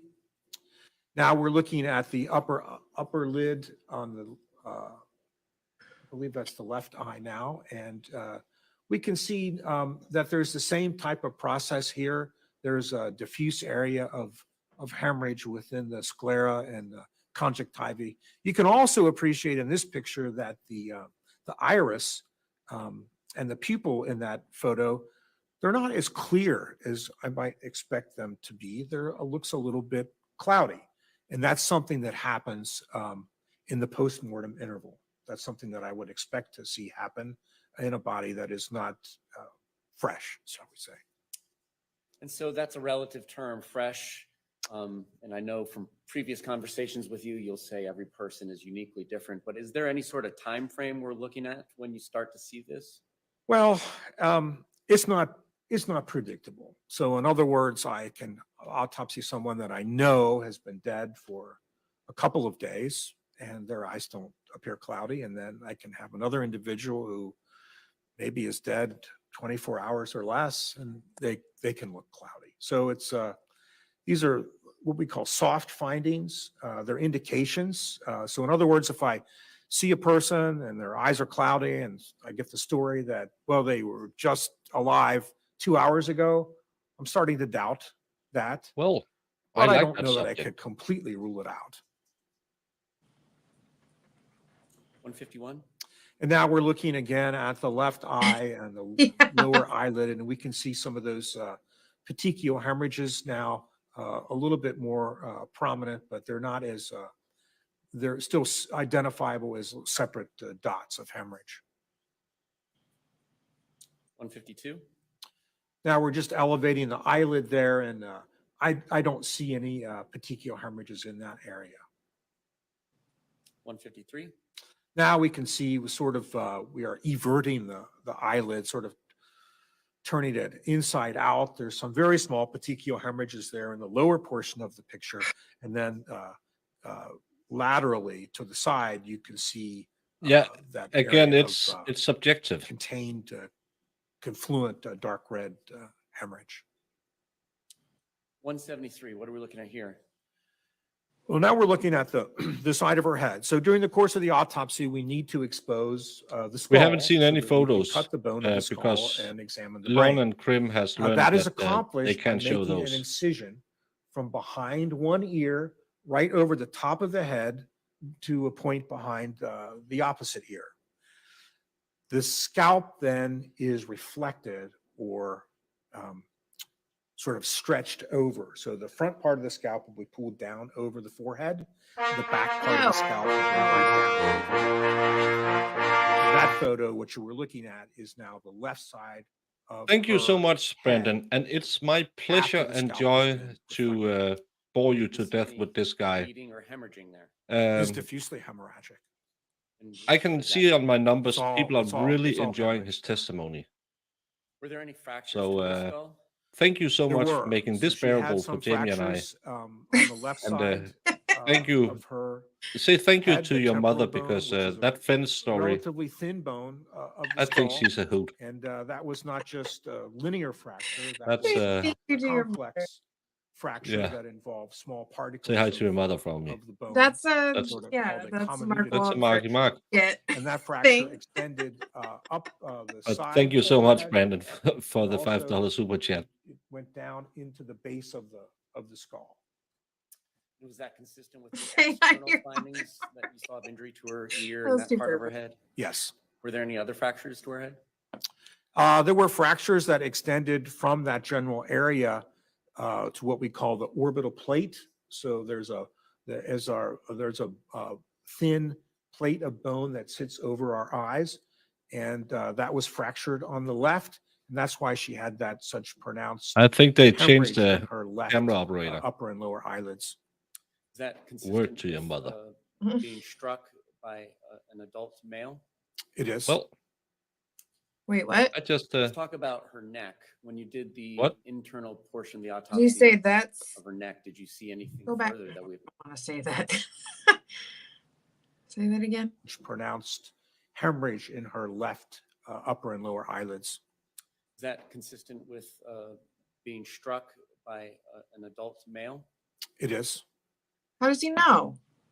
Let's Yeah, talk about couldn't her it be a neck. woman? When you did the internal portion of the How autopsy, do you know this being of her struck neck, by did an you see adult anything male? further that we have not discussed? I'm looking Yeah. forward So to at the this defense. point, I'm fairly confident that this appears to be a strangulation. So now I will pay particular attention to the muscles and the subcutaneous, the tissue just below the skin of the neck. And I will dissect those muscles individually, that, and though? then I will look for It wasn't areas a of mom joke. injury I just said which are say classically hello to your mother associated for with me. strangulation. It's a Marky Mark joke. And I find most of those in this case. So there this is happened a, in most 2018 famously, I think, before is the hyoid everything bone, went. which most well- people associate with strangulation. It's actually not the most commonly But how injured can he structure in the neck say in with strangulation, certainty that it's but it is one of them. male? And in He this can't- he case, can't. that It's- U-shaped it's- bone, I hope it's, the when a defense person is strangled, that bone attacks him. is pressed against the spinal column Oh, of the now neck, we have the bone. which is unyielding. It's a massive area of bone.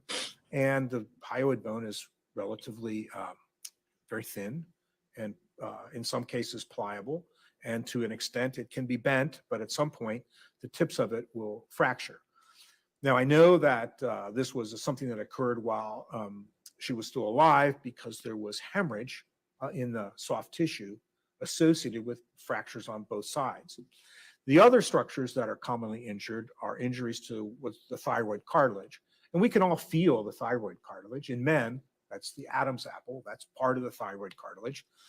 Now, the thyroid cartilage has two horns that come up, and they actually communicate via thin wisps of fibrous tissue with the tips of the hyoid bone. Shit. And in this case, both of those horns of the thyroid cartilage I just want to know where he's going. fractured.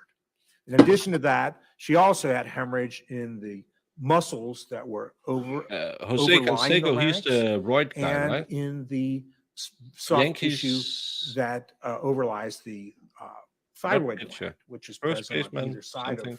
of our neck. He's And the guy those, with the big head. And she also had some hemorrhage in the thin layer of the cervical spine, the cervical, the bony part of the neck. She had I some wouldn't do that hemorrhage to into a the guy soft on that tissue. amount of So roids. these are all markers of force. These are not injuries that in and of themselves are going to kill a person. They just indicate to me that force has been applied to the neck, consistent with strangulation. Yeah, and we knew that. And again, that's not what What are we looking at here in 185? we want to know who So strangled at the her. time of the autopsy, as I mentioned before, we did Who played for obtain the A's? swabs Outfielder. from the hands and the neck. Yankees. I got one And of them. those right. are, this is the packaging And I don't photo know. to I indicate know there's a these first are the baseman and a specimens that were catcher in a obtained. picture. They have And the the best case label picture on them. is That little Wild thing that Thing. looks like a seagull is actually my initial. And this indicates that we have head Blue are hair, bears.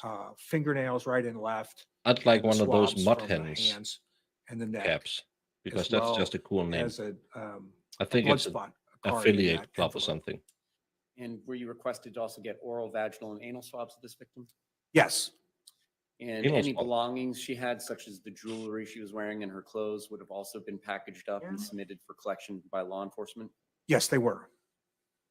All right, we can have the lights, Madam Clerk. Toledo mud hens. In Any Washington other State. external or internal findings relevant to cause and manner of death that we have not discussed yet? She also had fairly prominent hemorrhage and the back of the tongue, the base of the tongue, and then some less prominent areas of hemorrhage on the sides of the tongue, probably due to interaction with her own teeth. The hemorrhage in the back of the tongue is something that is often seen in cases of strangulation. I just know I don't know why I know the name Mud there, Hens, but I think the name a Mud Hens is a distinguish- cool team some name. Distinguishment? Is there And yeah, a distinction? and playing in the lower between leagues. manual and Yeah, ligature strangulation to be made? Yes. So Mark McGuire. how can we strangle a Here. person? One way you can strangle a person is by using a rope, a cord. That's a ligature. And that produces usually a pretty dramatic, line. Sometimes it's, even deep right across the neck. It's very similar to what we see most commonly in people who hang themselves, which we see much more commonly than we see individuals who are strangled. You could strangle a person by just using the hands.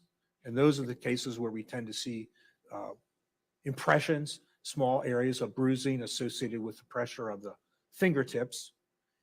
You also tend to see more injury to the larynx in those cases.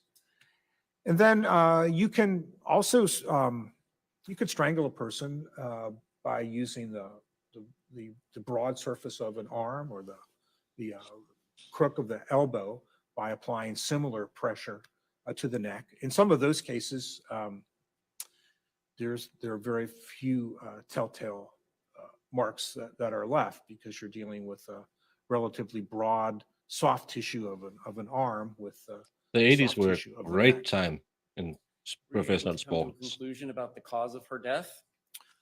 I believe that the cause of her death is a combination of the strangulation and the blunt head trauma. Strangulation alone, I think, is sufficient to explain the death. She's obviously been strangled. And I think the blunt trauma to the head alone may be sufficient. So in this case, I can't say for certain. I know that both the head injury that we saw there, that she was alive for both that and for the strangulation. Manner of death. What is the 5 different manners of death a forensic pathologist can attribute to a death? So as I mentioned earlier, the whole purpose of the autopsy is why the person died, the cause of death. Well, That's he has just, done 7,000 physiologic autopsies, derangement so that causes a death is person not no a longer stranger be to alive. him. Blunt head trauma, strangulation, cancer, pneumonia. But in the world of forensic pathology, we're charged not only with identifying the cause of death, But Sam is but also got to also play the for circumstances under which Springfield. the death occurred. What's the the name in manner of death. Simpsons? And the manners of death are natural disease, accident, suicide, person Springfield took their own fuel rods or life, whatever they called it. homicide, death as a result of the action of another person. And then sometimes when we can't tell because we simply don't have enough information based on the condition of the remains, or there's two equally likely possibilities, say accident versus suicide. And then cases like that, we will use the term undetermined for the manner. Were you able to decide upon a manner of Shanti Cooper-Tonnes' death? Yes, in this case, the manner of death is homicide. And why is that? Because I don't believe that there's any way that this individual would have sustained those injuries as a result of accident. I don't believe that they're consistent with a self-inflicted injury. It's definitely not natural disease, and it is almost classic for strangulation. Is this consistent with a fall into a bathtub, either striking her head or striking her neck or both somehow? Well, certainly there could be some component of that, Certainly. but it doesn't explain the extent and location and quality of those injuries. Everyone should be allowed to. And what actually? No one caused can her whine death? when they die when they're Death, 35. what causes? Just like bike riders. Well, in strangulation, what we're dealing with here is a type of death that's generally classified as asphyxial or asphyxiation. And there are different types of asphyxial deaths. The bottom line is there is a deficit of oxygen. So in this case, in the case of strangulation, you're compressing the veins of the neck. Blood can't drain from the head. Therefore, new blood can't get in. The brain is starved of oxygen.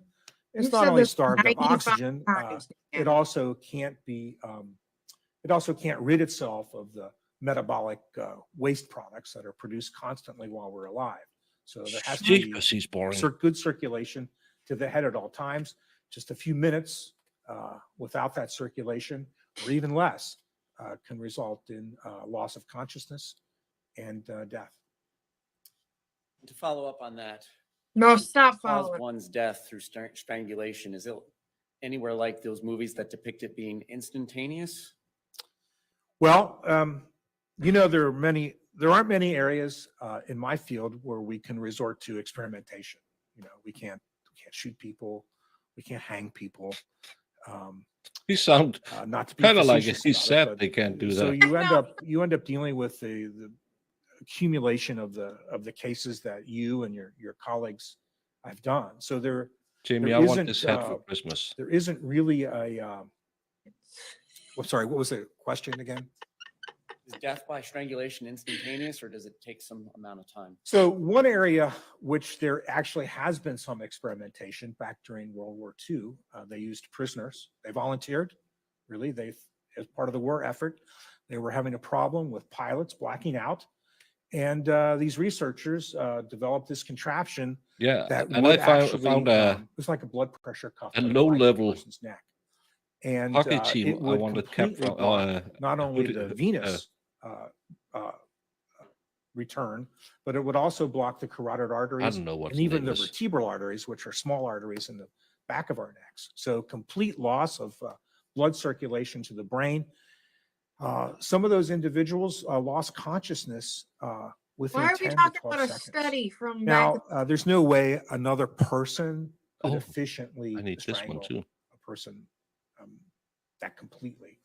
So, and because there's often a struggle during that time, the person doesn't die right away. How long does it take?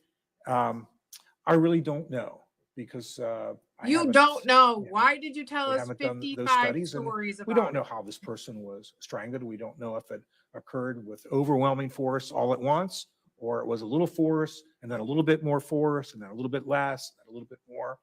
But certainly you could accomplish asphyxiation within a period of minutes. That's, I think, 4 being minutes. generous.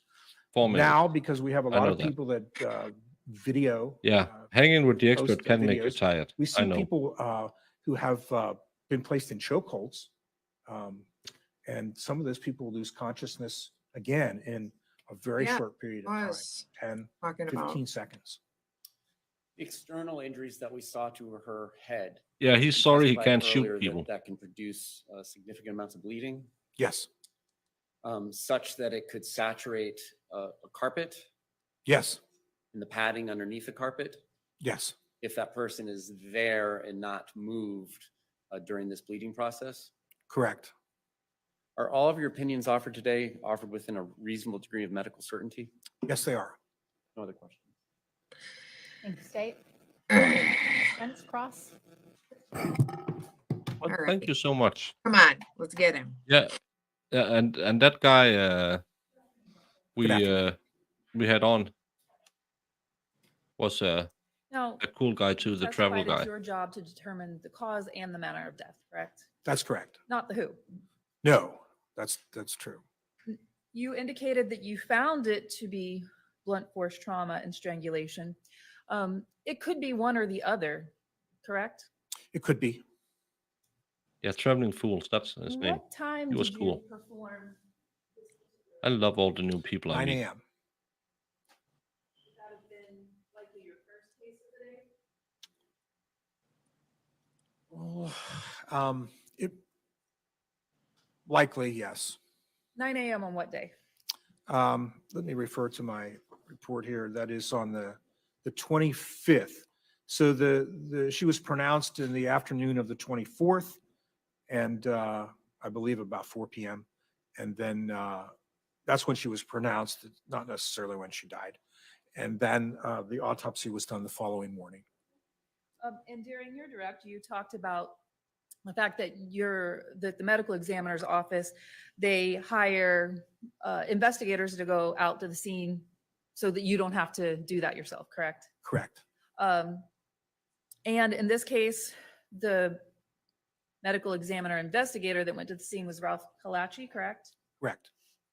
As No, the part of travel his fools. duties, does he prepare a report? Was He the one does. who was And on. what's the purpose of that report? Traveling fools. It's so that I can have It's a guy a from hard Florida. copy Never of, heard about him of before. what the Really cool guy. circumstances surrounding the death are before I do the autopsy. And how does that help you? Well, it's so that you know what you're dealing with. Otherwise, you might just rely on a spoken word, and that's not Yeah. as reliable, especially if you have 5 or 6 cases that day. So the purpose of the investigative report is to guide us on the initial approach to the examination.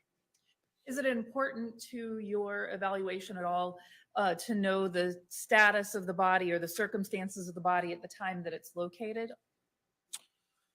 I think it is. I mean, I suppose I have colleagues who would almost prefer not to know and just proceed with the autopsy, but I don't think that's the proper way to examine. And why is that? Well, because Saying that when I was a wee young man and just started going to the gym, I didn't keep up. That's why I'm so small. We had a guy who was quite a famous bodybuilder in Denmark, and he had his girlfriend. Well, technically, she was a woman. He had a tendency when he got upset to throw dumbbells through the walls. So you didn't say anything to him. That's he was a funny guy, and if his woman didn't lift properly, he took her out back. They were thrown out of a lot of gyms. But no, stay away from roided up people, even though that they say roid rage isn't a thing. I've seen a thing or two in my day. It can be, for sure. Yeah, I'm putting this because I have been asked to do a stream where I read a bedtime story for you people. By you people, I mean the people in chat. Just so I don't get any more complaints. And I'm just going to replay this. Everyone will be sleeping within a minute.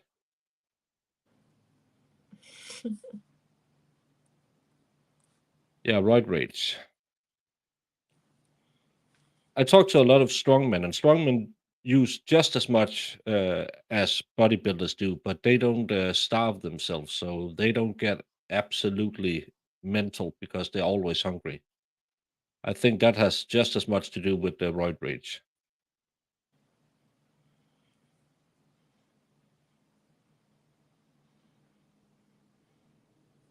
I don't know that story, Brandon. But I could read a nice one. Maybe about a little kitty cat or something. It's more my thing. Small kitty cats or bear maybe. Well, it's a project. I'm working on it. The autopsy is a medical procedure. It's the last medical procedure that's going to be performed on the deceased.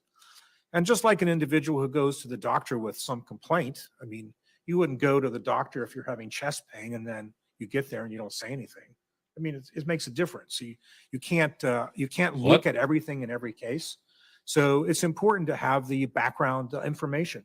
One of the examples I frequently use is a person with a gunshot wound. Cooper will I be mean, the if you first just time. bring me a body and there's a gunshot wound, like you might say, was there a gun present? Because if there's not a gun present, now I'm worried that somebody else shot this person instead of them shooting themselves. So the circumstances are absolutely essential, I think, in the death investigation, and you have to have the circumstances if you're going to make a determination. Bobby, that's why I think if anyone is going and they don't, American sports, they really implement their drug policies. And I say, as long as you get it from a team doctor and it's above the board, write up all you want. Just make sure that your liver isn't crapping out because you have to buy the Mexican stuff that's used for horses. Because if the rest of the look at Lance Armstrong, what he did in Tour de France, that's a bike race. A bike is that one with two wheels, not a motorcycle. And everyone jumped on the same train as he did because he was so amazing. So they thought, well, I'm just going to use all the drugs. So that's not the that's keep it allow it. They just have to declare it. And I know that some will still cheat, but everyone does it. Au-pair, who was a Slovakian strongman, and he would walk our 10-pound Yorkshire town. The guy would eat his bean for breakfast. Quite the spectacle. Yeah, it's as Brian Shaw says. You think it's fun to eat 10,000 calories every day until you realize you have to eat 10,000 calories every day. Then it isn't as fun anymore. On the manner of death. And in the report, which is in evidence, this is in evidence as Exhibit 69, medical examiner investigator Ralph Kalachi indicated on that report that rigor is minor. What does that mean? I don't know. Major. That's not a term that I would use, but I'm assuming that he means it's not full rigor. Okay. So we could have used him in the when a person rigor mortis, which occurs unfortunately in a varying rate at the time of after death, is just stiffening of the muscles. At some point, the rigor. It's not cheating if you're not caught, and he was never caught. Manually, and then he had to spill the beans to Oprah. Naturally. So in this case, I'm interpreting his term minor to mean that it's not full rigor. That could mean that the person just died. You got there within an hour or two. In that case, you should probably notice that the skin is warm still, supposed to being cold. And if you do find a deceased person and they have just died within the last hour or two, they won't be completely stiff. They will still be rather flexible. An hour to two. Rigor will then proceed. Rigor doesn't set in until 4 hours. It will be in Jamie, full you and rigor, I know this. And depending on the body habitus, I mean, if there's large muscle groups involved, it can be very, very stiff. It can be like a chore, to extend, for instance, the arms or to flex the legs of a person who's in full rigor. And it's how can a man be so almost boring? impossible to open I don't their remember mouth, anything he said. if they're in full rigor. So after a period of Imagine time, being the jury sitting rigor there will who can't pass, talk to Brandon about and you roids will or be Bobby able to about flex baseball. the joints and open the mouth. When you examined the body on the morning of April 25th, the body was in fixed rigor at that time? No, in my examination, the. Well, you had the, to rigor lift a I bit of weight described as well. As passing in the extremities and Yeah, remained let's take somewhat talk fixed football. in the jaw, but Real yet I was football, still not able the handshake. to Why open, is open Mikael the jaw. Laudrup the greatest ever? And then in Investigator Kalachi's report, he also indicated that the lividity is unfixed. How did you interpret that? So that is a term that we will use. Livor mortis is another we call postmortem phenomenon. And when we die, the blood's no longer circulating, so it tends to pool based on gravity. So if you're laying face up, We are the on backside Cross, of your yes. body will And he's be just as dark, boring as he was on red, direct. purple. God. If you were to change the position of the body before the lividity is fixed, it will shift. So you can have a person with lividity on the posterior aspect of the body. They're No, relatively you can't fresh. You follow turn them them because over, they can just and that keep lividity going. from the back completely disappears. And now it's all in the front. At some point, you're not going to be able to do that. And one of the ways So that we if train there's our no rules, investigators go for to the assess grinds. that is simply by taking a finger and pressing the area of lividity to see if it blanches. So if you can push that blood, if the blood is still within the blood vessel, if you can push that blood out of that space with your finger, then the lividity is not completely fixed. And livor mortis starts within maybe 20 to 30 minutes of a person's death? Yes. Okay. And does it become fixed for probably 3 to 6 hours? Well, I mean, that's what you'll find maybe in a textbook, but again, it's one of those phenomena that is highly variable, and I've not found that it's very useful to use the averages and apply them to individual bodies. They're not hard and fast timelines. Again, it's the kind of thing that we use to determine whether or not we should accept the story. Now, I've done autopsies, quite a few autopsies, because somebody who went to a scene says the person doesn't appear to have died when the claimant is stating it, based on the lividity and the rigor mortis. And sometimes they're right. It's not a good story. And I think sometimes it is a good story. And we're now just dealing with a person at the extreme, either of early or late onset of rigor or fixed lividity. Good God, man. Turning to the brain injury. I don't know any- Photograph of the reflected skull. In this particular case, would you agree that it was just a small amount of hemorrhage between the dura and the brain? Yes, I think I've characterized it as 20 milliliters just on one side. Have you encountered cases where that was enough in and of itself to cause someone's death? I've seen blunt head impact injuries with no hemorrhage that I believe were the cause of death. Well, you're kind of an idiot, aren't you? We talked about strangulation and asphyxiation. There's a difference between those two terms, correct? Strangulation is a type of asphyxiation. Okay. And asphyxiation, I believe that you characterized it as, I wrote it down, deficit of oxygen. I love you, to the Jamie. brain.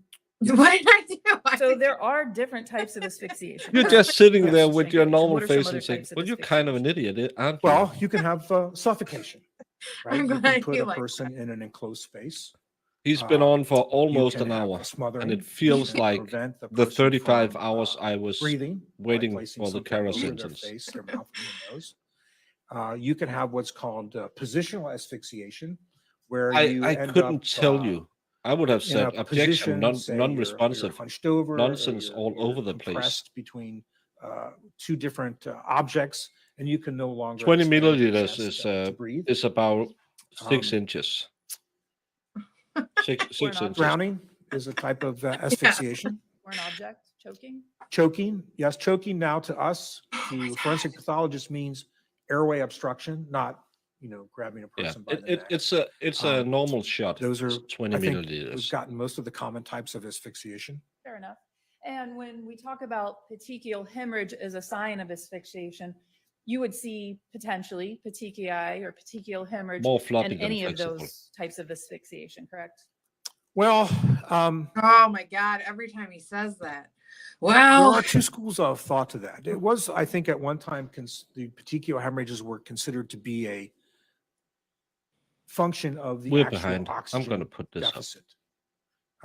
I don't believe that that's considered to be the case now. I think the petechiae are really the result of the pressure that builds up within the blood vessels. So we don't expect to see petechiae in cases of suffocation or cases of drowning. The most common asphyxia death. Thank you so much, Brandon.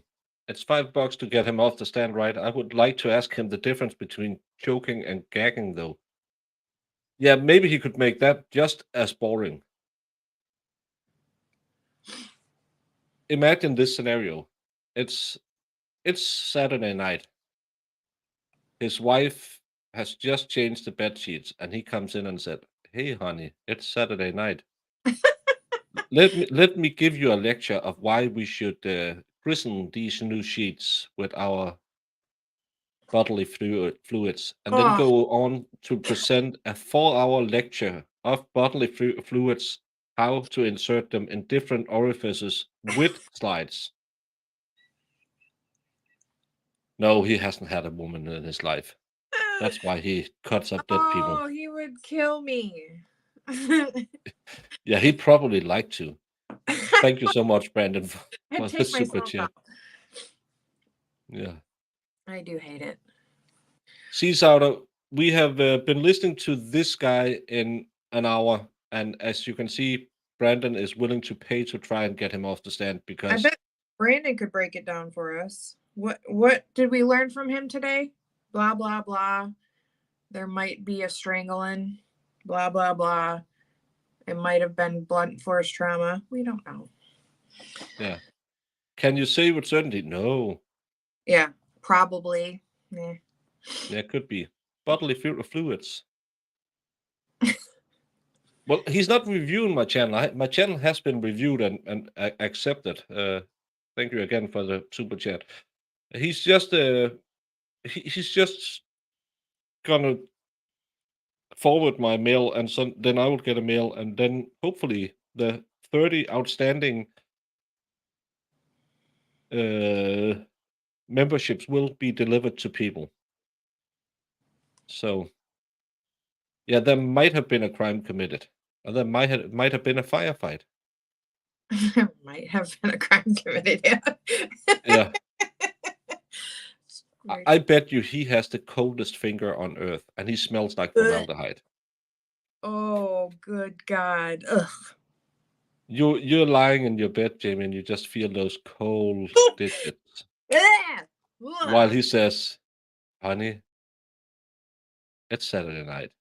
I have an urgent to deliver bodily fluids, 20 milliliters of bodily fluids to you." Wouldn't that get you all hot and bothered? No. I say, Yeah, get Donnie Wahlberg is reviewing my channel later. I talked to him earlier. Yeah, imagine that, Jamie. You're giving him a massage. Now he's giving you a massage. And everyone, after this stream ends, Sal will be doing a info stream about Australia and the US. So if you need somewhere to go after this stream that isn't into the nearest woods and scream into the sky because of this guy, you could go check out Sal and EU and talk about the differences between Australia. But you can't have differences with a country that doesn't exist. I don't know, it's probably something Sal made up. But go follow them later. Yeah, 20 milliliters is very specific. Everybody needs a shower after this testimony. Bleh.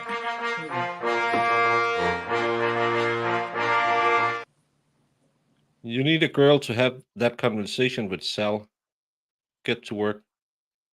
What conversation with Sal? Well, Sal doesn't really need a girl to have a conversation because Yeah, I don't like women. so. But thank you again so much, Brandon, for the super chat, and we'll have to fix Sal at some point. But his peen obsession is getting out of hand. Oh my God. Brandon, he is just a hoot today. Yeah.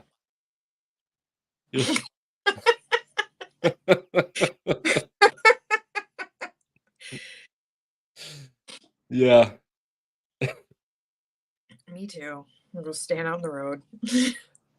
Yeah, Australia just had an election. If a specific number of seats in the parliament should be given to indigenous people, but it was voted down. So that's quite a weird thing. We don't need Salvador to demonstrate anything ever again after his finger episode. What did Sal finger? I don't remember exactly what we were talking about, but we told him to demonstrate it, and he did this, but made a reek, reek, reek, reek noise. I was like, wait, what? So yeah, let's just leave it there. So what Brandon is referring to is he need a girl to do that presentation. Okay. Well, yeah, and he can demonstrate the finger too, make that beautiful noise. Yeah, I bet women love a guy saying.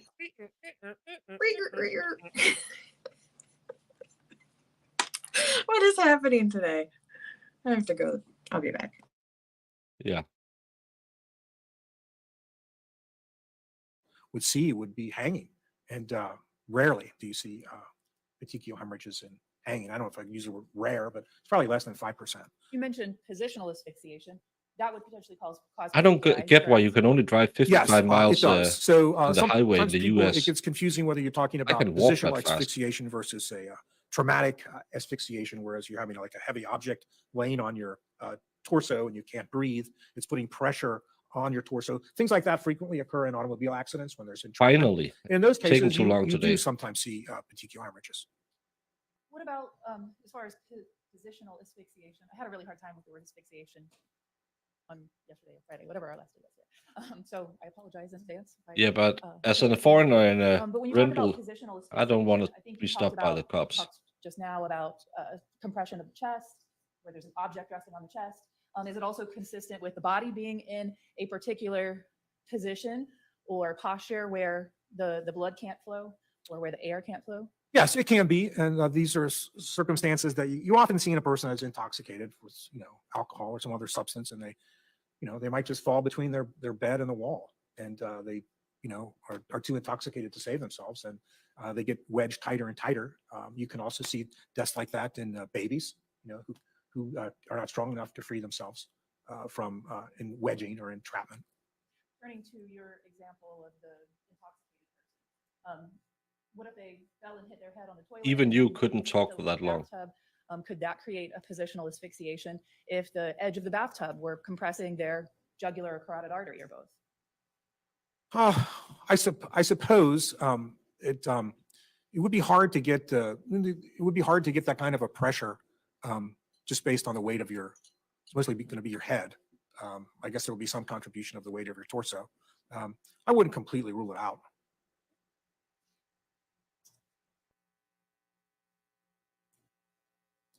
So until now, how many possible deaths has he not ruled out? It could be a strangulation. It could be with something around the neck. And now he just claimed, yeah, well, if she fell or were held against the side of the bathtub, that could be the reason she was strangled. This guy, he might be super smart and super experienced, but he's the worst witness I ever heard. Nothing is a certainty with this guy. Everything is a maybe. How are you supposed to figure out which of the scenarios is the most likely? Because he can't rule anything out. He supposed it could be that way. Yeah. I got pulled over by this cop. He started acting all coppish, yelling on the speaker to turn off the car, throw the keys out, etc., etc. Ooh. That's a that's the beginning of a good story. Mm-hmm. But now it could have been the bathtub, Jamie. Oh, so You now the talked bathtub did. about, blunt force trauma quite a bit as being your opinion of how a lot of the lacerations or abrasions were caused to the face. Through the questioning, the direct examination with the prosecutor, you talked about, punching someone with a fist. There are other types of blunt force trauma, though, correct? Yes. So blunt force trauma is opposed to sharp force trauma. Yes. So Of sharp force course. trauma would be a stab. Of course, you yell. You replied you weren't going 90 when you were going 145. Brandon, when we go to Texas, it's going to be a fun time. Too bad that Luna checked out and didn't confirm our invitation. Stabbing something with a sharp object. Yes. Blunt force trauma would be anything else that's not sharp. Blunt object. So it could be the floor. Could be the floor. Could be a wall. Yes. Could be a shelf. Yes. Hey, Flux. Yes. Hi, Flux. Yes. I would rather have that Could be than a this weapon of some trial. type that's not sharp, correct? Yes. Can you rule out any of those in terms of the injuries that you Probably saw? pictures from the autopsy. Well, not for each individual injuries, but taking the totality of the injuries, I think she left. find a compelling explanation for those injuries. Could a person strike their head on one location, hit something on the way down, and then hit the floor, creating multiple injuries, multiple blunt force trauma injuries? That's always a possibility, but I wouldn't Again- expect to see the injuries on both sides of the head and on the. Now he's again claiming something else than he said before. compelling explanation for those injuries. Could a person strike their head on one location, hit something on the way down, and then hit the floor, creating multiple injuries, multiple blunt force trauma injuries? That's always a possibility, but I wouldn't expect to see the injuries on both sides of the head and on the front of the neck. And those structures that are injured in the decedent, they're fairly well protected, and it's not the type of injury that we would see in something The that is problem with this guy is accidental in he's nature. talking about the most did talk crucial about element fractures of this to trial, higher and he's so bone. boring, I There can't are remember other his name. explanations for fractures. I mean, you see those in other types of injuries other than. I don't remember what he's saying. Yes, you see them in. Yeah, he's again, if certain it's a gun troubles to the possibility, head, that's you see reasonable a doubt. hyoid fracture, even though it's not in the path of the bullet. In automobile accidents, you can see when there's direct trauma to Paris the Rudolph neck. was What about great. sudden hyperextension of the neck? The When neck the being debate club came snapped running. back, maybe because of a fall, Oh, or like yeah. you said, acceleration. And Yeah, so I don't know that I've Dominique ever seen was a that. I've hero. read reports of things like that, but those are rare, I think, examples, and I didn't mean you it don't when I have said the go other shoot his ass up. findings with it. What about falling against a rigid object? Yes, falling against a rigid object could Exactly. potentially cause something like that. But I don't think it's going to give you that type of petechial hemorrhage, and it's not going to give you the abrasions on the neck. And, it's not going to give you the strap muscle hemorrhage. So, I mean, it's not like I didn't look for some other explanation, but the totality of the injuries indicates to me inflicted trauma. Turning to the hands, I know that we went through all of the photographs. You talked about finding some fractures to the skull. Did you find any fractures to any of the fingers? No, I don't believe there were any fractures of the fingers. No lacerations to the fingers? No.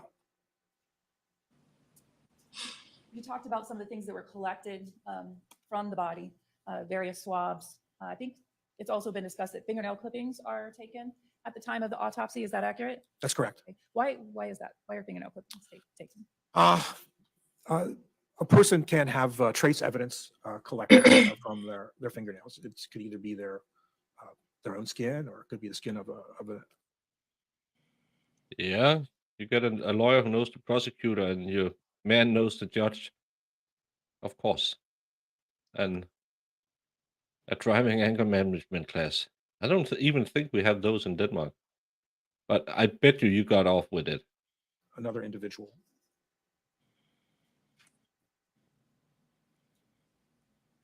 Well, he said that he could have Talk she could have hit about her head and talking about fallen the on things that are the collected floor. from the body.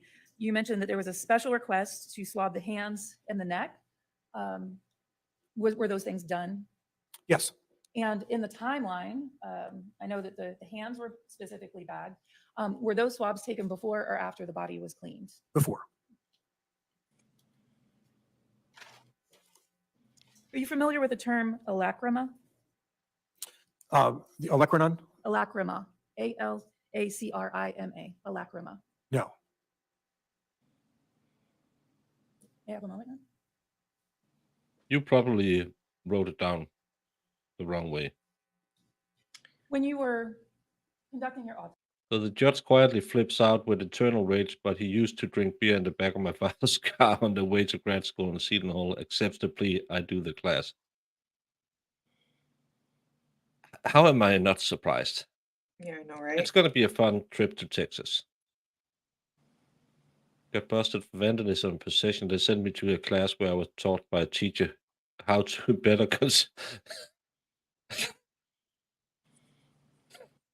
autopsy, you hadn't. I had love the chat is opportunity to more speak with entertainment than the accused in trial. case, correct? Correct. And you haven't seen any interviews with regard to, you hadn't seen any interviews involving him either, correct? I don't believe so.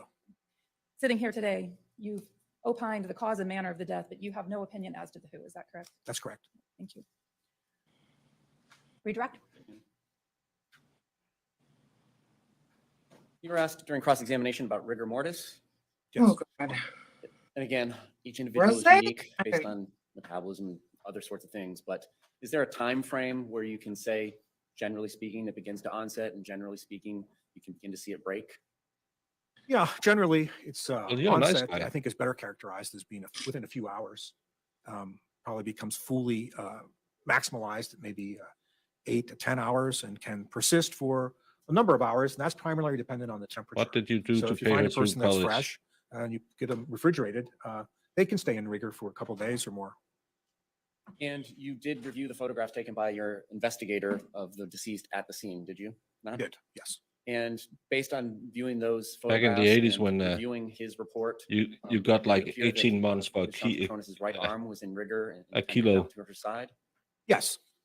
And what effect, if any, would that have on any attempts to move her by grabbing her wrists and pulling them above her head to move her from, say, the bathtub 20 or 30 feet to where she was found? Well, if the movement I like occurred Brandon. He's a funny guy. He is. right at the time of death, it wouldn't have made any difference. If you manipulate the extremities after the person is in rigor, then you will mechanically break that rigor. It can become refixed. You can get rigor to.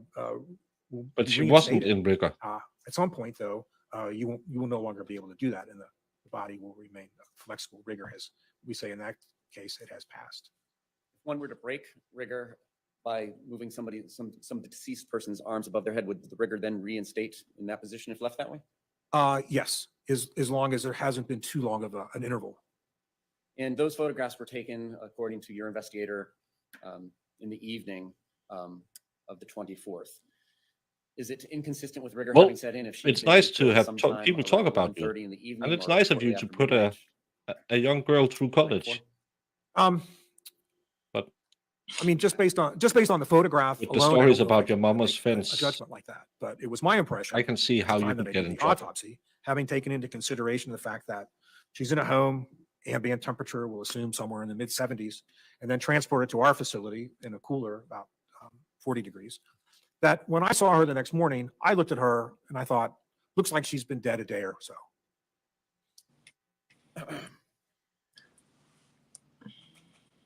You, You were asked about positional asphyxia during cross-examination? Yes. And then I believe your answer somewhat went into the totality I'll of be her back, injuries, that but stupid would the neighborhood. positional asphyxia explain all the injuries on both of her arms, her torso, her shoulder, her neck, her face, and the side of her head? No. Could what we see from the blunt force trauma she suffered, would that force potentially have been sufficient to render her unconscious? Yes. And if no foreign DNA was discovered on her neck, does that necessarily mean that nobody placed his or her hands on her neck? No. And why not? Well, a couple of reasons. It could have been ineffective swabbing on my part, although we try to do a good job of actually fairly rigorous motion with saline soap swab. She could have been cleaned off beforehand, or there may have been, for whatever reason, just not good transfer. oh, this And guy. if the decedent, you saw Yeah, photographs, was found on fairly a mattress padding rigorous and or a swabbing. towel, could any of those things been an intermediary between the strangulation and her skin? It certainly could. You know, I mean, there's nothing about my examination which tells me that this person was strangled with bare hands. And if there's no DNA, Yeah, foreign DNA found on her exactly, hands, Bobby. does that mean she didn't lay her hands on anybody? No. And is it possible that, number one, she could have been rendered unconscious by blows to her head prior to the strangulation? She could have been. And could her hands have been washed just as her neck could have been washed? Yes. Water? No other questions? Thank you. May this witness be excused from subpoena? Yes, Your Honor. Any objection, defense? No. Thank you, doctor. You may step down. You are excused. Thank you. We are going to go ahead and take a 15-minute recess. If you will follow the deputy out. Hi, Pixie.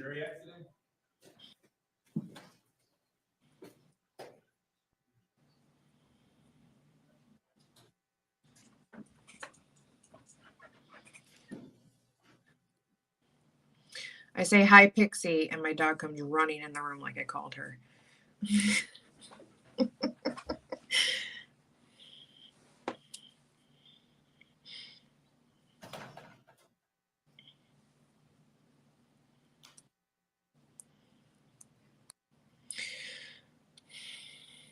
Yeah, this guy sucked hard. Prior to recess date. Your Honor, in speaking with opposing counsel, it's my understanding that their intent is to ask this detective as well during the interview about the defendant's willingness to participate in a polygraph. We're moving in limine based on the case law that I cited in my motion and cited to the court openly to exclude inquiry into the polygraph.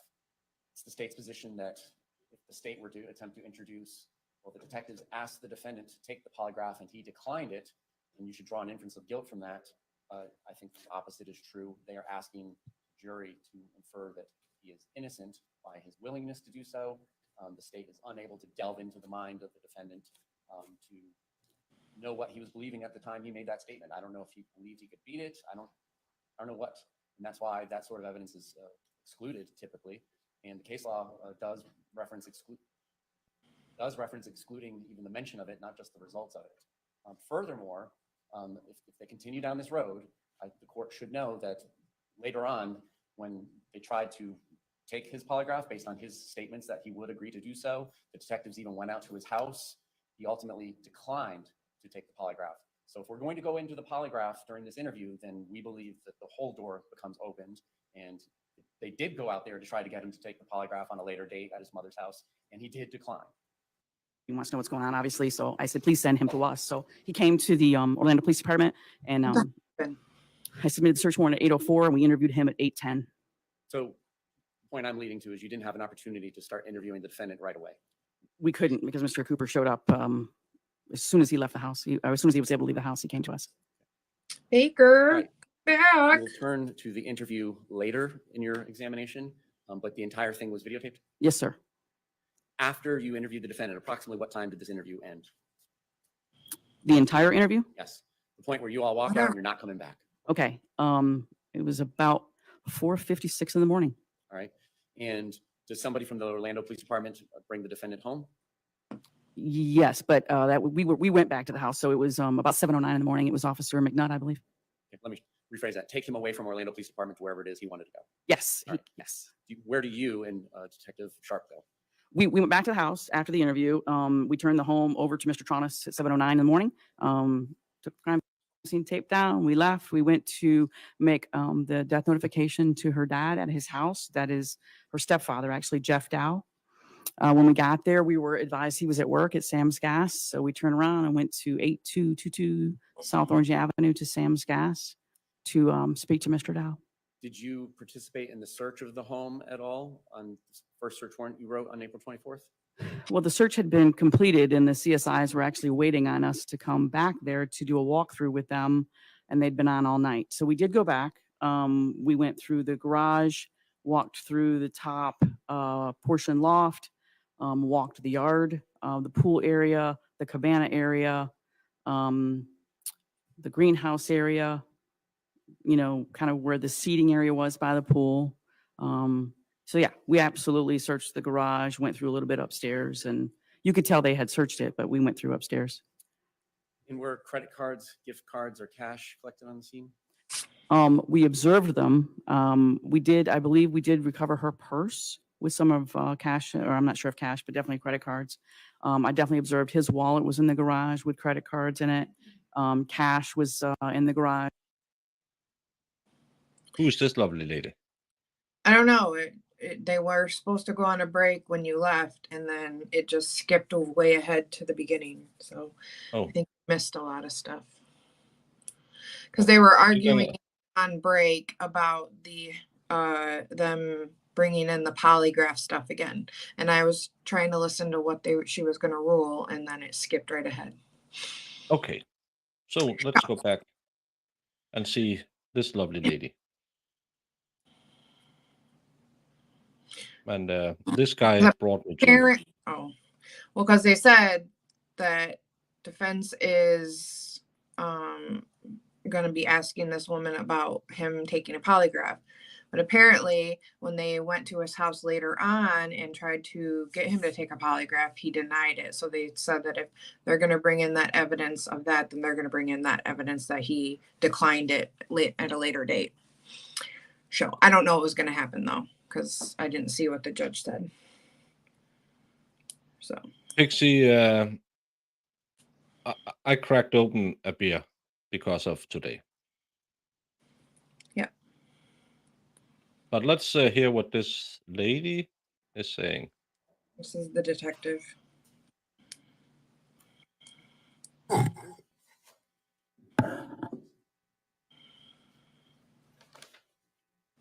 Do you swear affirm to tell the truth, the whole truth, and nothing but the truth? Good afternoon. You can have a seat. And then will you say your name and spell it, please? Yes, ma'am. Detective Teresa, Teresa, Sprague, Sprague. You may proceed. Good afternoon, ma'am. Where do you work? I work for the Orlando Police Department. How long have you worked there? Almost She's 22 the years. lead February will be detective. 22 years. I'm On going to April call her that. 24th of 2018, what were your assigned duties for the Orlando Police Department? I was a homicide investigator. And what was your experience and Yeah, training you throughout making the it department interesting, and any prior because education training experience before the department This case isn't. leading up to this date? Because Me becoming a homicide investigator? Yes. I don't What understand that jobs, stupid training did you receive, and polygraph thing. any It's not educational training admissible in experience you court had at prior to all. OPD? Okay. So I became an officer at age 32. Prior to that, I was a dispatcher up. for Orlando Police right out of college at UCF. So I started dispatching in 1996. I became an auxiliary or a volunteer police officer in 1999, which I did for 3 years while I was a manager at Federal Express. I came back and went full-time sworn as a police officer in February 15th of 2002, where I was assigned to the patrol division in the Paramore neighborhood for midnight patrol for about 5 years. I became a detective in March of 2007. Where I worked property crimes on the west side of Orlando. Property Because the crimes, expert burglaries, was so thefts. boring. After about a year in property crimes, I was transferred to the assault and battery unit, which is called violent crimes now, but at the time it was called assault and battery unit, where I was assigned to work everything that wasn't a death or a homicide or something that wasn't like a sexual assault or a rape, but everything else, where someone might be shot, stabbed, or battered in some way. So I worked there for about a year. And then while working there, I was assigned to a specialized grant position from the Office of Violence Against Women out of the federal government. It was called the STOP grant. And it was the God. grant dealing with domestic Farrell. violence in high lethality domestic violence Hi, in Farrell. areas that had a prolific amount. So I worked in the grant position for the federal government for the Office of Violence Against Women for the Orlando Police Department for about 22 months. And then I was transferred to the homicide unit in April of 2011. So the training I have is a multitude of, I went to 5 different death schools.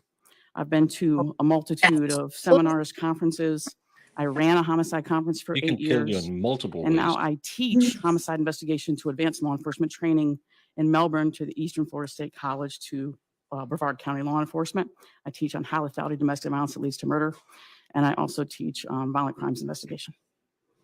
Yeah, Well, it's On April for 24th of ninjas. 2018, aren't you fancy? late afternoon prior to the evening, did you get assigned to investigate the death of Shanti Tronnes? Yes, actually, the officers called on our radio for homicide investigator. Officer Marsh called Detective Montford, and Detective Montford called me to the phone because I was on call that day as the lead investigator. What does on call mean? So every day in the city of Orlando, there's 2 homicide investigators on call. That's 365 days a year. So there's what's called a lead and a second. So your No, second they will are take up all other to. death, I have to maybe update a my suspicious death, maybe a scoreboard. natural death, maybe a suicide, an I lost my overdose, pen. and then the lead This is detective goes out on the either the homicide 24th with or the second 23rd detective or and the 24th supervisor, the witness. homicide sergeant. I believe So it's the every day 23rd. someone is on call. There's 2 detectives and a sergeant on call all the time. So I would have been on call that week until I got a homicide or the week ended and someone else took over. Who was your second to be? It was supposed to be Amir Paymaish, but he had left for the day. He was actually working on homicide with us. He had gone home for the day. And Detective McClelland at the time, Sharp now, Detective Sharp came into the room. She had heard the radio call and she asked if she could go with me. And Detective Paymaish had already gone home. So I said, yes, she could go with me. Right. Where did you go? 218 East Copeland Drive is where we were sent. That's in Orange County, Florida. Yes, sir. And approximately what time did you all get out there? We got the call from Officer Marsh at 4:15. We got there at 4:48. And when you arrived there, approximately, I don't need every patrol officer's name, but what members of the Orlando Police Department were there? Well, the scene was secure. There was crime scene tape around the home and around the exterior fence. We obviously parked in the street, and then we were met by Officer Wilson and Officer Marsh, and they directed us down the long driveway to the rear of the home, and then through an open white gate to an overhang, like a hallway, to the rear of the main house to a garage apartment. Now, taking a side turn here, did you ever go into the main house that day? No, there's glass, white trimmed glass doors. So I looked, and it was very obvious to me that it was under complete renovation and uninhabitable. It was just obvious. There was a lot of construction going on. But to the left, there were 2 more glass doors, one to the garage and one to, I assumed a loft of some kind because there was a staircase. And the main house, was there any structures to it, like any framing to rooms or anything like that on the date that you went out there? No drywall. I definitely saw some 2x4s or some construction going on. Definitely no drywall. I didn't stare in the room at the time. We didn't really look in there or go in there. I just glanced over and saw that it was under complete construction. There were no walls. And on this date, was there any flooring there, or was it already dirt? Both, some wood, some dirt. Okay. Now turning to the doors to the left, tell us what you do. Okay, so the officers are going to direct my sergeant, which was Ian Berkman, myself, and Detective Sharp up these stairs, and it was Officer Wilson and Officer Marsh who were the primary officers on the call. So the first thing that I always do as a homicide investigator, and at this point, I had been in homicide 7 years, worked about 33 murders, 17 as a lead. So I noticed that the deadbolt was really high up on the door. It was not tampered with. It was secure. It wasn't broken. It was normal. The handle on the bottom of the door also normal. The lock looked normal. The handle looked normal, and the door frame looked normal. So it didn't appear as though anyone had forced their way into the house. And then we entered the loft, went up the stairs, turned the corner, went up the stairs, and then now we're in this big open room. For this walkthrough, are you wearing any protective clothing anywhere? Gloves for sure, and possibly booties. Normally we Gloves wear and booties on our shoes. shoes. When you go upstairs, Possibly. is Again, EMT, nothing is sure in this Orlando case. Fire Department still there? No, they had pronounced before Officer Marsh called us at 2 minutes to 4, and he called us at 4:15. All right. When you get up to the upstairs, tell us what you see. It's one huge open room.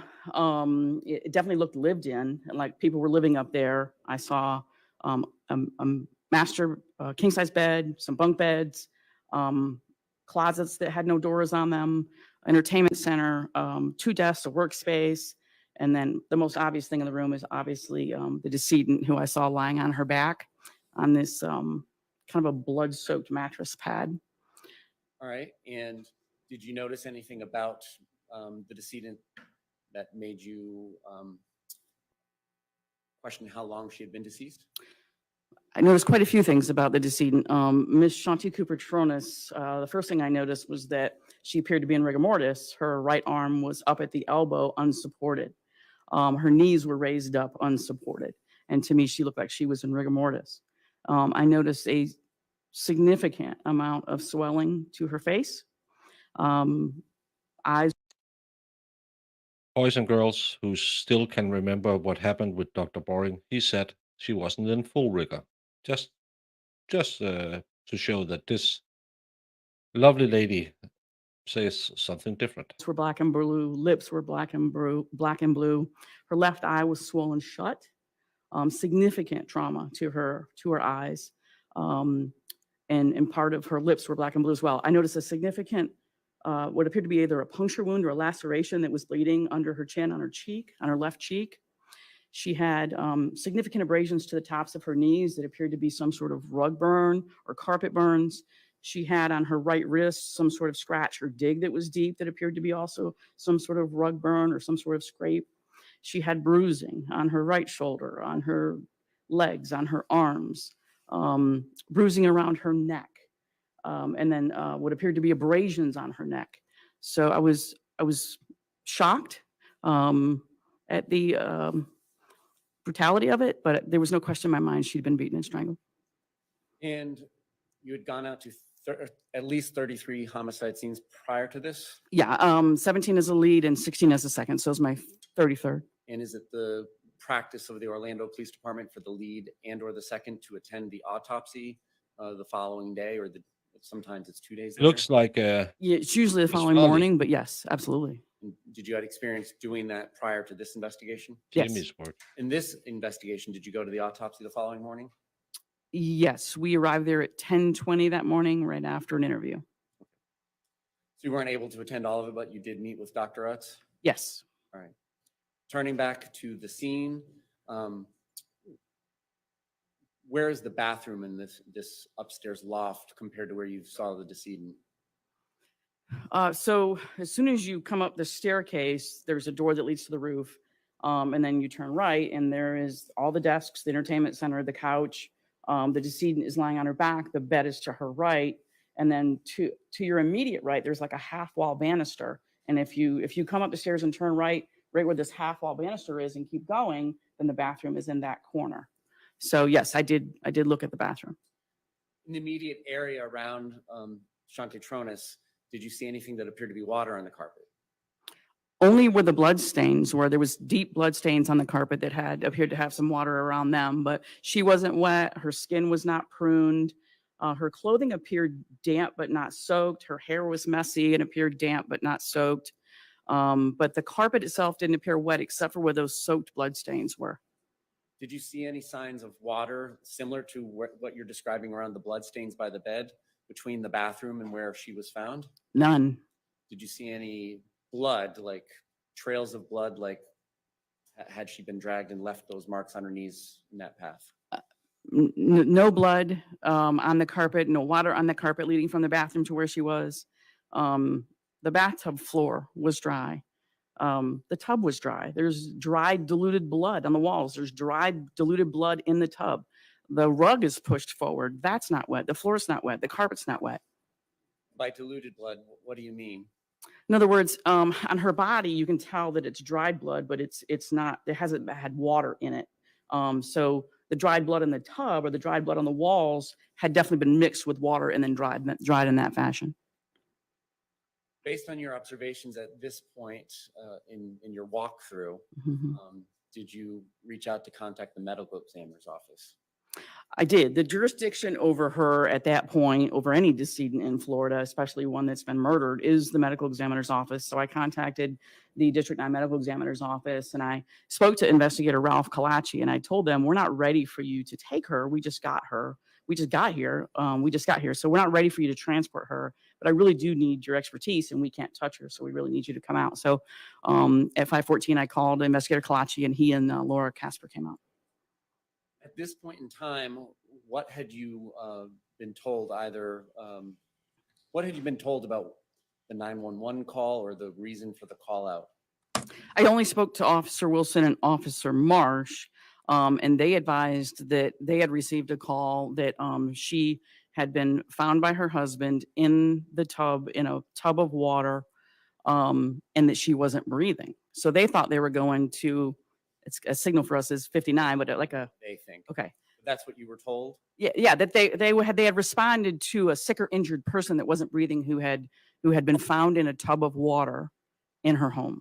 And so did this inform your initial walkthrough observations? Were you looking for water? Of course. Were you looking for blood between the bathtub and where she was found? Yes.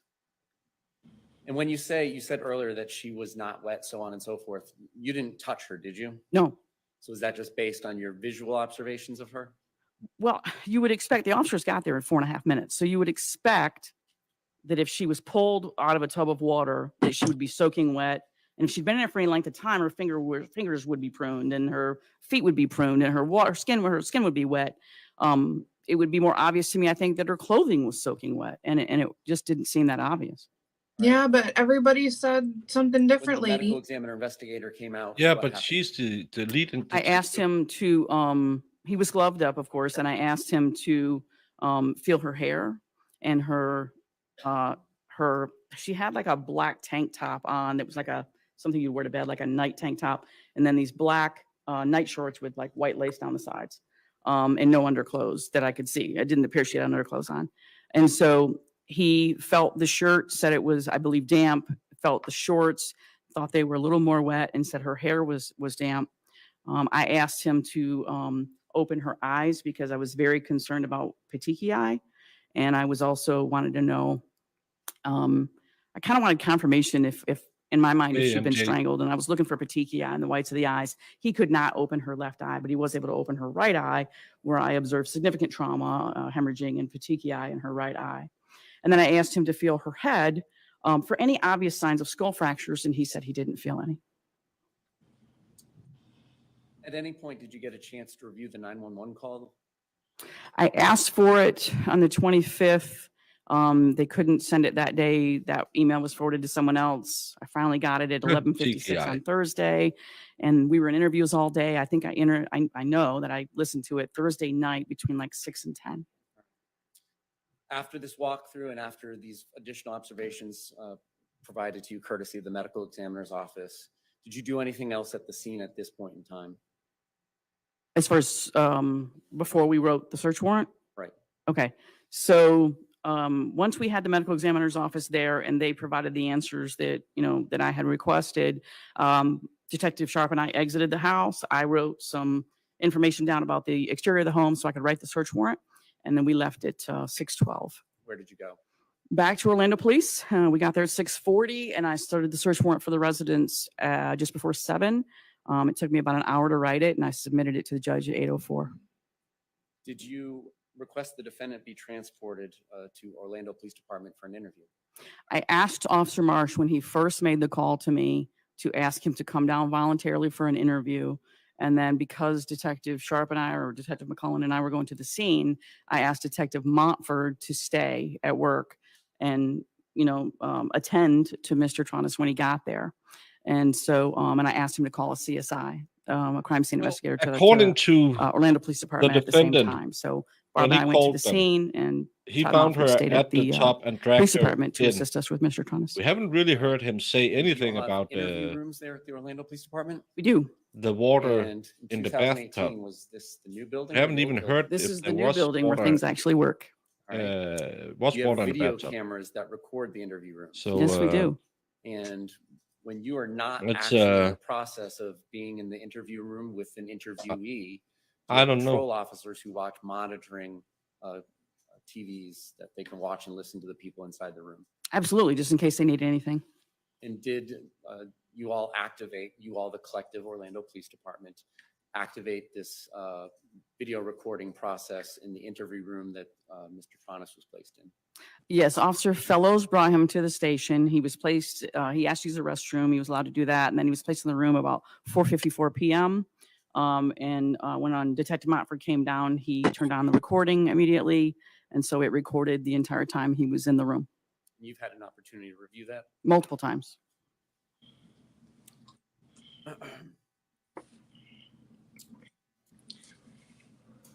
Do you see the person that you interviewed at the Orlando Police Department identified to you as David Tronnes in the courtroom today? I do.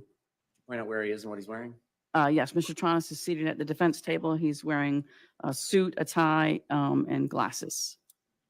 The record reflects she's identified the defendant. What is different, if anything, about his appearance today as opposed to April 24th, 2018? I would say he, April 24th of 2018, he was completely shaven. No glasses that I recall him needing or using at the time. He might have needed them, but I don't think he had them with him. And then his hair was rather short, almost like a crew cut or like a really short haircut.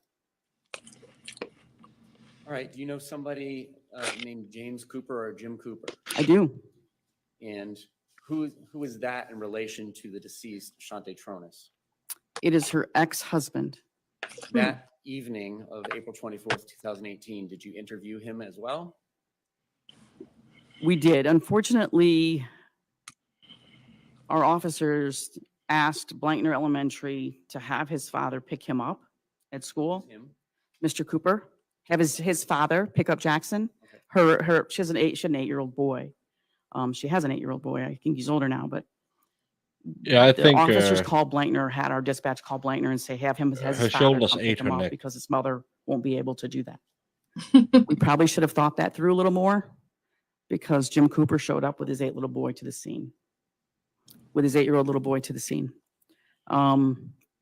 We probably should have anticipated that happening. We didn't. All right, back And to so, my question. mhm. Did you and Detective Sharp or McClelland? Well, I told my sergeant to send him to us. I mean, he's there. He wants to know what's going on, obviously. So I said, please send him to us. So he came to the Orlando Police Department, and I submitted the search warrant at 8:04, and we interviewed him at 8:10.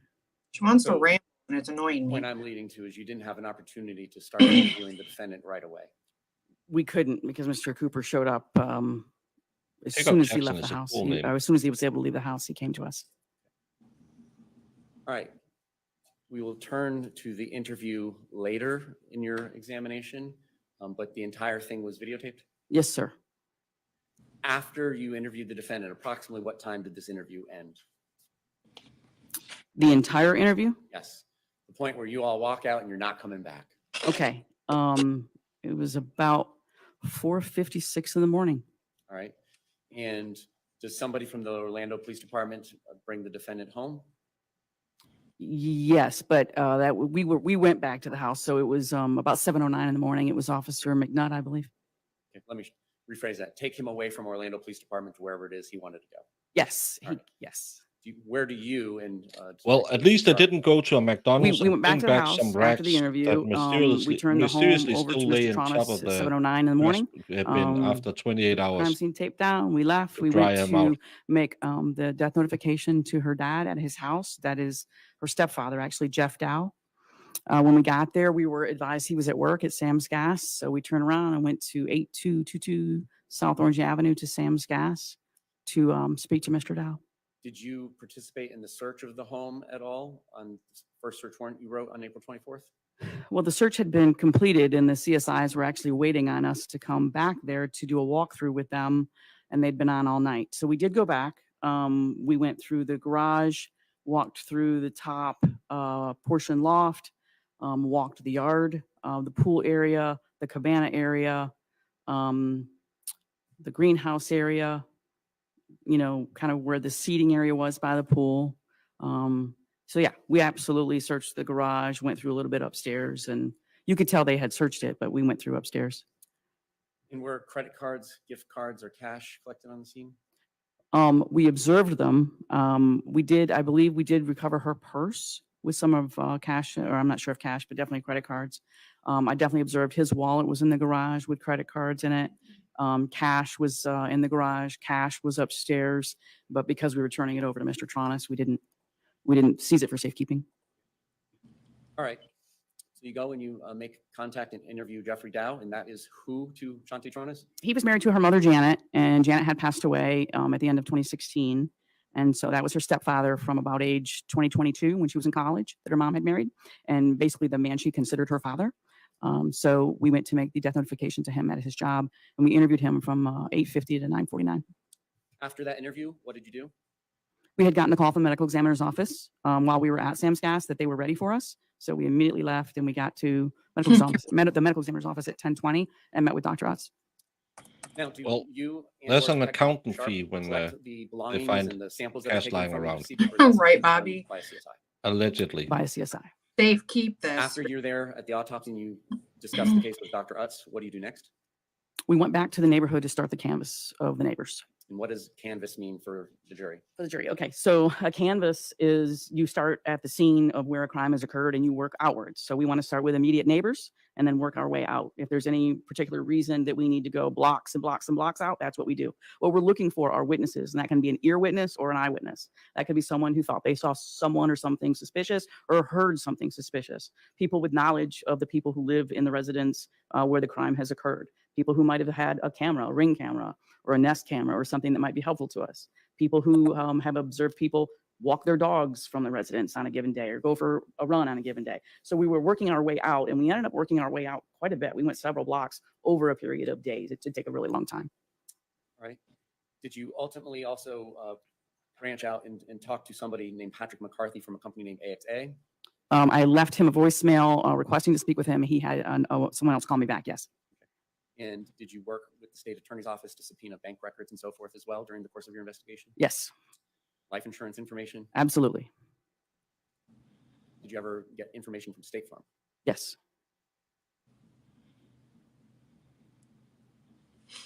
Okay.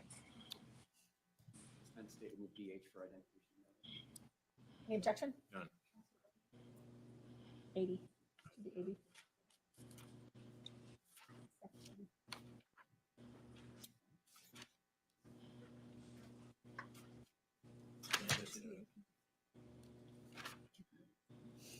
Introduces 80. Whatever that last one was from the last witness. Maybe it's sitting on someone's R was area. photos, 79. That was already in a 68, so it probably didn't do nothing. Partially in from the investigator? Yes, that is exactly why. It's Oh, a 79 then. they have been going so fast, and now today it's just bogged down. Mystery solved. All right. Did you even go far as to search for who might deliver mail in the neighborhood? On second state. You may proceed. Yes, so we were, Or no? yes, we absolutely flagged down the mailman.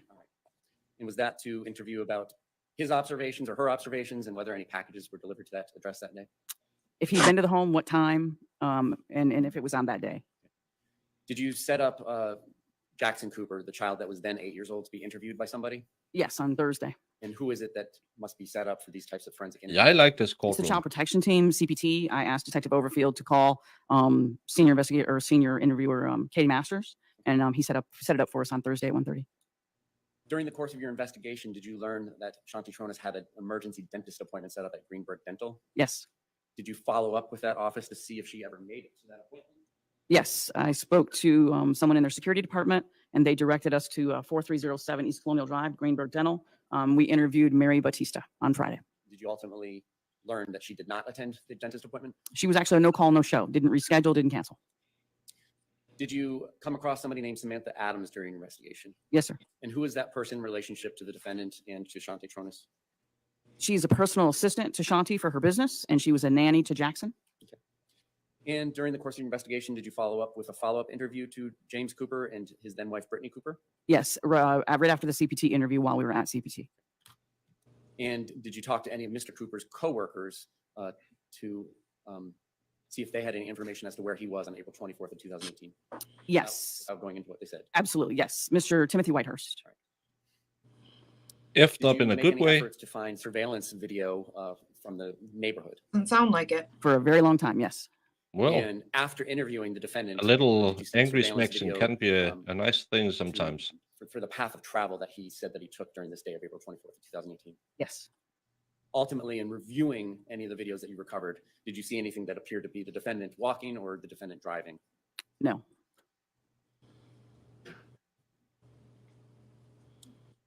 Did you have the Florida Department of Law Enforcement install any cameras to watch the property at 218 East Copeland? Yes. When did that occur? On Friday, April 27th.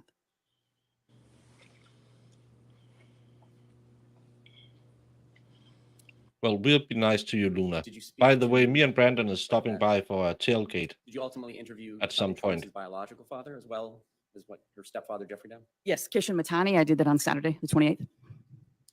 Ultimately, in speaking to people throughout the neighborhood, and ultimately after you had that camera installed, did you interview somebody named Billy Lane, who was a private investigator? Yes. And is it safe to say you were conducting more canvassing in this area of time between April 24th and April 30th? Yes. Did you conduct a second search of the home? On April 30th. And what was the purpose of this search? Several things. We had already had the interview completed. We had already spoken to Dr. Utz. We had observed the autopsy. So I wanted latents done of the door, front and interior and exterior of the front door. There were some wooden slats that I had observed under the bed when we first arrived on the 24th that I thought had been tinged with blood. I wanted those collected because I didn't know they weren't. They were still there. So we wanted those collected. We wanted to conduct a second search upstairs and downstairs for a potential weapon. We were looking for bloody sheets. We were looking for bloody clothes.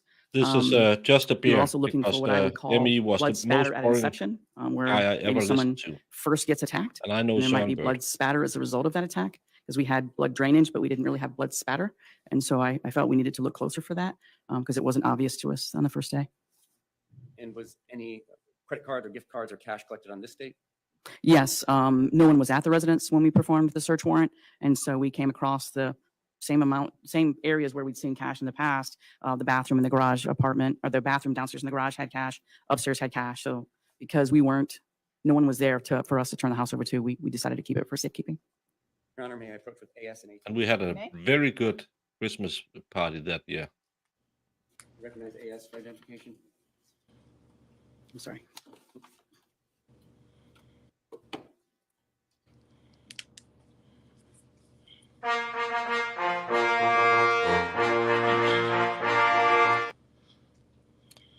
Thank you, Brandon.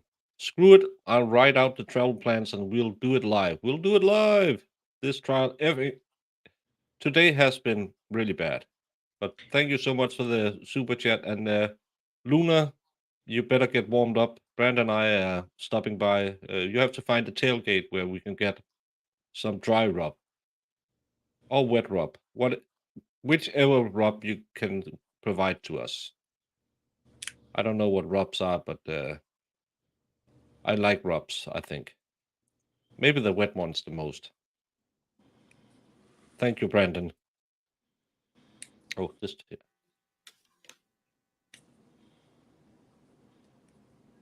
Jamie, you're just as bored as I am. Yes. I'm just trying to understand, like, where These are items removed they from the home. didn't have any Probably- I evidence. always believe it's from her purse. 'cause it's She's important. saying so much. Items from her so purse, little. credit cards, all in Miss Cooper's name. MasterCard, Visa, insurance cards, all from the house. Oh, AT for both. identification. Maybe you start out with a dry rub that turns wet. Luna, you're the experts on Yes. rubs. This is the cash we took from the home on the 30th. It's time to stick with AS and AT. Jamie has been a little Move feisty around. today. That's 80 She's and been 81. doing her nails all day, and I have put in innuendo after innuendo, and she only broke once. That's how bad this trial is. Jamie broke once, and it was Brandon who broke it. It wasn't even me. I don't even remember what happened. Well, I want to hear. I'm Ultimately, during trying the to course of your listen. investigation, did you learn the result of the latent lifts that were conducted on the 30th of Yeah. April? Yes. And were there Me any too. latent lifts And I attributed started to somebody drinking. that did not live in that residence? No. Ultimately, was a third search warrant executed on the residence? Yes, on May 24th. And what was the purpose of I'm this pretty third sure you visit want to to the do. scene? Strictly for blood evidence. I felt as though we still needed to know where this event occurred. Where was the inception? Where did it start? And I felt, even though we had examined the foam on the bed and the bedding and the bed as it sat there, I felt we'd missed it. And I felt we needed to go back again and really, really examine that bed, even if we had to take it apart. But I just felt we'd missed it. Did you ultimately take it apart? We went back and took it apart. And what was collected from it, if anything? Blood evidence. What part of the bed was collected from it? Oh, so as soon as you walk upstairs and she's lying on her back and the bed is to her left, it was that bed rail, the side rail. Side rail nearest to where she Nearest to her. And that side rail was right above those 3 slats that I saw on the carpet that had the tinge of blood on the ends. That I had asked CSI Crosby, can you figure out how that got there? Like that doesn't look right. Those 3 slats under the bed have tinged blood on the ends, and we need to figure out how that got there. Yeah, but Right, you. and so, had the slats Listen. already been collected? None of that makes sense to me. Make it make sense to me, because it's on the Yeah. ends of the boards. And if he took the board and he smacked her in the head with it, how is it getting? And put on- him back. And then Why he put did he put him back? Yeah. Why does he put it back? And why didn't he just smack just him in the take? head with it? It would probably break, I would think. Yeah, and he had a construction site right next door. So I don't and then they didn't find any blood spatter because they're insinuating it was all washed away in the bathtub. But if you crack somebody's head open, there's going to be something somewhere. Yeah, we saw it in Kara case. It apparently even though she only had one long, deep gouge in her neck, it was everywhere. Because Murph put up the pictures for us in Discord again, and I was looking while I was sitting here filing my nails. And yeah, it's on the ends. Yeah, And they were on the bed, back on the bed. and I think it's around the same place where the blood ran down the siding of the bed. Yeah, and they're just spots. They look like if you had it on your finger and you touched. Like, it's not like drips or anything. It's weird. And they're very faint. They're not even like It's that doesn't, I don't know. That doesn't look like shit to me. absolutely not.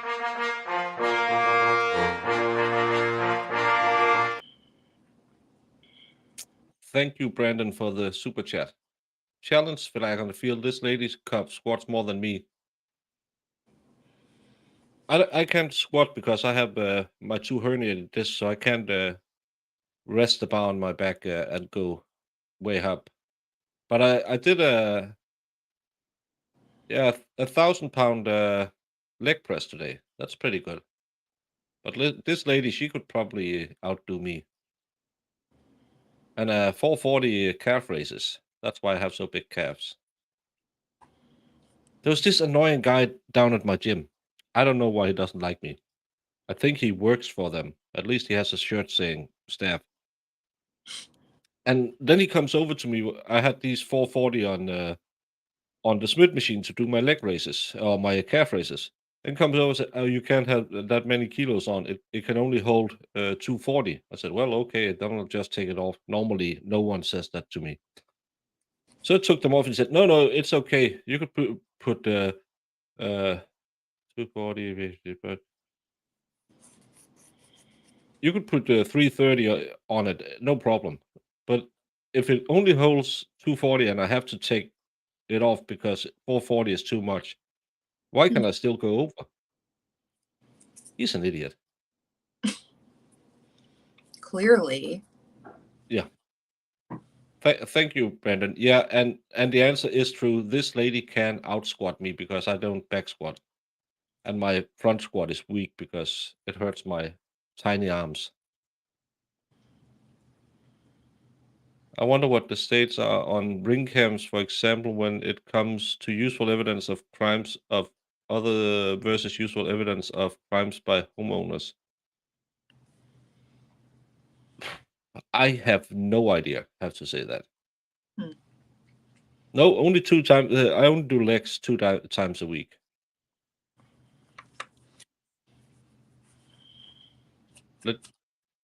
You have seen my legs, Luna. No, because when you lift that heavy, you have a little fluffiness on because it hurts like hell to have all those kgs on you. Well, yeah, it should be, but this guy, I just think he don't like me. He always give me the stink eye.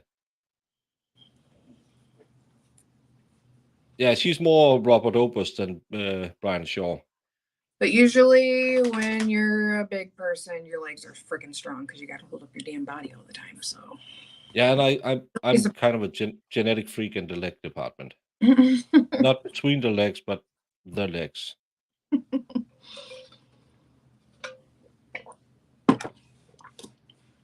Yeah, and I have a weak chest too, so she can. I could probably take her in a leg press and a calf raise, but that's because I have these ginormous legs. It's too hard to carry them around.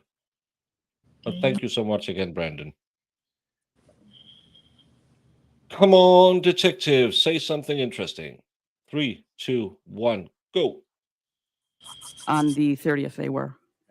This time the side bed rail, both the wooden and the metal part of it? It's the L bracket, the metal bracket that holds those slats. We collected that side bed rail and that metal bracket, and removing the metal bracket is what exposed what we were looking for. Now, on the 24th of April, the mattress padding that the decedent was found on, was that collected that day? Yes. Underneath it, what was collected, if anything? On the 30th, we took the carpet and the carpet padding below it. Was there a towel collected? A yellow towel, yes. Where was that collected from? Underneath the mattress pad. And the carpet and the padding, what date was that collected on? April 30th. April 30th, we cut the blood stains and we wanted to know how deep it went. So we cut the carpet and then the padding. Did the blood stains extend beneath the carpet?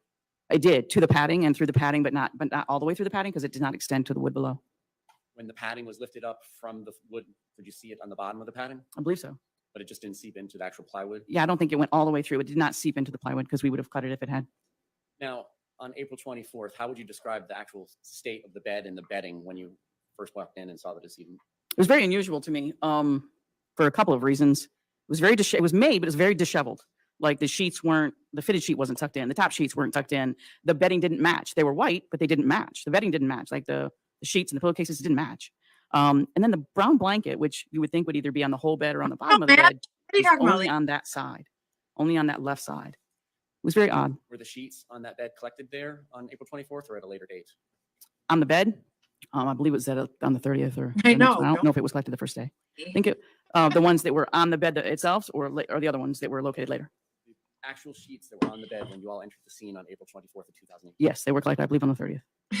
I think she is. That's the dumbest thing I ever heard in my life. I have like 85 pillows and they all have different color Yes. pillowcases. What do you recognize them as or it as? One king sheet, flat sheet, one king fitted sheet, 2 pillowcases. And when was it collected and where from? It was collected. It had been removed from the bed by the initial searchers, so it was right next to the mattresses that were standing up, the foam mattresses that were standing up. What day was it collected? On the, I think it was the 24th Of April. I'm sorry, no, May. The third search warrant, May 24th. Oh my God. Shut up, you Objection? two. Number 2. Get out of here.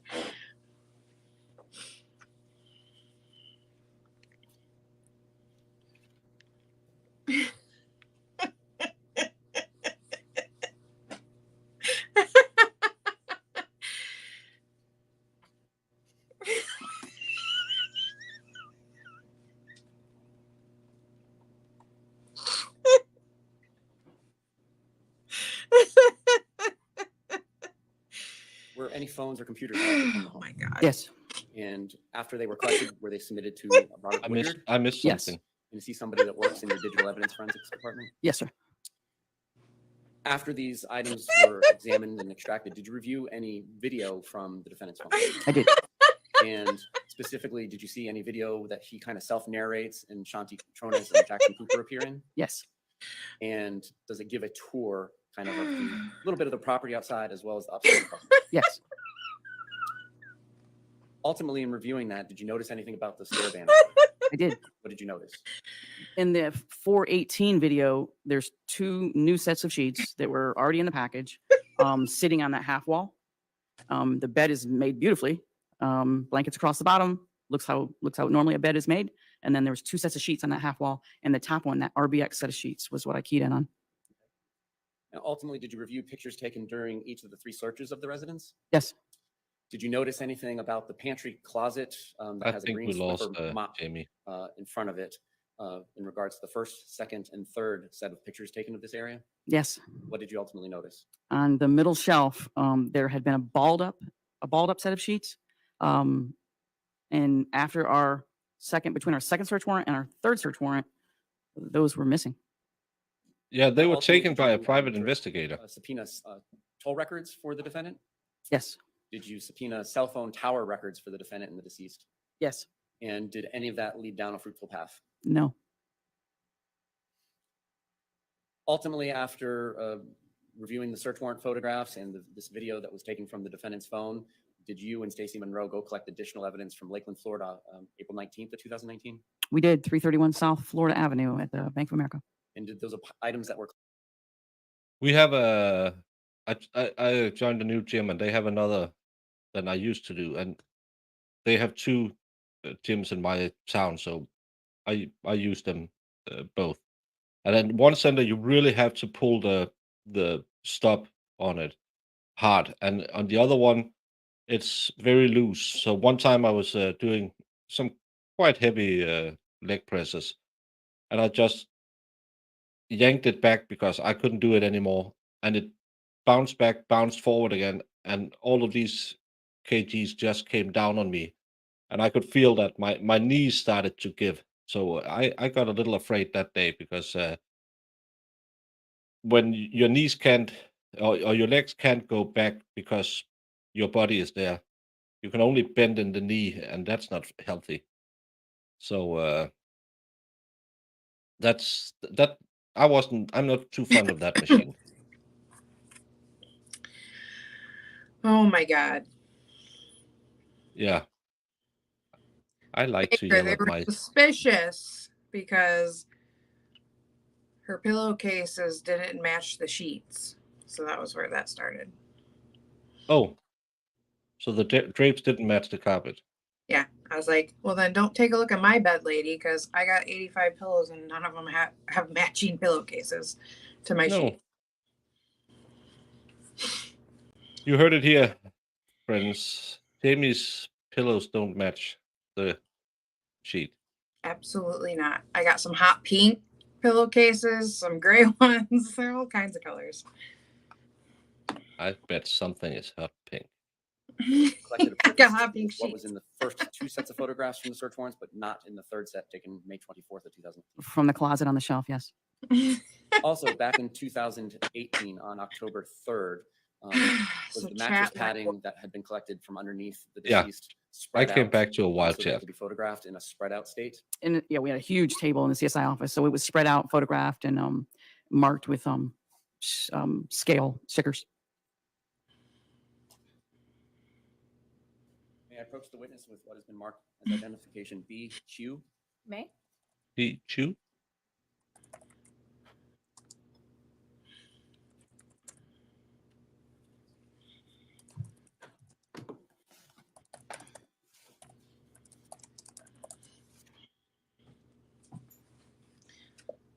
Hey, get out of here.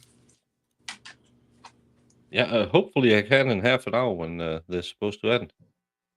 No, I got a dog scratching me for attention. Get out of here. Yeah, Jamie doesn't have time for this sheet. I don't have time for all this shit, guys. These Yeah. images reflect what we were talking about?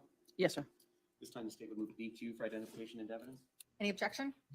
Number 83. Move to publish. Okay. It might have been me, Rossman. Never know.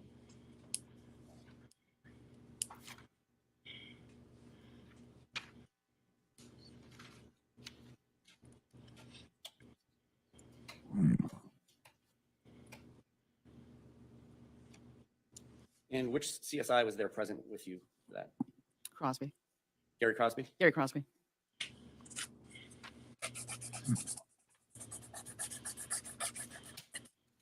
Is your monitor in front of you working, or do you like to sit that way? Oh, yes, thank you. All right, image 186, are you familiar with what this is? Yes, it's the card they use at the beginning of all of their photographs, beginning or end of their photographs. Does that reflect the date that you did this and the case number assigned to this investigation? Yes, sir. What are we looking at, 187?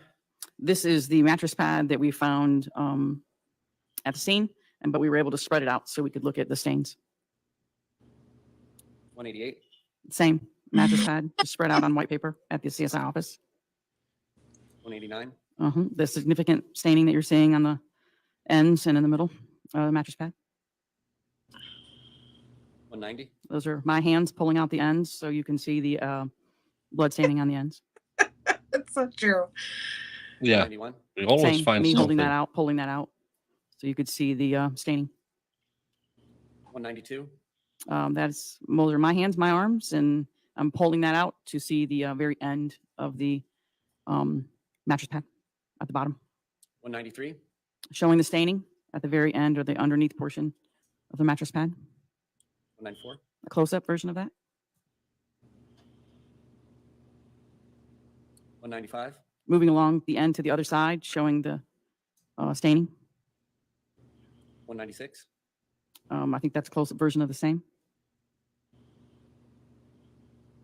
197? And then just moving along to the other end and pulling it straight so you could see the staining. 198? Close-up version of that. 199?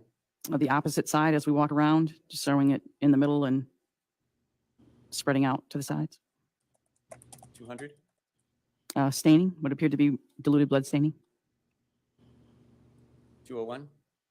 Kind of showing an overall from the end where we had it on the ends and then just a higher picture. 202? Coming along the other side, and this would have been a different side of previous sides, would have been a different end, but just showing the pattern of blood staining. 203? The close-up version of that, 204?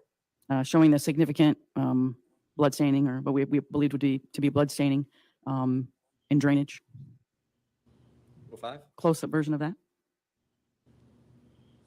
206? more blood staining. Boom, boom, boom. 207? It's kind of the opposite side, showing how it went through. Wait. Close-up version of that. 209? Another section showing the significant amount of blood staining.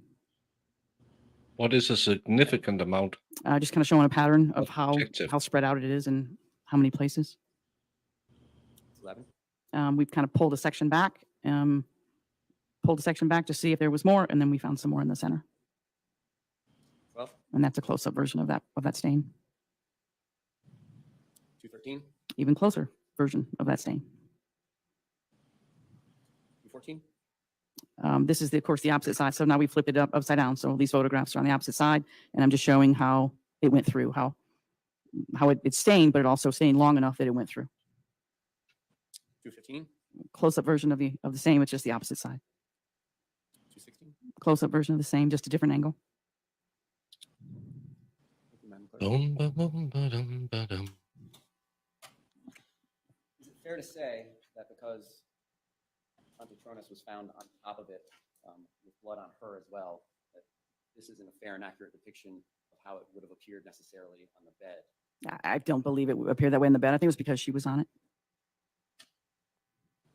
Oh, In your interview with the defendant, did you say anything about how it is that Ms. Cooper-Tonnes ended up on that mattress padding? yeah. Yes. That's probably not the scientific amount. Yes. Where did he say it had come from immediately prior to being It was on the carpet, on the floor, between the end of the king-size bed and the couch.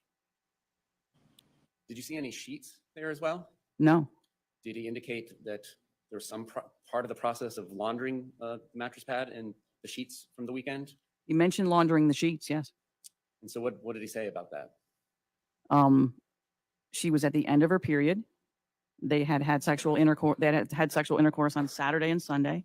She was menstruating, and that it had been messy, and it had gotten everywhere, and that they continued to sleep on those sheets until Monday in the mess, and laundered them sometime on Monday.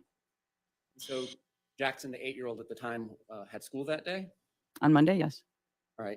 And so his On statement to you white was that they sheet? laundered these Oh, things on You Monday. didn't put a towel Yes. down? But on Tuesday, the mattress pad was on the ground for him to pick up and put. I know the that sheet you on. ladies Yes. And there were no might have a sheets bit of that were on the floor in the area of where he said hormonal the mattress padding came imbalance from. during your They were not. periods, He said but they still, laundered them and put them back on the bed. if it's gonna be Did you participate in a search warrant on August 29th of 2018? Brandon, always remember when you're talking about August Sam. 29th, Yeah, 2018. I don't yes. like women. I got that all wrong. Let's start over. August 29th, 2018. Yes. Where was So that? I'm not sure. 5347 Tuna Lane. But in if it's Ocean. making a mess and going During everywhere, that search, was there any jewelry recovered? Yes. And what was recovered? What we've been maybe looking wait. for 127 days, her diamond ring. All right. And where even was if it you located? do, which In a I'm ring sure, box, in a suitcase in Mr. Tonnes' It's bedroom washed. at his mother's house. Was there another jewelry that's what he box in that did. same He suitcase? washed them. Yes. no, What but they were the said respective they colors slept of on those them two for jewelry a boxes, one couple, with the ring, one without the ring. Black and red. and then he washed them. Black one had the ring in it. Yes. And during the course of your investigation, did you learn any I'm weird relationship about to the my red bed. box and I the ring? don't like. Yes. What was that Ugh, relationship? that would. When I opened the red box, it had an emblem on the lid that was said H&K Jewelers. And It's hard enough to get a woman to sleep on the wet spot. Getting her to sleep in her own period blood for a couple of days. I'm not buying it, son. I mean, According to the medical examiner, no sex within 5 days. But if the Russians were invading, he might have put on a Jimmy hat. no. And I mean, yeah, like No, if you like a little vampire, it's okay. I mean, maybe it could be. I don't know. Maybe she didn't care, or it was in a spot where she wasn't laying, so it didn't bother her. But again, there's enough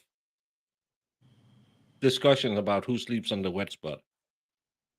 If it's the wet spot is mixed with blood, I would just say, "Oh, thank you, honey. You go lie down now because I know I made you touch the skies. I'm just gonna change the sheets." Yeah. No, Pixie. There's no shame in that. It's just, No, would you leave it? No. yeah. I mean, I wouldn't personally. Well, if you had a good Baker time, and that can make you walk funny for a week, so maybe you just fell asleep.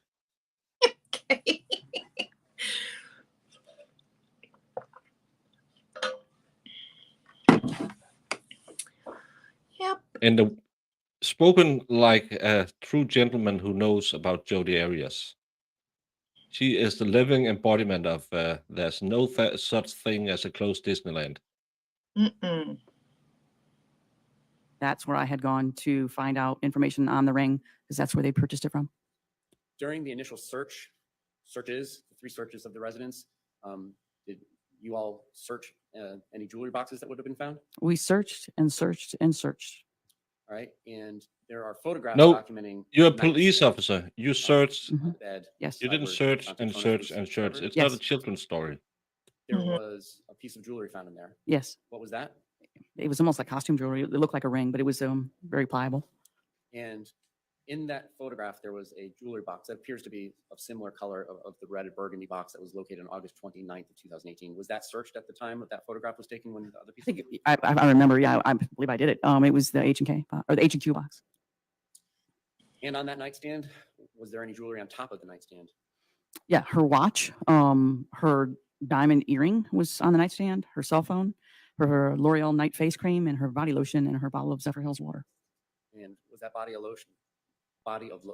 of lotions upright or knocked down? It was a Fiji bottle of body lotion. It was knocked down.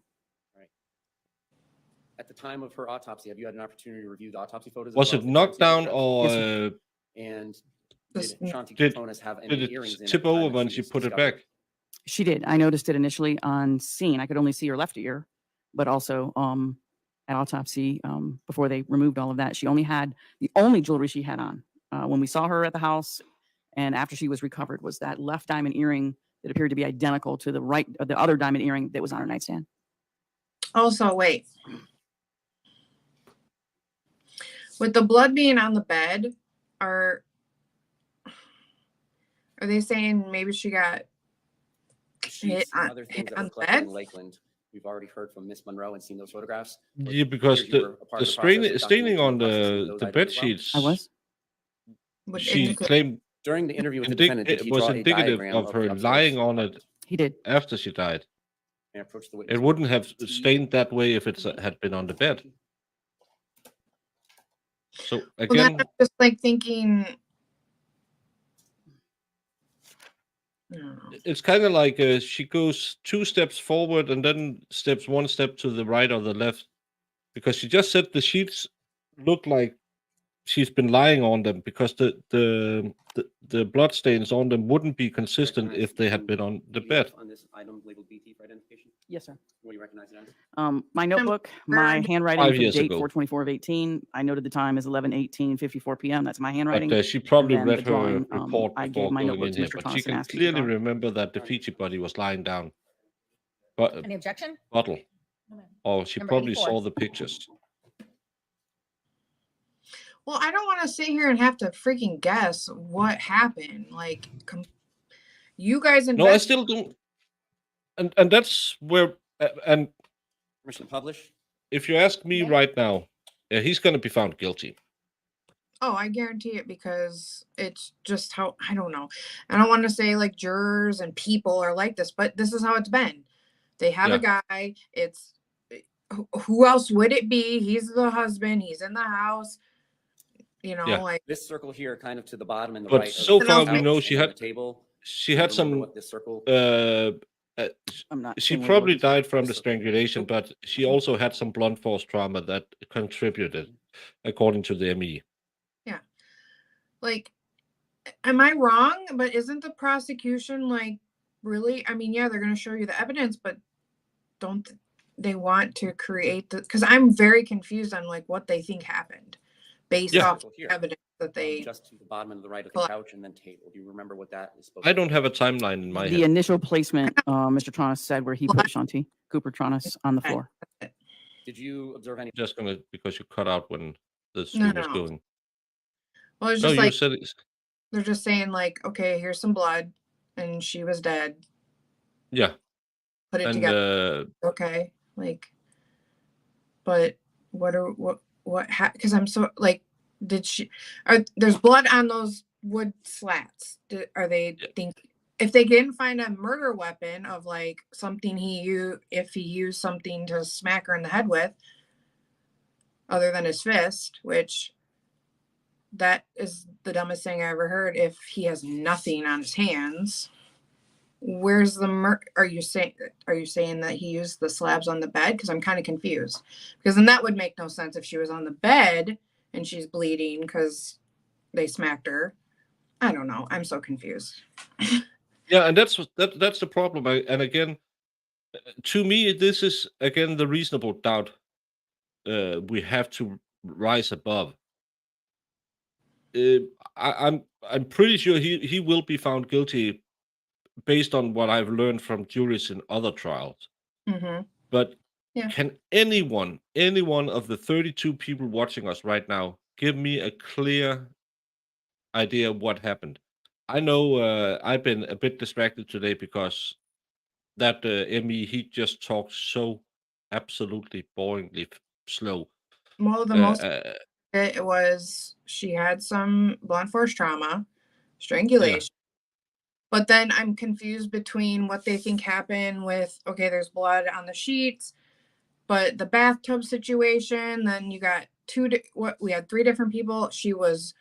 Her clothes were wet, but her body was dry. Her body was dry, but her clothes, whatever. And her hair was wet. So, okay, what do you think happened? Did he drag her? Think he smacked her in the head and then put her in the bathtub to like make it look make like her wet. Yeah. But there's no water going from the bathroom to the Exactly. place where she was found. So did he take her pants and top and make that wet and put it back on her? That as well gives absolute doesn't do anything. Well, yeah, and her hair was wet. But again, I like to draw a mental map of the crime scene to see in which order and where it could have been done. And now we're going to see a very skillful artist, probably as good as I am, drawing the crime scene. But again, what does that tell us? We know she was placed at the side of the bed on some sheets. Mm-hmm. But when and why and where? Yeah. And then if she was dragged and she has the wounds on her knees, I assume they were red when we saw them in the picture. So I assume they had been bleeding. I would assume there's some kind of drag marks. Yeah, and they claim they didn't see any marks from the bathroom to where she was lying. Yeah. And that's why I'm so confused. 5 ants rented an apartment with another 5 ants. Now they are tenants.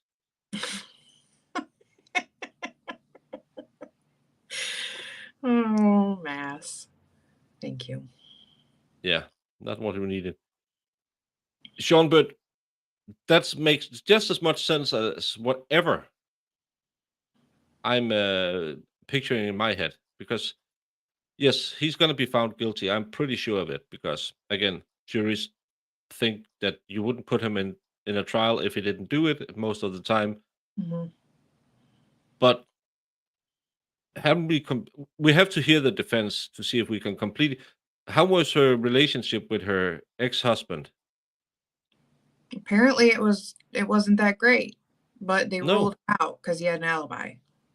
Yeah, and I think that the son was at his house, and but I don't. Yeah, he was working with some guy or something. But again, we have heard other cases where people make stuff happen through other people, and we've been doing this. And as far as I can tell, there's maybe 1 or 2 more witnesses. No, she must be number 24, I believe. I don't know if I put a marker down for her, but we are about the end of the story, and then they will end. At that time, we should be freaking-lutely 100% sure he did it, how he did it, and why he did it. I know. I'm not like. I still don't get why he did it. Yeah, I still don't get why he did it because there was an article saying he's a fake millionaire who allegedly killed his wife. So what? He had more money than she had. Yeah. And I'm like, but what? Where was the financial strife that was causing problems? I mean, yeah, The 800K in assets. And a house worth 600,000. They were having a TV crew come in and beginning to repair. Yeah. I don't know. I'm just, if she's like halfway through, well, they're gonna do the interview, I know still, but and we get to see him in action, but I still. Yeah, but that will be tomorrow because we're close to we're close to 5 o'clock. They normally end at 5. Hopefully. Yeah. Why Right. is not a requirement? No, but again, just for my pleasure, I would like to know why he did it, or a theory about why he did it. We just heard he was very angry. She was very angry about the remodeling. No evidence had been put I know why into. needed, but it's if you have a case against somebody and you're gonna. Oh, we are going to see the interview. Oh, good Lord. So, I feel but like be more than that. Yeah, So, but hopefully the interview will lead us somewhere down the road, because again, Yeah. why isn't a requirement, but how is, yeah. or at least some way? Yeah, I don't Maybe- get it. Maybe it will. Any blood there? No, Did you have the CSIs collect any carpeting or padding from there? no, Has anybody requested to swab from there? no, and it didn't appear wet either. The next question. Did it appear like the wetness around the bloody areas closer to the decedent? No. Again, is the bathroom up in the kind of top left of this picture? Yes, sir. Did you see anything in either direction around the couch that would show a path of water or a blood trail? No. The second circle here, what does that depict? Where he had moved her to, and then eventually put her on the mattress pad. But I think he had moved her first and then put her on the mattress pad after that.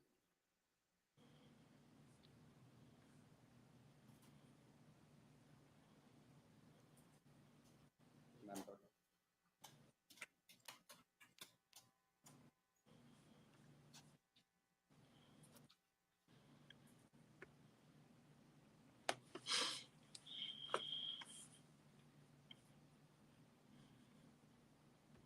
How many hours did you actually spend, you, the collective, you and Detective Sharp, spend speaking to the defendant out of the amount of time that he was there approximately? Just under 6 hours, about 5:50. And Oh. is everything that you say What? during an interview necessarily 100% 6 true? Or do you hours. say some things as interview techniques to get answers? Both. I would say, most, we're not trying to trick anyone. Most of what we say is true, sure. Yes, you are. But yeah, Shut there up. are tactics that we use, of course. Well, at different points in time in the interview we're about to begin watching, you tell the defendant that you don't believe he did anything intentionally. Correct. Is that an interview technique? It's minimizing. It's an interview technique. Any other interview techniques that come to mind that were used in this interview prior to us beginning the publication of this interview? Probably the most popular would be good cop, bad cop. Being, praying, different things, trying to get him to open up to us. Why can't you just talk to mentioned somebody earlier that- normally He was video recorded from the point. without Because- little brought into the tricky meeting, that's tricks? on Come purpose, on. so everybody- Because then you can Correct. plan You've reviewed the that way you want reviewed it to several times. have Several. the interrogation, May I because approach with CA for Yeah. identification? May? you have the one guy asking questions about something, and then the next guy comes in and said, "Well, about the murder," and then you planted that it was a murder, and if a person is quite out of it and just goes along and says, "Yeah," you can always claim, "Well, he recognized that it was a murder." Mm-hmm.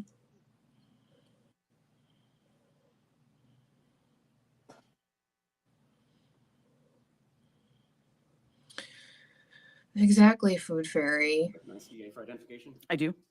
What do you recognize it as? Our videotaped interview in room 6 at the Orlando Police Department with Detective Detective Sharp and I. Your Honor, at this time, state would move CA for identification. Any objection? No, ma'am. Number 85. You could publish. You may proceed. May I do that while seated? And Yes, Does the court read the instructions? I am getting ready to. do Hey, that. Dave. No, you're fine. Thank you. these And people you that just talk to straight the step down police, from what the is witness wrong stands with up to you? Absolutely. Get a lawyer. Yes. Yeah, the whole I'm innocent, so I better talk to the police. No, you don't. Yeah. Because here you go. Like, this guy could legitimately be completely innocent, but he might be a weirdo. And now his weirdo self is on video. Yeah. And who knows what it's going to sound like. It always sounds bad. It always sounds bad to be honest with you. Up to watch a recorded interview that contains opinions and statements by Detective Teresa Sprague and Detective Barbara Sharp to David Tronnes. These opinions and statements are only to explain the reactions and the responses they elicit. You're not to consider these opinions and statements by police officers as true, but only as to establish the context of David Tronnes' reaction and responses. In addition, you're about to view a recording. I'm instructing you that the recording has been edited to eliminate irrelevant portions that would not add to your understanding of the case. The fact that the recording has been edited should not concern you in any way and must not impact the way you view and consider the evidence. And state you may proceed.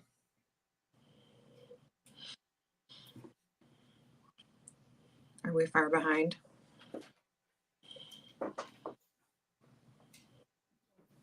Yeah, a bit. But they're still going. So Yeah. they're not going to be done at 5. So hopefully 6.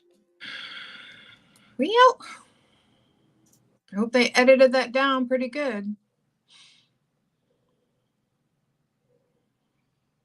Du-du-du-du-du-du.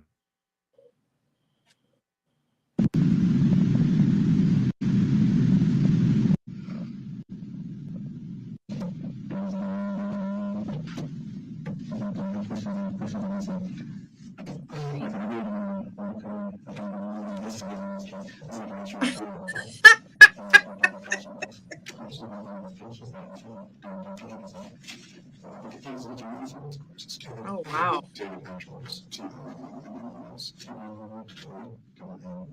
Vielhammer's probably going nuts about this. I hate this case now.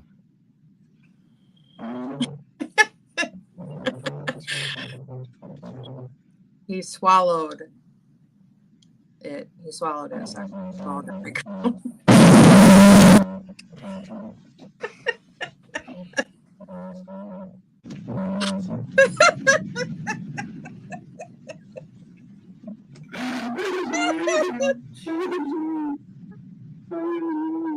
What?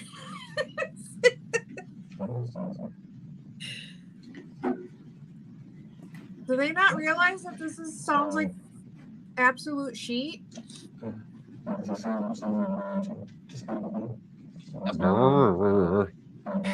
I'm going to skip ahead in it and see if it gets better. Well, I shouldn't have done that. What the F is happening?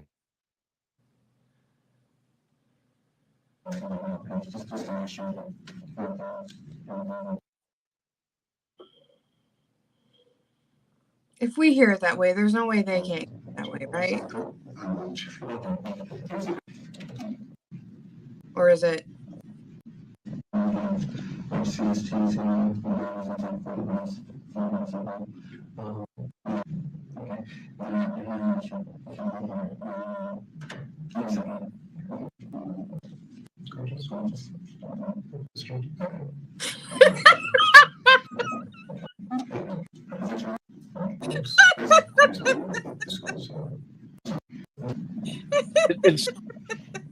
It sounds like it's so close so I can understand what they're saying.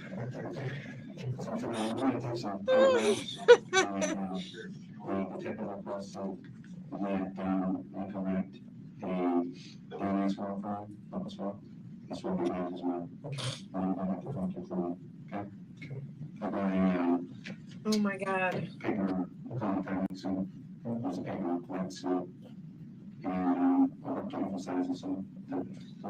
He's gonna take some pictures and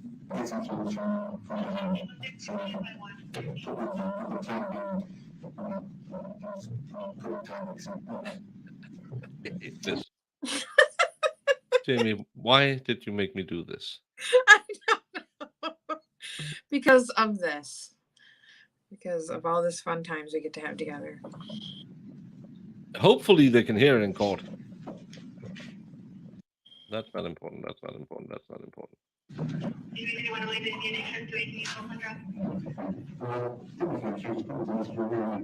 You can hear the radio, but you can't hear anything they say.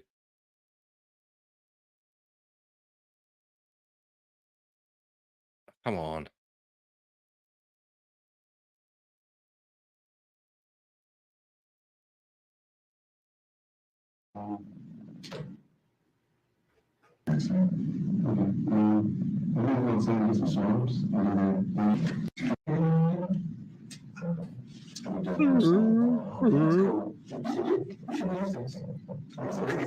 Oh, it's Aquaman. He can talk to the fish.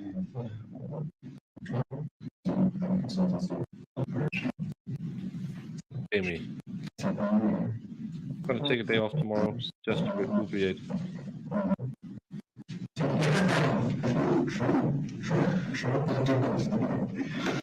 At least we get to catch up with court. Let me see if Our speakers better than your speakers. A little money. Yeah. They say. People scale, and it's the way it is. Luckily, I had both my parents with me, and we had really good for a lot of kids. And I just one parent, and that. Well, now you can't hear shit. Had some issues also. So that relationship really does. With all that being said, I truly believe you can get whatever you want to be. But you have to work though. You have to learn how to work and that's also know.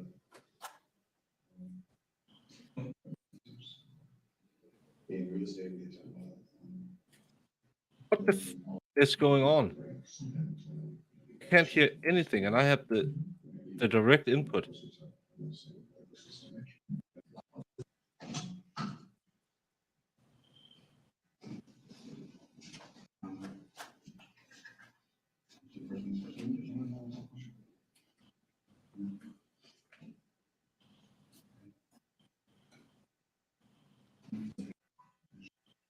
No, FD, there is no. I think they have such a low output because it's set to 480 as auto, so it's really bad. The signal we're getting, so I can't get any subtitles on, not even auto generated.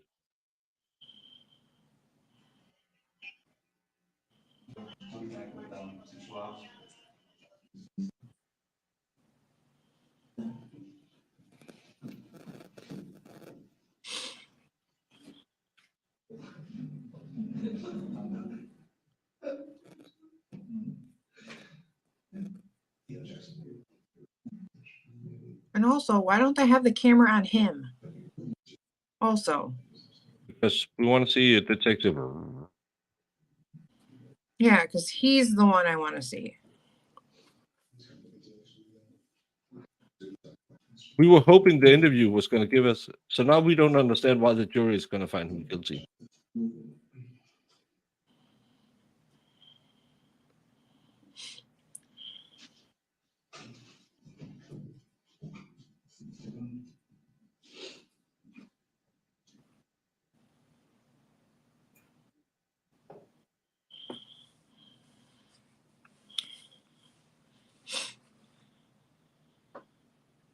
first and foremost, I'm going to collect a phone call.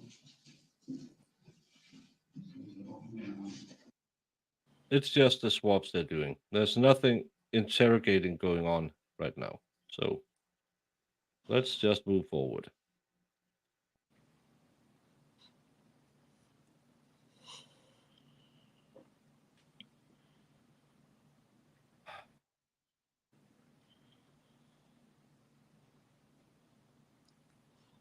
Hey, Yama Biker. Yeah, if that's what they're playing for the court. Facts involved in this case. That includes watching television, using computers, personal devices, any means whatsoever, whether that's at the courthouse, home, or anywhere else. And why'd they even start it then? Mr. They James, do you have wouldn't anything back in the jury 2 room? minutes. What? Your phone? Will you go get that and then come on back? Uh-oh.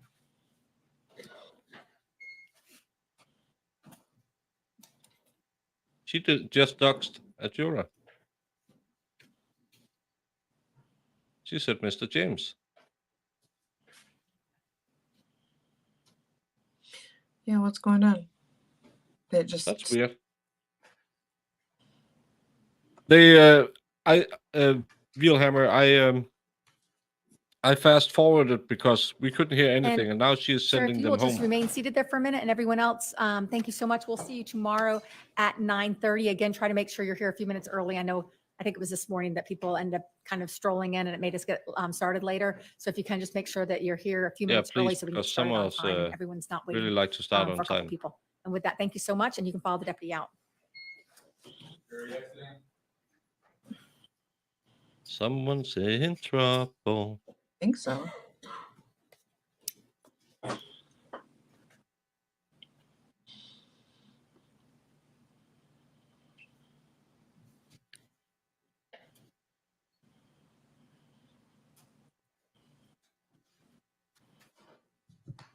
Mr. James, you were selected last as one of the alternates. And as we're proceeding now, I feel like we're getting near close enough to the end where I'm feeling confident that you won't be needed for deliberations. So I didn't want to keep you and keep you further than I thought was necessary. I want to tell you also, your service is really important to us. Obviously, if we needed alternates, we would have to, if we didn't have the alternates we needed, we'd have to start the process all over again.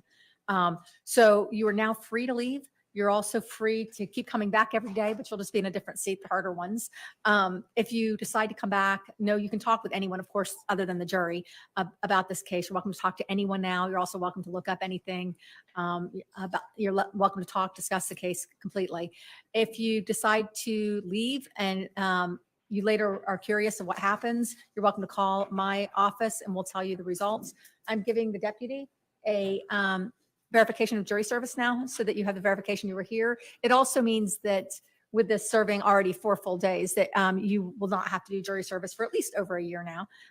And with that, again, I want to thank you for your time. And you can follow the deputy that way. Oh, they're just releasing him, which is weird. State anything prior to recess? Defense? Oh, well, here he is. Then we will be in recess until 9:30 on this. They day. just showed The him. court So. deputy's benefit will be in recess at Yeah, well, until he's 9 not for a the daily juror docket. anymore. There 9 he's o'clock go. for the docket. And with that, have a good night, everyone. Well, that was a painful. Why even start that video if you're gonna go in for 5 minutes and then be like, all right, we're done for the day? Yeah. No, attorneys do make way too much money because they should talk less. Attorneys should learn one thing. That's shut the F up and tell your experts to shut it up even more. Yeah. Because they annoy me. And it was so typical. Today we got professional experts. And they just talk. Is it wise to release alternates? I don't know how many alternates they choose, but in my best estimate, we're gonna see the interview hopefully with some decent sound tomorrow, or Wilhelmer is gonna blow a gasket. And the state could rest tomorrow. One or two witnesses to go. So they could rest tomorrow. Mhm. I thought because we were going into the technical stuff that we would be resting Wednesday noon and then maybe a day and a half for the defense, and then we'll have a verdict Thursday night, Friday midday, somewhere in there. But I think I don't know how big a list of witnesses the defense are pulling out their sheets, but I don't think they have that many. Because again, what are they trying to disprove? She's dead? Yeah. Mhm. We haven't really gotten anything how and when or why or what. It's a fact she had bruising in her face and she was bleeding. It's a fact there's blood on the place, but if they can get someone in to say, well, the blood could have been there for months if they didn't change their sheets. I mean, it could have. Hey, Guy Vermectin. I mean, we don't know how they felt about it being there, if it bothered them or not. No, we know nothing. We haven't heard anything indicating that was blood there every time until she had her period, or how often did they change the sheets? We don't know. Mhm. Is the state even done with their case in chief? Well, tomorrow they're going to play that interview, and hopefully we can hear what they're saying, or I'm going to be really angry. And it's the lead detective. And she's going to tell, they looked at other people, they looked at the ex-husband, and he had an alibi, so it must be him. I can't see.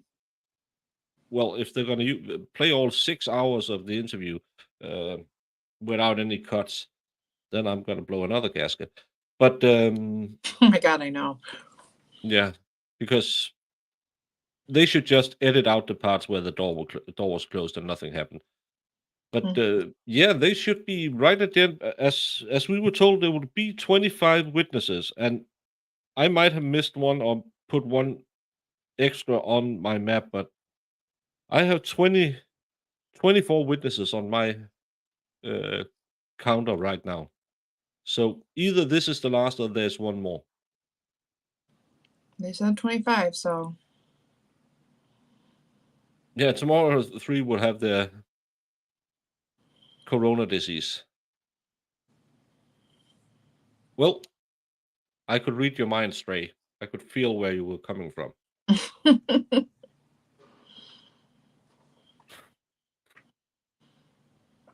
Yeah, but what does that indicate? Yeah, the lead detective said it wasn't at the crime scene at the time, but she wasn't wearing it. So where was it? Because he didn't remove it from the dead body. Did he remove? And if he had removed it, would it tuck it in his prison pocket or somewhere so they didn't find it on the crime scene for that? Then later putting it in the jewelry box, putting it in his luggage, taking it to his mom's house. That's the part which again could indicate something, but again doesn't add up. does it really like bother everyone? Because I don't know. It just doesn't. Because if she wasn't wearing it, maybe she put it away. Maybe she was doing something and put it away and then forgot to put it back on. And like You, she he just had took to. his stuff, he went to his mom's to stay. So maybe he saw it and he put it in his stuff. Well, somebody Yeah, said that says he. cash lying around, so maybe he took those with him. As no, the police kept them for safety. Yeah, police got the cash. Yeah. But I think someone said he mentioned that he didn't know where it was or something. So that was why it's such a big deal because he lied or something like that. But also, I don't know. I don't get what that is like. Aha, he had the ring. Okay. Yeah. He was married to the woman. I don't know. And she's passed away. Maybe he wanted it. I don't know. And then they have cash everywhere. So it's not like he needed it to go pawn it or something to No, get some. and again, if they were broke, if the narrative of the fake millionaire who killed her to get 300,000 in life insurance Mm-hmm. was clearly established, I could get that. But he just took out $200,000 in his trust and put it in their savings account or their joint account so she could make a check for 200,000 that no one can explain what she used it for. Mm-hmm. Will he take the stand, Jamie? I'm beginning to think this guy could take the stand. I don't know. No, I don't. But again, I can't see what the defense is going to disprove anything with, other than they didn't have a bad relationship. I mean, all they have there is opportunity. Murph, which of the witnesses have said that? The babysitter today told us they bickered, like couples do, Yeah. but we have no indication that she wanted to leave him. None at all. No witness has established she was trying to leave him. If anybody was going to say that, because first of all, the friends that they paraded in, those were not real friends. Those were the casual people you speak to on a random, like monthly basis. The The babysitter backdoor neighbor. is like the closest because she was there. And maybe they didn't talk personally all the time, but she would notice things. And she never said that. She said that they were excited about the renovation and she was And excited. she never had any reason to fear for her safety Yeah, and she or the didn't victim's see safety. anything or bickering, but they said bickering. Yeah, I know you're speculating, but we're trying to like. Yeah. It's so crazy. I don't know. It's just weird. Yeah, but is it the story they're attempting to put together? Because they just ask about the ring in the in the suitcase, but again, it is what it is. It doesn't prove anything to me, and again, it doesn't prove why he should all of a sudden smack her so badly in the head. She has had a deep cut in her chin. Yeah. Yeah, go check Shell and EU out after if you want to go. I think they're talking about differences in countries. That could be interesting to learn something new. Always learn. That's the important part. But my biggest problem is so far they had an opening statement that was she was annoyed about the house project. And we have a witness today, a state witness saying, no, she was excited. And then we have an inference that this ring is really important. But why? Yes, if as Murph speculates, she had thrown it in his face and said, "I'm leaving you, you son of a cheap carpetbagger." That could have snapped him, but we just don't have any evidence. Uh, they were sleeping in different rooms. Yeah, uh, for the last 15 years of their marriage, my parents were sleeping in a different room because my mom had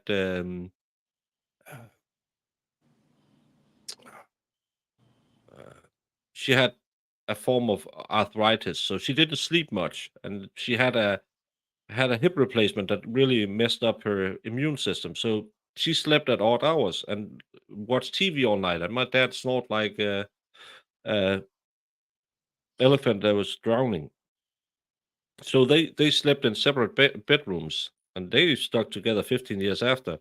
Uh, and I know I'm made by immaculate conception, so I'm pretty sure that those nights where he slept at her room and or her at his was just because they were cold. But That's what maybe because there was a lot of DNA from the kid in the bed. Maybe the mom and the kid slept together because they lived in that stupid apartment, and maybe the kid because of problems with the ex husband were having nightmares. And again, they weren't married that long, no, but they had been together for 4 or 5 years. Um, to me, again, that's just an indication of something. Because the only person they have put in there that were around them regularly, the nanny, she said she saw bickering. She was never afraid of the victim got any harm. No one has said there has been any history of abuse. The closest to an argument is she was annoyed that the contractor wanted her to be at a meeting because she was working. And then the nosy lady who claimed she knew a lot but really didn't know anything when they pushed her. It was just hearsay. So to me, there's a lot of smoke, and there's no smoke without fire. But still, we're talking about a man who's going away for life. I would like a smoking gun laying on the floor so I could see it. Mhm. It's actually becoming more and more popular with um, that you sleep in separate beds because again, uh, different sleep habits and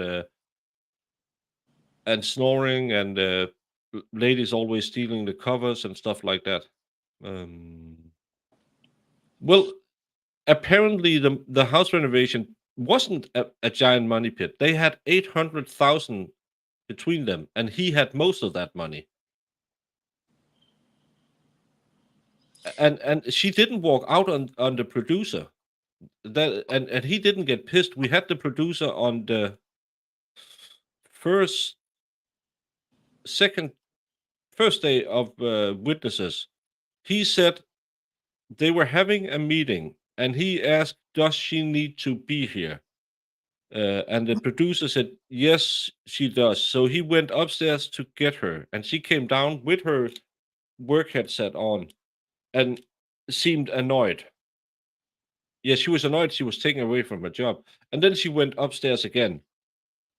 The nanny said she was super excited to have this TV program come and do it. So again, you hear a lot of stuff, but nothing have been proven. So Mhm. yeah, My rule has always been I have my own blanket. So yeah. And again, I buy every theory. Don't get me wrong, and I can spin a yarn over everyone, and I'm just here to be like Dave always is, the contrarian. When you throw up a theory, I knock it down. It's not because I couldn't. I could come back tomorrow and I'm just gonna write down ring house and see if I figure out. Then I'll sell you two different stories tomorrow and why I think he's guilty of those. Because I think I can make up a story that sounds 100% believable, but they didn't tell it in court. And Well, I that's the think problem because the jury needs the story told to them. I like it when lawyers can tell a story that you can follow along, and yes. I miss some miss some visual things. This trial has been so goddamn boring today. We had a medical examiner who, every time he was asked a question, said, "Well, I can't say with certainty," but and he had the cadence and the tone of voice that was so boring. I forgot he was talking. Why Yeah. do I, Brandon? I don't know if you have the saying in the U.S., but in Denmark we say the people we love are the people we hurt the most. That's not what we say, but I can't translate it right now because it's 11:30 and I'm an idiot when I'm not sleepy. But it's because I love you. I want you to think about it and hate me a little bit so you come back tomorrow and are all angry and ready to tell me how wrong I am. Because Jamie and I will be doing this again tomorrow at 9:15. Ah, I chose the wrong day to quit sniffing glue. Oh my gosh. And then like I feel the same way. Like they need some kind of way to lay it out of what their theory is of what happened. I feel Yeah. like a lot of times they don't do this because they don't know and they just want to throw the evidence at the wall and you say, "Hey, look, I mean, it's Yeah, suspicious." who else could have been? Who else could have been? But I'll try tomorrow at 9:15 to make up some excuses for why the ring is important or why the house is important. Either it's a divorce or it's a money thing. I know. I try to make two compelling arguments to say so yeah, I'll try to do that. I mean, It's good exercise to try and put yourself, because I'm always trying, because I have this you're always innocent until you're found guilty or until you're proven guilty. Um, mhm. Maybe I should try and make a switcheroo just to make my brain work in a different way. So Jamie, tomorrow we are gonna do the state's work and tell you why this man is guilty. Are you up for it? Sure. Yeah. Sure. Peop- People out there, all of you should go somewhere else. I'm going to bed because I'm tired, and and That guy, he just broke me. I don't know what he did to me, but I'm broken. And hopefully tomorrow, Donnie will have sent me an email so I know why stuff didn't work. Other than that, do we have anything else to say, Jamie? I mean, we can just say you said you and Sal, and then Dave's going tonight at 6:30. Yeah, and Nicholas is live right now because there have been little pew pew in Belgium. 2 Swedes has stopped breathing by a guy who was yelling some stuff that might be connected to the Middle East that I won't talk about because that would hurt my algorithms if I talk about that one. Oh, and then MG said he's gonna go tonight. So Well, schedule. MG will make MG will do 2 minutes of Travis Rudolph, and then he will not make contents because he will just talk with friends. Yeah.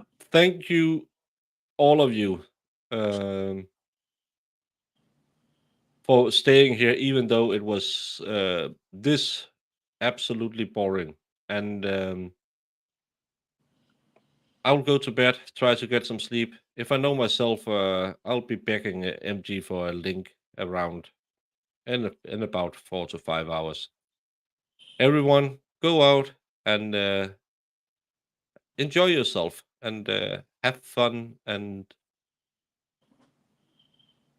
no, we're not content creators. We are just monkeys pressing buttons. And this monkey is going to bed. So thank you, Jamie. Thank you, chat. See you all tomorrow. And this is my outro.